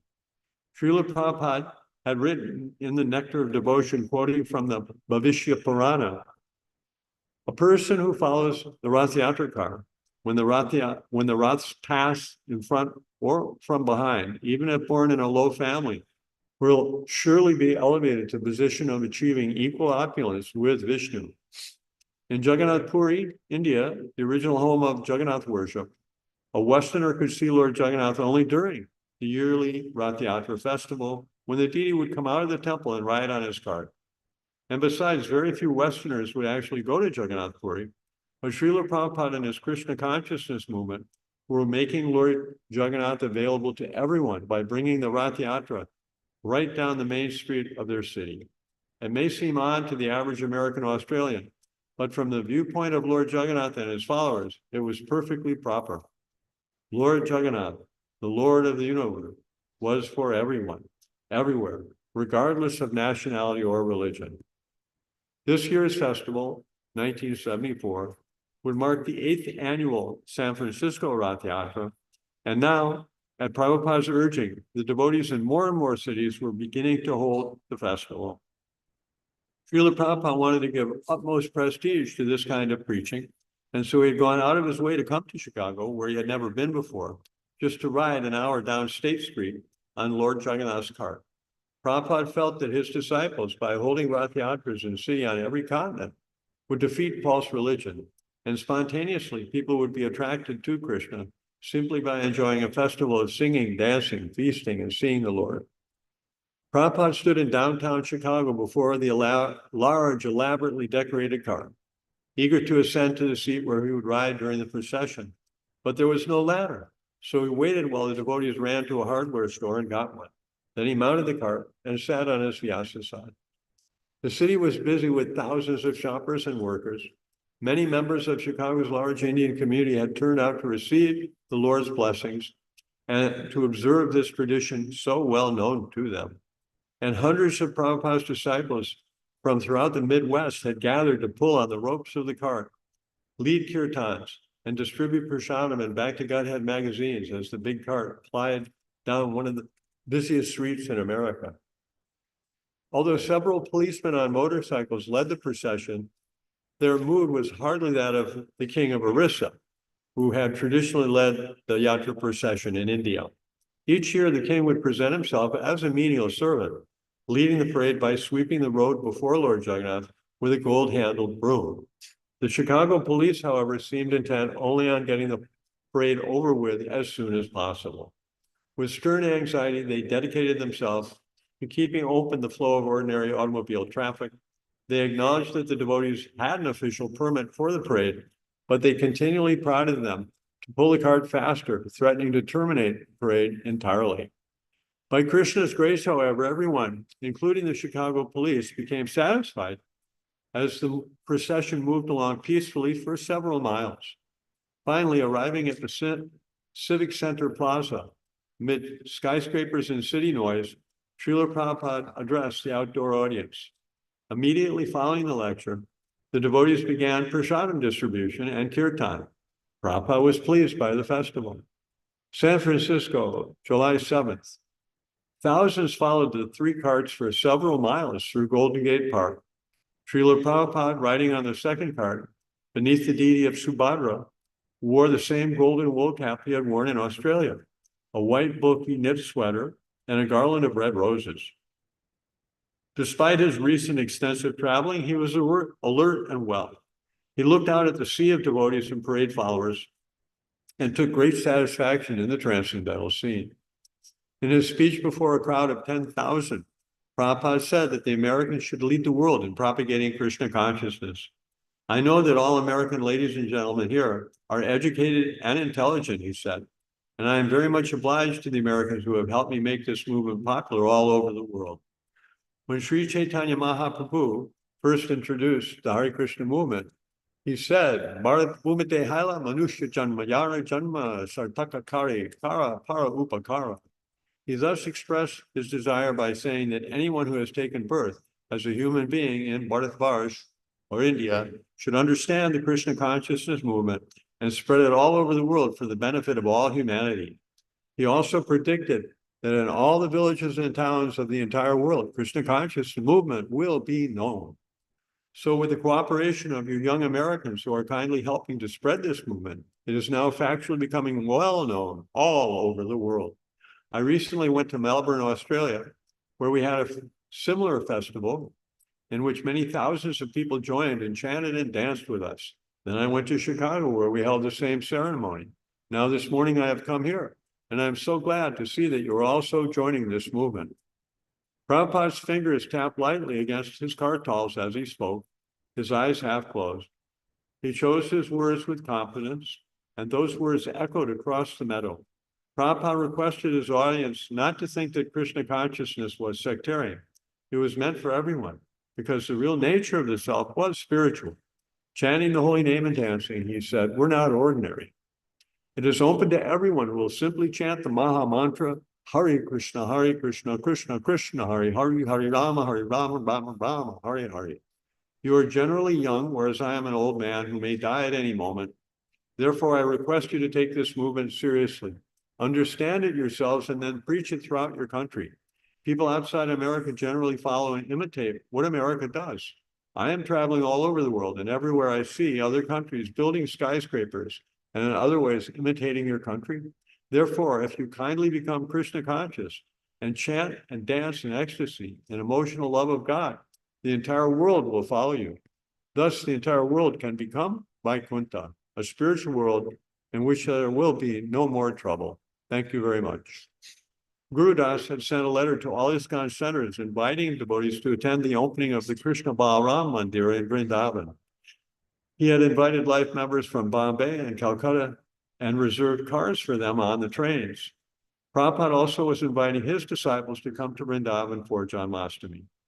Lecturing before hundreds of devotees in Los Angeles, he said, I invite all of you to come to Vrindavan to the opening of the Krishna Balaram Mandir. Prabhupada had also mailed invitations to his godbrothers, and when one of them, Sridhar Maharaj of Navadvip, accepted the invitation, Srila Prabhupada replied, assuring him of comfortable accommodations and suggesting the easiest way to travel from Calcutta to Vrindavan. Srila Prabhupada also told Sridhar Maharaj of his preaching. You will be glad to know that our books are selling very nicely. Last year, we sold about 4 million books. And this year, within 6 months, we have completed last year's quota, and therefore we can reasonably expect to double the sale of last year. The only difficulty is that we are expanded worldwide organization, and it requires very acute management to keep up the status quo. So by Krishna's grace, everything is going on nicely. Regarding preaching tour, it has become a little difficult for me because I have got the same heart trouble as you have.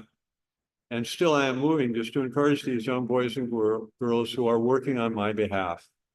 On July 15th, only 10 years before Prabhupada's proposed arrival in Vrindavan, he wrote almost identical letters to his sannyasi disciples, inviting them to come and resolve the many personal matters and items of business that had been pending during his busy tour.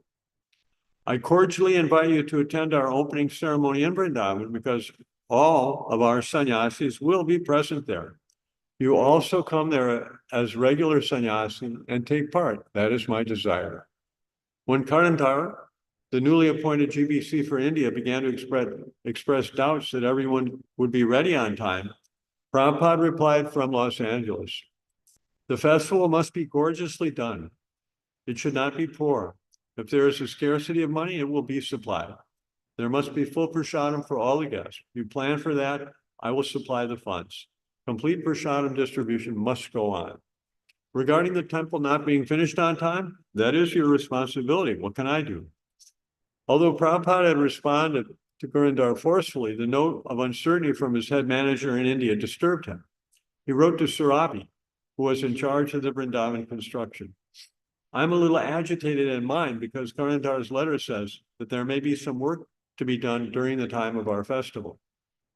While in Los Angeles, Prabhupada also received word that the London Rath Yatra, scheduled for later that month, had been canceled by the local authorities. The previous year's parade, officials said, had seriously interfered with traffic. Prabhupada insisted that the devotees protest this unreasonable ruling. It is religious discrimination, he said, and he advised the sympathetic Indians in London approach the ambassador and request him to present the matter before the Queen. The recent statements of the Reverend Powell of Melbourne could be used to demonstrate that Christians should not be alarmed by Krishna consciousness movement. The police objection means that the whole religious ceremony should be stopped, Prabhupada challenged. What is that? Simply for some technical mistake? Now they will stop our whole religious ceremony? Prabhupada said that if the city continued to prohibit the parade, the devotees should erect a stationary cart in Hyde Park and hold a festival there without a procession. After holding our ceremony, Prabhupada said, we shall take the deity on a palanquin and go to Trafalgar Square. The Rath will stay, it will not move, but we shall take the deities on a palanquin and go to Trafalgar Square. In this way, take police permission, and after going there along with the ceremony, protest. They cannot object, but the Rath must be seen, and the people must know that the rascal police government has stopped it. Prabhupada repeated his instructions several times. He was in a grave mood as he instructed his followers. My guru used to say, prana ache yanra se hetu prachara. One who has got life, he can preach. The dead man cannot preach.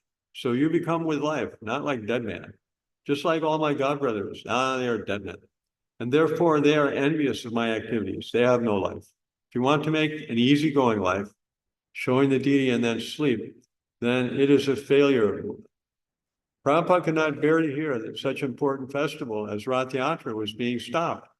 We shall abide by all the rules, he said, but we must have this festival. They saw last year in the open sunshine, thousands of people, tens of thousands of people stood in Trafalgar Square for 3 hours, and they do not go to church. So they have seen there is something. Otherwise, how people have taken so much interest. Brahmananda Swami. Yes, just like the San Francisco paper. They admitted this is the most popular festival. Prabhupada, yes, 15,000 people attended my lecture silently in San Francisco. So they are seeing there is something in the movement, but sometimes some parties do not want us to go without objection, or else they will be finished. One day, on the day of Prabhupada's departure from Los Angeles, he addressed the assembled devotees in the temple, encouraging them to remain faithful in Krishna consciousness. And he revealed his own feelings of urgency. His constant traveling was for his disciples, so they would remain strong. And if they remained strong, following the simple programs he had given them, then their success was guaranteed. Some way or other, he said, we have introduced this program in the Western countries, and you are so intelligent. You have very soon captured it. So stick to the standard. Then your life is successful. It is not at all difficult, but don't deviate. Then you are paka, means solid. Mam eva papadyante mayam etam tarantite. If you remain solid in Krishna consciousness, then Maya cannot touch you. So that is my request. I'm traveling all over the world. I'm going to see how things are going in Dallas and New Vrindavan. So my touring is natural. I've started this movement. I want to see it as going nicely. Don't deviate. That is my only request. Prabhupada began to cry and simply concluded, then you will remain solid. Thank you very much. New Vrindavan, July 18th, 1974. A letter from Karnandar reached Srila Prabhupada informing him of his resignation as GBC for India. The responsibilities were too great for him, for he had only recently come back to Krishna consciousness. He would continue to follow the spiritual program, but could not be GBC again. Prabhupada again was set back. And before several GBC men in his room in New Vrindavan, he asked, what to do? What shall we do? So maybe I should just give up these projects in India. But Srila Prabhupada, the devotees replied, those Indian projects are very dear to you. But what can be done? Prabhupada asked. Except for Guru Das, none of the devotees in Vrindavan thought that the building would be ready by the scheduled grand opening. Work was going along slowly, as usual, and except for the deity hall area, the land was still a construction site. There were no altars, no deities. Tejas thought Guru Das so feared displeasing Prabhupada that he could not bear to admit that the building would not be ready. The date had been set, and Prabhupada did not want excuses. It has to be done by Janmashtami, he wrote. There is no question of delay.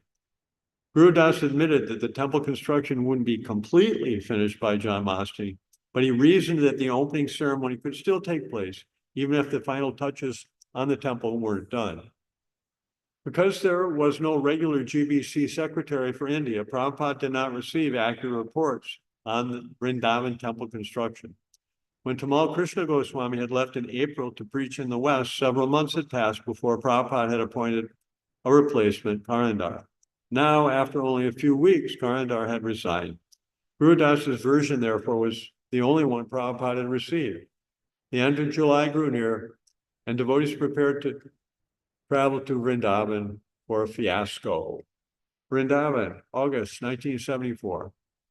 When Prabhupada's car pulled up at the ISKCON property in Raman Reddy, a group of devotees greeted him with kirtan and flowers. Some 25 devotees from temples around the world had already gathered for the grand opening ceremony and celebration, and along with the Vrindavan devotees, they crowded happily around Srila Prabhupada. No formal walkways had been constructed, and Prabhupada walked through the half-constructed walls past piles of sand and bricks, making his way toward the deity house. Even here, the lack of ornamentation and finishing was apparent, and rubble lay all around. What is this? Prabhupada demanded as he toured the construction site.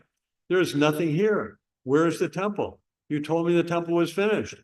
Gurudas, Sarabi, Gunarnava, and others directly responsible were unable to answer. Their faces went white. Prabhupada was furious. How can you open this? The visiting devotees also began speaking among themselves. It's not ready. How can we open? But Prabhupada said, one devotee, devotees from all over the world are coming. Stop them immediately. Prabhupada said, there will be no opening. Prabhupada had burst the bubble, the illusion that they would be ready for the grand opening. Prabhupada's anger was frightening, and the devotees who surrounded him were no longer carefree and joyful. You were going to open this temple? Prabhupada scoffed. The altar is ready, said Harikesh, who had come from Japan to attend the opening. We can install the deity and you cannot open this temple, Prabhupada shouted. This temple is not completed. Prabhupada then walked into his house, followed by the Vrindavan managers and a few other leaders. Whoever could keep his distance from Prabhupada in this move considered himself spared. Sarabi's wife ran off to pray to Krishna, afraid of Prabhupada's ferocity. In his room, Prabhupada's anger only increased. He yelled at Gurudas for mismanagement. He yelled at Sarabi. He yelled at all of them. No one dared to offer suggestions or excuses. There was nothing to do but turn white and become depressed. Prabhupada suddenly inquired whether the temple could be opened despite the mess. Can you have the deity room ready at least? He turned to Sarabi. This is an insult to our society. What will people think? We have announced it everywhere. Nobody actually knows about it, Srila Prabhupada, Sarabi replied fearfully, exposing himself for another blast. Oh, Prabhupada somewhat changed his tone. You have not made any propaganda about it? No invitations? Not yet, Prabhupada, not to the people in Vrindavan. They do not expect it to open because everyone who has been here can see it is not possible to open. They know it is not ready. This is a farce, Prabhupada scowled. It is a fiasco. Disgusted, he looked at his Vrindavan managers. We have to open.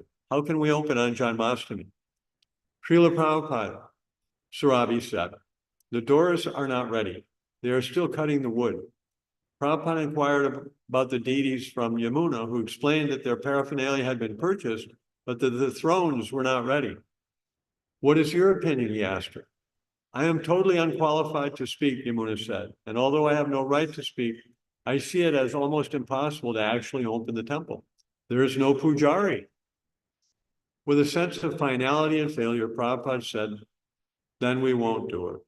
But we have invited so many people from all around the world to come, and I was not informed of this.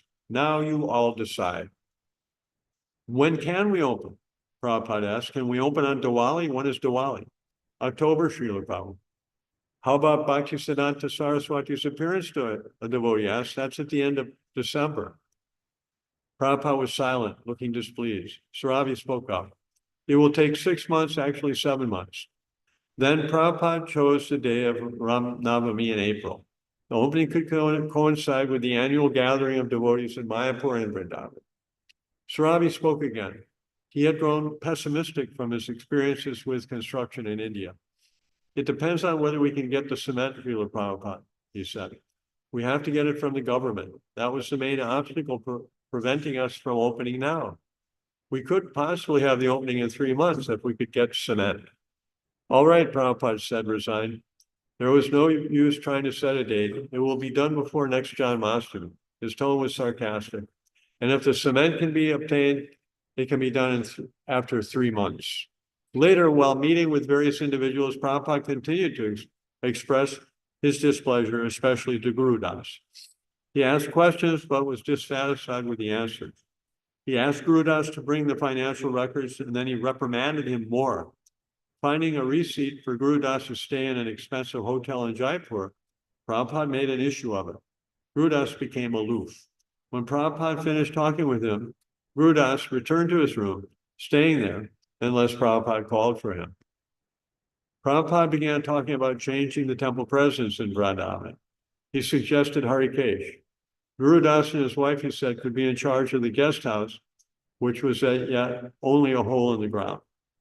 He called Guru Das again and asked what he thought of his managing the Vrindavan guest house, suggesting he go to Jaipur guest house in Vrindavan for ideas about management.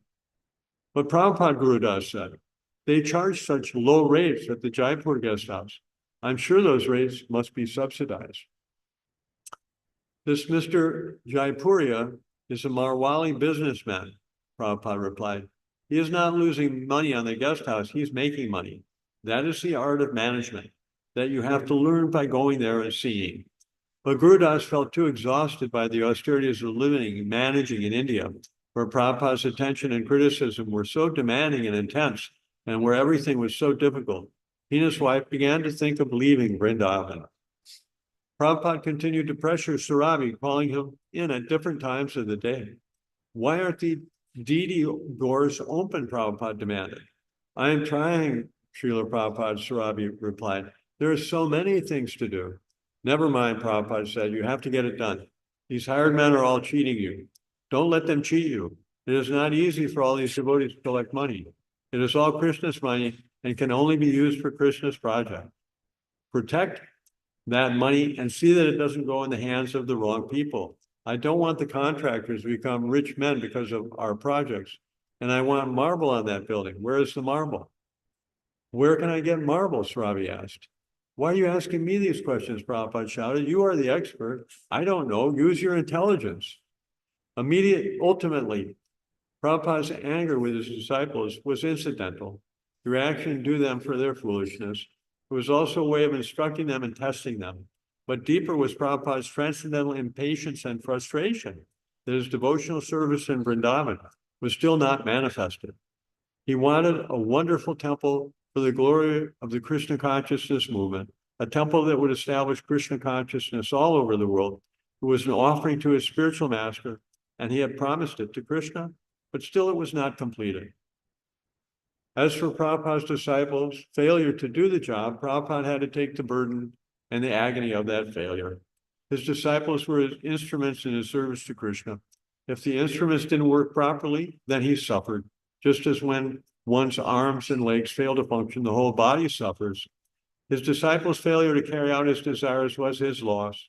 In this way, he felt transcendental lamentation over their failure to open the Krishna Balaram Mandir on Janmashtami Day. Prabhupada's disturbance, though transcendental, was nonetheless real. It was not feigned merely for instructing, nor could the devotees cheaply cheer up their spiritual master. For Prabhupada's disciples to properly assist him, they would have to understand his transcendental mood and serve him accordingly. Prabhupada wanted practical, down-to-earth service from his disciples. They should not expect to serve him sentimentally, but should work hard. Devotional service was dynamic. Prabhupada wanted his disciples to help him with his projects to serve his Guru Maharaj, projects which, if successful, could save the world from misery. Getting concrete was a big problem. Srila, Gunarnava, Tejas, and others were always meditating and striving how to get cement. Yet it seemed no cement was available in the whole of India, as month after month they waited for government permission. Daily, since Prabhupada's arrival for the so-called temple opening, the devotees had been traveling by bus and rickshaw to Mathura to see if cement, even a few bags, was available. Sometimes they were cheated. One shipment of 20 bags had been cut with other materials, and when they used it in casting a column, it remained soft for 4 days and finally crumbled. When at last enough cement arrived to complete the work, the devotees felt sure it happened only because of Srila Prabhupada's presence. Prabhupada had Gunarnava count every bag of cement as it arrived. From 8 in the morning until 9:30 at night, the shipment kept coming on trucks, each truck with 4 coolies to carry the heavy bag on their backs to the storage shed. Gunarnava stood outside all day with pad and pen, marking the receipt of each bag. Srila Prabhupada came out of the house several times and watched gravely. In the evening, when they were finished, he called Gunarnava in. So how many bags? Prabhupada asked, and Gunarnava gave the exact figure. Everything is locked away now, Prabhupada asked? Yes, Srila Prabhupada. Prabhupada talked about the cement as if talking about a shipment of gold. August 12th, Prabhupada felt very weak. It was on the afternoon of his appearance day, and he was sitting at his desk in the main room of his house. He lay down on his seat and put his head against one of the arm pillars.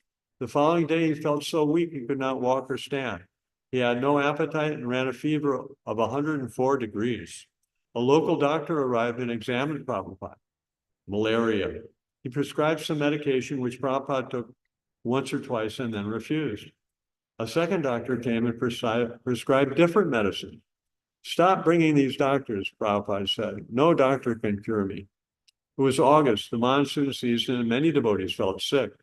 When Shruta Kirti, who had recently returned to his post as Prabhupada's personal servant, contracted malaria, Kuladri, who had come to Vrindavan to attend the temple opening, volunteered to assist. Then Kuladri got malaria. Other devotees became ill with malaria, jaundice, dysentery, and various digestive problems. The weather was overcast, hot and humid, and thousands of varieties of insects began appearing. For several days at a time, the sky would be cloudy, the temperature in the 90s, when the sun would come out and steam everything up with almost intolerable heat. It was Vrindavan's most unhealthy season. Prabhupada's condition worsened, and the devotees became morose and even fearful for their spiritual master's life. They brought Prabhupada's bed out where it was cooler, on the small patio outside his house. His servants would massage or fan him. Days passed, and Prabhupada didn't eat except for a few grapes and some slices of orange. This is the way his father had died, he said, by not eating. Such remarks frightened Prabhupada's disciples all the more, and they began visiting the samadhis of the Goswamis to pray that Prabhupada would be cured. One evening, Harikesh stayed up all night near Prabhupada's room, chanting softly a continuous kirtan of Hare Krishna. Prabhupada liked it. This kirtan, he said, is what actually gives us life. After that, devotees took turns so that there would always be kirtan. Prabhupada explained that his illness was due to the sins of the ISKCON leaders, 80% of whom were not strictly following the rules and regulations, he said. Even in Vrindavan, some of the devotees weren't regularly rising at 4 a.m. Since Prabhupada was speaking little, he had only briefly mentioned this cause of his illness. But brief as it was, it crushed his disciples. As for who was guilty, each disciple would have to say for himself. But in a mood of, oh God, what have I done? All the disciples in Vrindavan immediately became very attentive to the rules and regulations. In the morning Bhagavatam class, the devotees who lectured regularly discussed the subject as explained in Srila Prabhupada's books. At the time of initiation, Krishna absolves the initiate of all karmic reactions due for past sinful acts. The spiritual master, however, as a representative of Krishna, also shares in removing the disciples' karma. Krishna, being infinite, can never be affected by such karma, whereas the spiritual master, although completely pure, is finite. The spiritual master, therefore, partially suffers the reactions for disciples' sins, sometimes becoming ill. Jiva Goswami warns that a spiritual master should not take too many disciples because of the danger of accepting an overload of karma.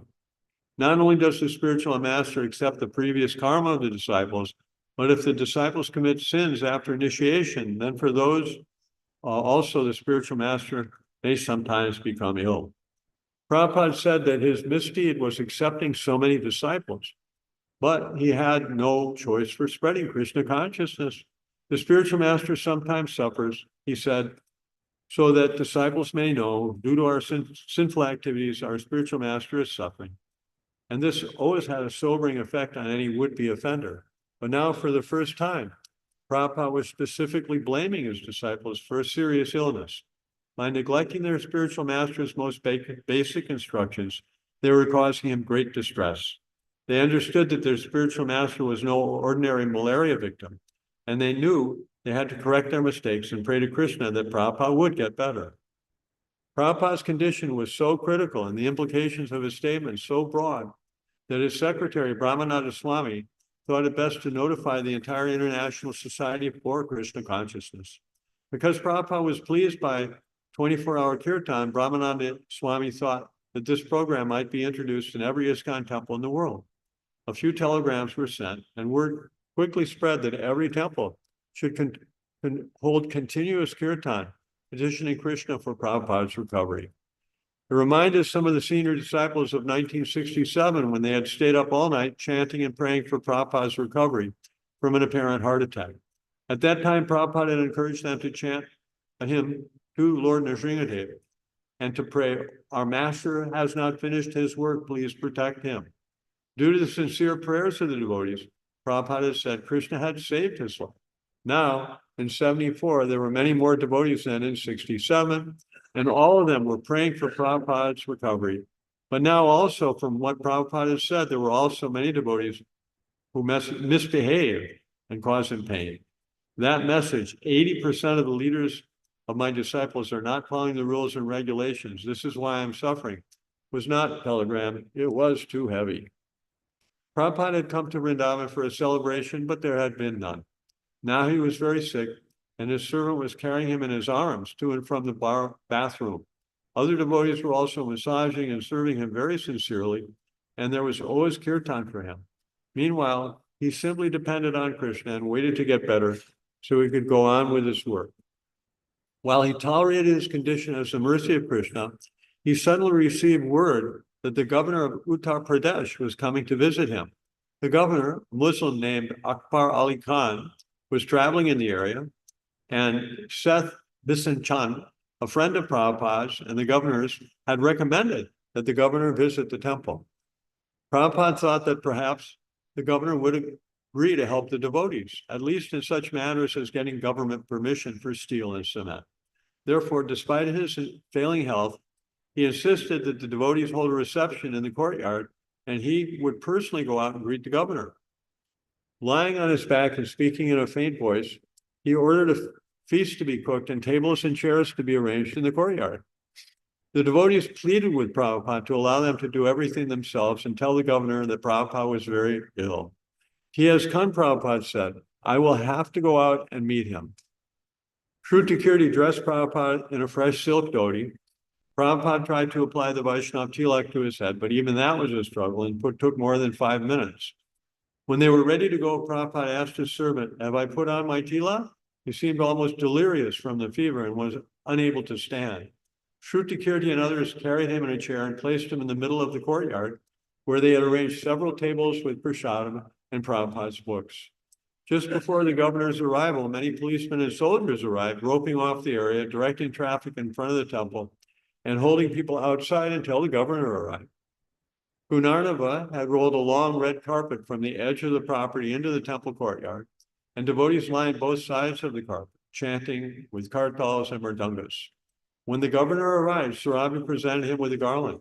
Immediately removing the garland, The governor walked down the red carpet and into the courtyard. Prabhupada stood.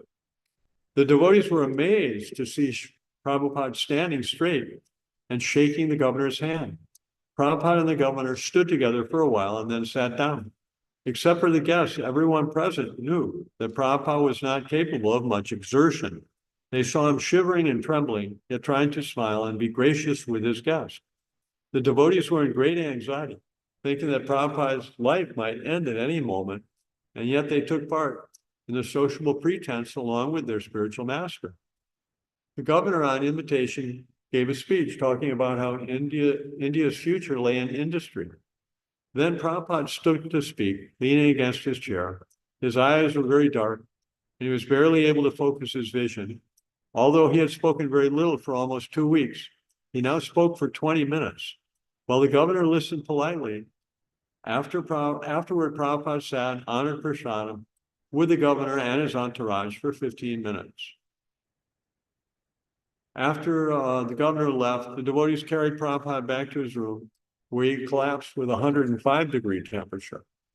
The political guests and military escorts gone, the temple site returned to its usual quiet, and the devotees resumed their soft kirtan chanting by Prabhupada's bedside.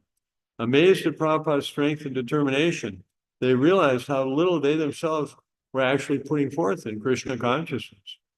After 2 weeks, Prabhupada's fever finally broke. The great ordeal was now over. The monsoon was ending, but the same problems of temple construction persisted. And so did Prabhupada's determination. His disciples felt determined also, and they resolved to work through all the bureaucratic delays and slow labor conditions. Now, no one was going to neglect spiritual regulation. Prabhupada spoke no more about his illness, and devotees around the world were informed of his improvement. They could stop the emergency kirtans and go on with work as usual. Prabhupada also resumed his usual activities regarding temple construction. One thing was clear, however. Prabhupada was completely spiritual, and the devotees working with him had engaged in a spiritual contract, a contract based on love and trust. He was taking their karma, and they had promised to follow his instructions. Now, despite his disappointment in them for their failures, that contract was still in order. If he had continued to give his causeless mercy, then they could carry out his orders. Otherwise, they were without spiritual strength. For Prabhupada, there was never a question of not continuing. Even when he had suffered illness on his disciples' account, he had never thought to abandon them. After more than 2 weeks of not translating, Prabhupada resumed his work.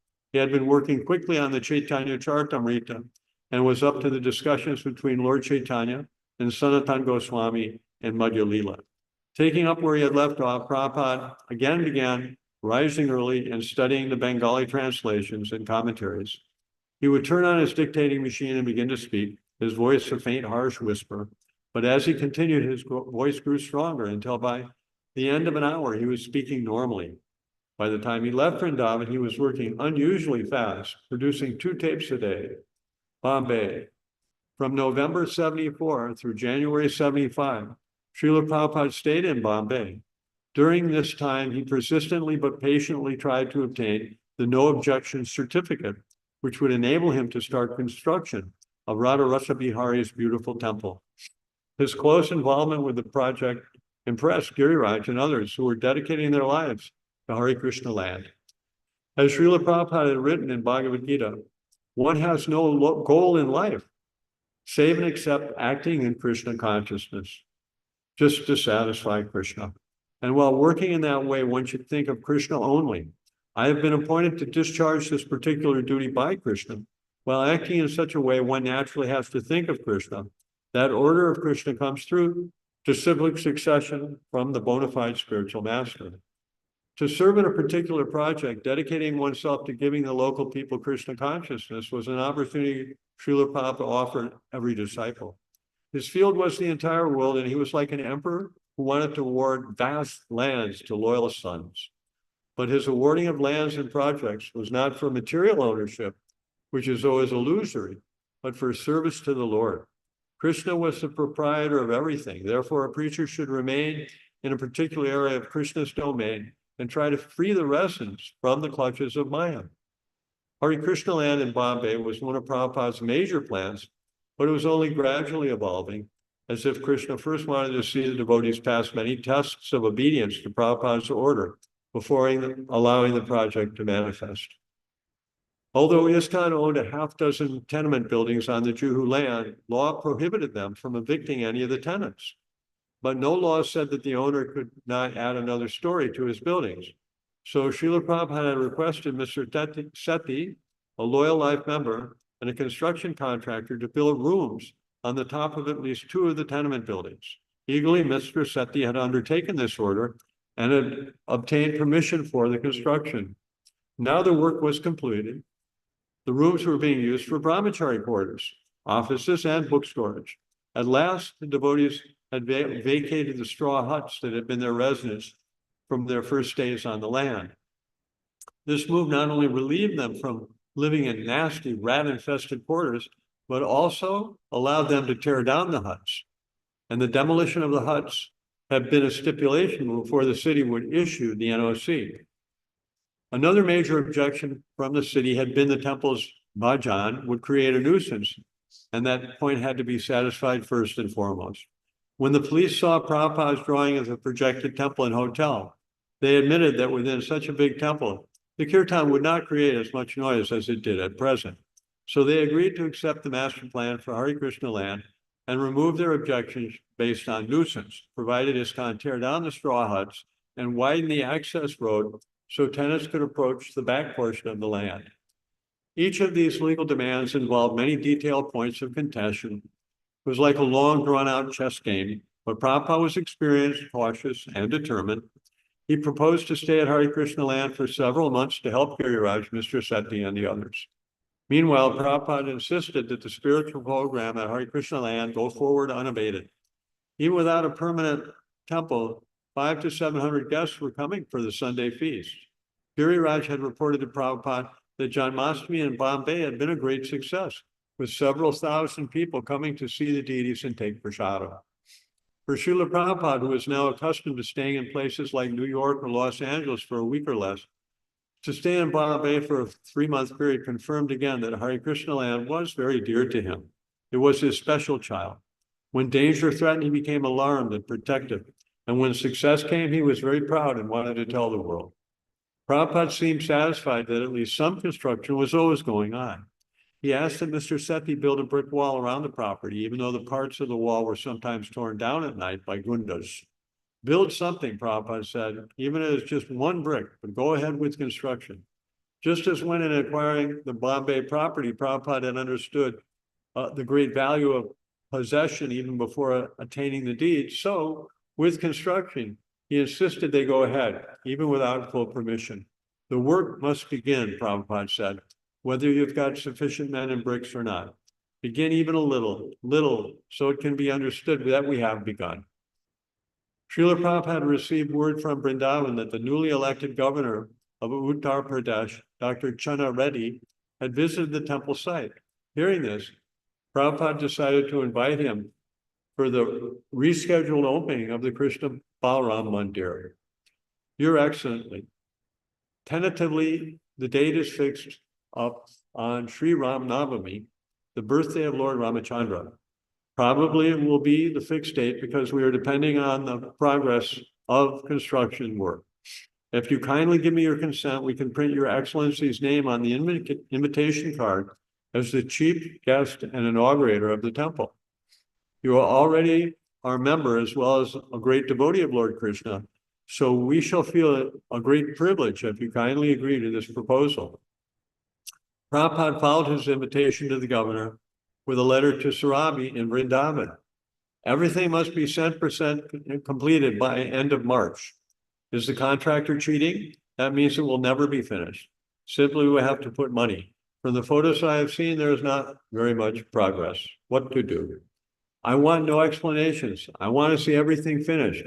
If there is still doubt, please tell me frankly.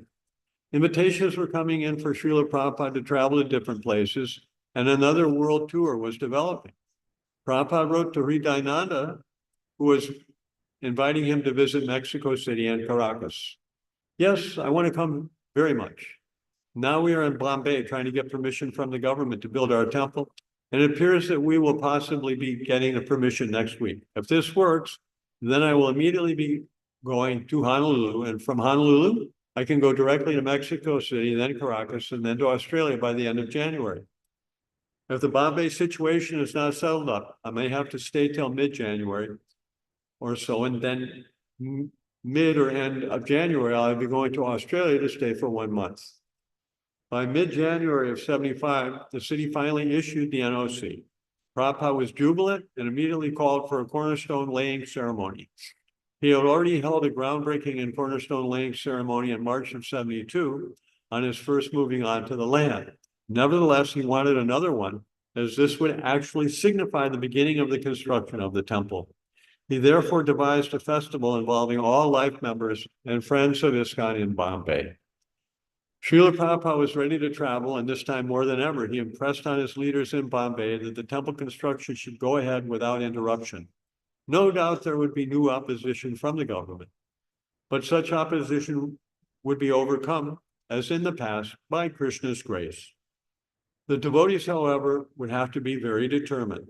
This was the reward of working for Prabhupada in Hare Krishna land, that one gained determination in the face of trouble and knew that by staying with one's service, he was pleasing Krishna and Krishna's pure devotee. During February and March of 75, Srila Prabhupada toured widely again, traveling eastward via Tokyo and Hawaii to Los Angeles. While traveling, he received word that Governor Reddy had accepted the invitation to attend the Vrindavan temple opening on Ram Navami. He also received an encouraging report from Surabi, assuring him that this time the temple opening would definitely take place. I am encouraged that you expect to have everything completed on time. Prabhupada wrote, "This I want." Prabhupada traveled to Mexico City and Caracas. Again, in answering his mail, he was saying he would soon meet everyone in Vrindavan. To an Indian life member who wrote him for advice in touring foreign temples, he wrote, "By 20th of March, I will be in Calcutta and you can see me there. I shall advise you personally. You are also invited to participate in our Mayapur festival during Sri Chaitanya Mahaprabhu's Appearance Day ceremony, as well as the opening celebration of Krishna Balaram Temple in Vrindavan on Ram Navami Day. The governor of UP will also come there to participate. Many other important and respectable gentlemen will also be coming. I hope you will also come with your wife and son and mother and encourage us by taking part in the festival." Leaving South America, Prabhupada moved quickly, stopping in Miami, Atlanta, Dallas, and New York, all within a month of his departure from India. He then went to London, stopped in Tehran, and returned to India on March 16th. It was Prabhupada's 8th trip around the world in 10 years. Early in the morning of March 23rd, Srila Prabhupada left the Calcutta temple for Mayapur, traveling in a caravan of 5 cars. Prabhupada was in the first car. 3 following cars carried his sannyasi disciples, and the last car carried his sister, Bhavatarini, and other ladies. As usual, Prabhupada asked to stop at the mango orchard. Daivi Shakti Dasi. They all sat around together, just like cowherd boys, Prabhupada in the center, taking his breakfast fruits. It was Ekadasi, and I had made a cake for Prabhupada out of dates and coconut, very fancy. When Prabhupada opened his tiffin and saw it, he said, "Oh, what is this? Who has made this?" So Achyutananda Swami told him I had made it, and he started eating it right away. Prabhupada said he liked it. Then he washed their hands, and they were on their way again to Mayapur. Mayapur, March 23rd, 75. For this year's festival, almost 500 devotees from around the world had gathered in Prabhupada while taking his morning walks in the nearby fields, while entering the temple of Radha Madhava, or while lecturing from the Chaitanya Charitamrita, was the central attractive feature. Each morning, after giving the class, he would circumambulate the temple room, followed by his disciples.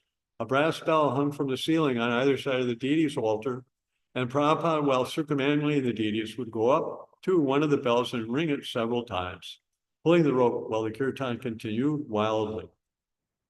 Then with cane in hand, he would walk around the back of the deity altar and emerge on the other side to ring the other bell.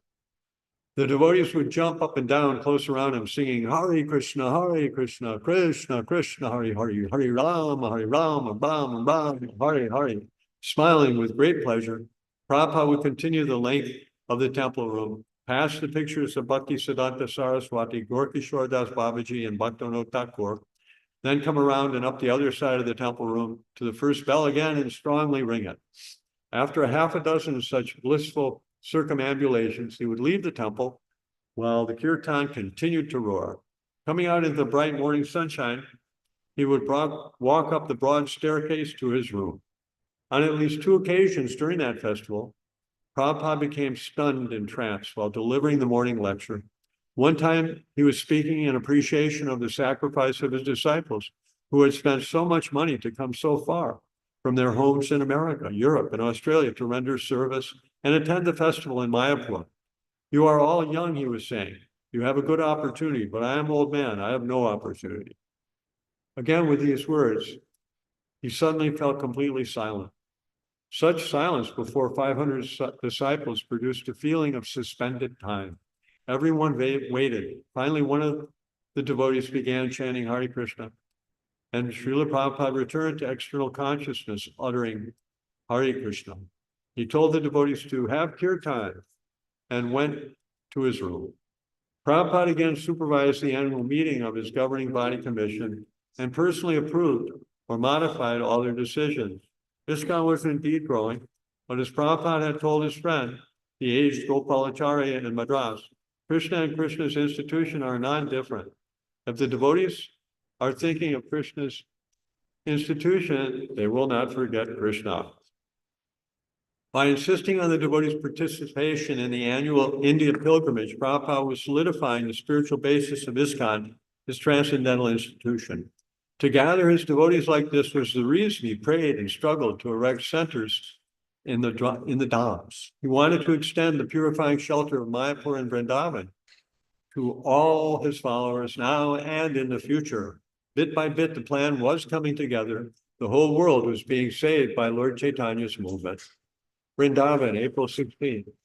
When Srila Prabhupada arrived to finally conduct the Krishna Balaram Mandir opening, he was pleasantly surprised to see the 3 tall domes rising over the temple. The domes had been constructed entirely during the 8 months since his last visit. The 4-story international guest house had also been completely built during his absence. Sarabi had supervised workers in day and night shifts to get everything done on time. The tall central dome had 2 side domes, one over each altar, and were magnificent. Their graceful form led the mind to higher thoughts and suggesting an existence beyond the material world. The strength and beauty of the domes reminded one that beneath resided the deity of the Supreme Lord. A temple was to enlighten people, to remove their nescience, and the dome spoke of its purpose. Shri Rani, Shri Kishore Kishori Ki Jai, Jagannath Baladev Subhadra Rani Ki Jai, Jai, Gornitai, Srila Prabhupada Ki Jai. They could be seen for miles, rising boldly above the landscape of Vrindavan, proclaiming the worship of Krishna Balaram. Each dome was topped by a copper kalash, consisting of 3 balls representing the lower, middle, and higher planets. And at the top, the eternal Sudarshan Chakra, the spinning wheel weapon of Lord Vishnu. The Sudarshan Chakra was Krishna himself, and just to see this glorious symbol atop the mandir made the devotees feel victorious and satisfied. Even the guests could not help but regard it with awe. Atop the Sudarshan Chakra were copper victory flags. As Prabhupada toured the completed building, he continually looked up at the domes. Oh, he said, the domes have come out very nice. What do you think? He turned to the devotees accompanying him. They are magnificent, said Hamsaduta. Yes, Prabhupada said to Tamal Krishna Goswami, I think that Sarabi has done a nice job. Yes, Prabhupada smiled. Everyone is telling how nice Sarabi is doing. Prabhupada turned to Sarabi, who had gone with little sleep for weeks. But I can't say that. Only me. I am criticizing you because that is my job. I have to criticize the disciple. No less than 600 devotees from ISKCON centers around the world had come to Vrindavan as part of the annual Indian pilgrimage. The high point was to be the installation of the deities and the opening of the temple. Final preparations were going furiously. Cleanup, decorations, cooking. Many important life members and guests had come and were staying in their private rooms in the 40-room guest house. Prabhupada's vision had finally come to pass. He had created probably the most beautiful and opulent temple in Vrindavan, certainly the one most alive with dynamic devotion and preaching spirit. And along with it, he had built one of the best local hotels for visitors with an eye for Krishna Bhakti. Touring the grounds, Prabhupada walked into the sunken courtyard, its marble floor clean and dazzling. This was no rented house in America, something built for another purpose. It was a temple, like the temples in Vaikuntha described in the Srimad Bhagavatam. It is heaven on earth, Prabhupada said. I think it surpasses all the temples in India. Prabhupada stood smiling before the tamal tree. Its venerable branches spread throughout one corner of the courtyard, and he recounted how there had been a discussion of cutting it down. He had prevented it. Tamal trees are associated with the pastimes of Srimati Radharani and are very rare. In Vrindavan, there were perhaps only 3. One here, one at Sevakunj, and one in the courtyard of Radha Damodar temple. That tamal tree was growing so luxuriantly, Prabhupada said, indicated that the devotees were performing genuine bhakti. Convinced that the temple was actually ready, Prabhupada entered his residence just between the temple and the guest house. Many details demanded his attention, and many visiting disciples were present. Thus, in Ramanreti, in a place where there was no temple, a pure devotee desired, let there be a temple and seva, devotional service. And what had once been an empty lot was now a place of pilgrimage. Such is the power of the desires of the pure devotee. Epilogue. Srila Prabhupada would often say of his devotional service in India, Vrindavan is my residence, Bombay my office, Mayapur is where I worship the Supreme Personality of Godhead. Bombay is the biggest commercial city in India. Prabhupada's business was personal devotional service to Krishna, and in Bombay he dealt more with the managerial aspects of Krishna consciousness in India. He had incorporated ISKCON in India with the main branch in Bombay. All the branches of ISKCON, therefore, were legally part of the Bombay incorporation. In Bombay, Prabhupada had cultivated more lawyers and businessmen as life members and earned more friends of his society than in any other city in India. So whenever he was in Bombay, he often sought legal advice, not just about the Bombay Center, but also about other affairs in India. Since Bombay was a modern city with professional and office facilities on a level with many Western cities, Prabhupada wanted to locate the Indian division of his book trust there for printing Hindi translations of his books as well as English versions for the Indian market. Bombay, unlike Vrindavan and Mayapur, was not a dham, but a bustling, wealthy city. ISKCON's biggest donors lived there. Although Srila Prabhupada's demeanor was entirely transcendental in Bombay, and his activities were often the same as elsewhere, speaking on Bhagavad Gita and Srimad Bhagavatam and worshiping the deity, nevertheless, Prabhupada called it his office, and although it was his office, he wanted a temple there. Mayapur, Prabhupada said, is where I worship the Supreme Personality of Godhead. Prabhupada conceived a temple to be built in Mayapur that would be the grandest of all temples in his movement. He and his devotees would worship the Supreme Lord there in such magnificent style that the whole world would be attracted to Prabhupada's place of worship, the Mayapur Chandrodaya Mandir. According to Srimad Bhagavatam, prescribed worship of this age is Sankirtan, the chanting of the holy names of God. Sankirtan worship emanated from Mayapur, the original dham of Lord Chaitanya. In the holy age of Kali, states Srimad Bhagavatam, Lord Krishna appears in a golden form as Lord Chaitanya, and his activity is to chant Hare Krishna. People with sufficient intelligence will worship him in this form. Srila Prabhupada wanted to make the most wonderful worship of Chaitanya Mahaprabhu in his birthplace, and thus completely fulfill the predictions of the previous acharyas who foresaw a great Vedic city rising from the plains of Navadvip. Mayapur could also be considered Prabhupada's place of worship because his spiritual master, Bhaktisiddhanta Saraswati, had preached extensively there, and because his samadhi was there. Since Srila Prabhupada's entire preaching mission was in the service of his spiritual master, he worshipped his spiritual master through preaching in Mayapur. Mayapur was the origin and symbol of preaching Krishna consciousness, because there Lord Chaitanya and Nityananda actually began the Sankirtan movement that Prabhupada was now carrying all over the world. Sri Chaitanya Mahaprabhu wanted to preach the Sankirtan movement of love of Krishna throughout the entire world, and therefore, during his presence, he inspired the Sankirtan movement. Specifically, he sent Rupa Goswami to Vrindavan and Nityananda to Bengal, and personally went to South India. In this way, he kindly left the task of preaching his cult and the rest of the world to the International Society for Krishna Consciousness. Vrindavan is Prabhupada's residence. Religious people in India, as well as religious scholars in the West, saw Prabhupada as a Vaishnava sadhu from Vrindavan. When he began his preaching in New York City, he would often introduce himself as coming from Vrindavan. Here I am now sitting in New York, he once said, the world's greatest city, but my heart is always hankering after that Vrindavan. I shall be very happy to return to Vrindavan, that sacred place. The people of Vrindavan also thought of Prabhupada as their hometown success. Upon retiring from family life in 54, Prabhupada had gone to live in Vrindavan, first at a temple near Keshigat, and then at Radha Damodar temple.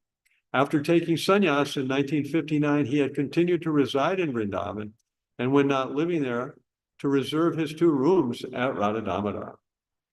Vrindavan is the home of Krishna consciousness, the place of Krishna's childhood pastime, the place where the 6 Goswamis sent by Lord Chaitanya had excavated holy places, written transcendental literature, and built temples. Any devotee could feel at home there, and thousands of Vrindavan's residents carried bead bags, chanted Hare Krishna, and wore the Vaishnava tilak and dress. Vrindavan belonged to Radha and Krishna, and this was still acknowledged by the residents of present-day Vrindavan. Ultimately, Vrindavan is revealed only to the pure devotee. Vrindavan is the eternal residence of all spiritual souls in their eternal relationship with Krishna.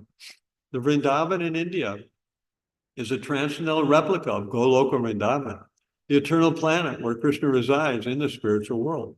The pure devotees aspire to attain Goloka Vrindavan after finishing their life in this world, and Prabhupada, therefore, as a pure devotee of Krishna, naturally felt at home in Vrindavan.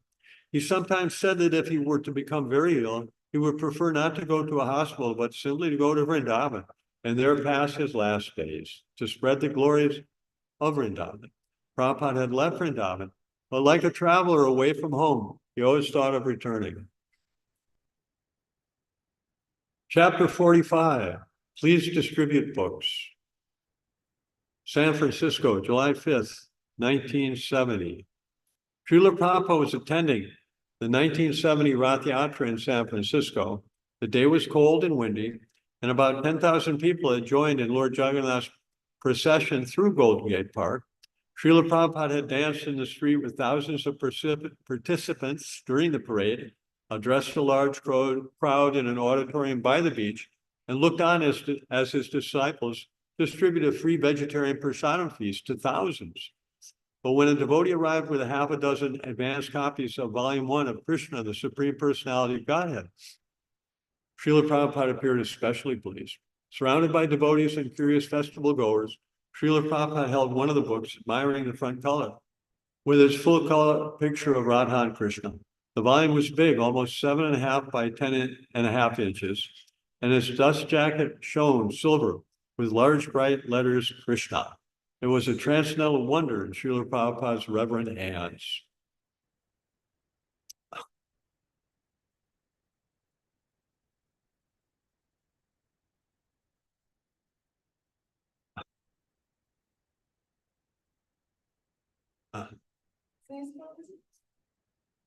Onlookers could barely restrain themselves from pressing a. You finished, Prabhuji? Is the reading? It won't go now. It stopped. Stay at 5 o'clock to read till 5 o'clock. Lemon said till 5:30. Oh, I was only supposed to read until 5 o'clock. That's why Lemon and Mataji said. Do you know how to close it? I have no idea. It just stopped working. I guess. Hmm.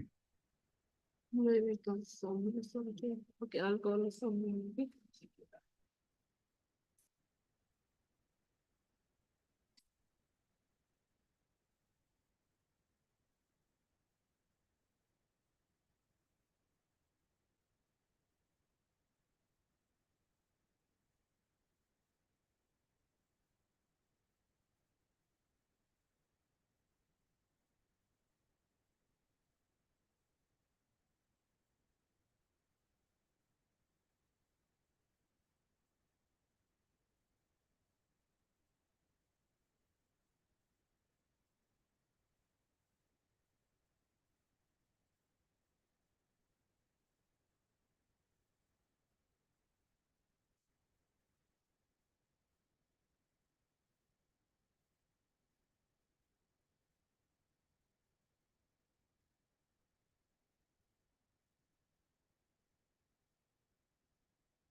onlookers could barely restrain themselves from pressing against Srila Prabhupada to peer over his shoulders. They didn't restrain their exclamations when Prabhupada smiled and opened the volume. He examined the illustrations, the print, the paper, and the binding. Very nice, he said. He fixed his attention. It's good. No, off going to It's okay now. It's working. No, it's stop now. Huh? Stop now. Oh, okay, Off गर्ने हो Off going. okay. You are done, Prabhuji? Huh? You are done? No, well, I can go till 6 o'clock. No, this gentleman said till 5 o'clock to read. Huh? Till 5 o'clock read, 6 o'clock artist start. Well, I right, think that- right now it's 5:45. Yeah. But my mother said till 5 o'clock. to read. Wherever you are, you just complete that verses, then after that we can leave like. Well, that's complete. You completed? Okay, thank you.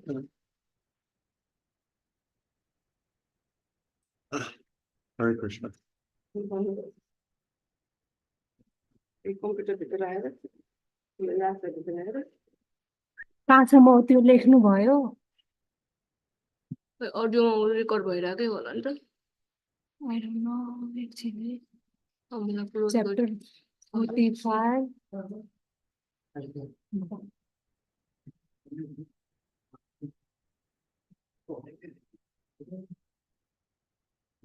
अहिले कहाँसम्म पढ्यो थाहा छैन chapter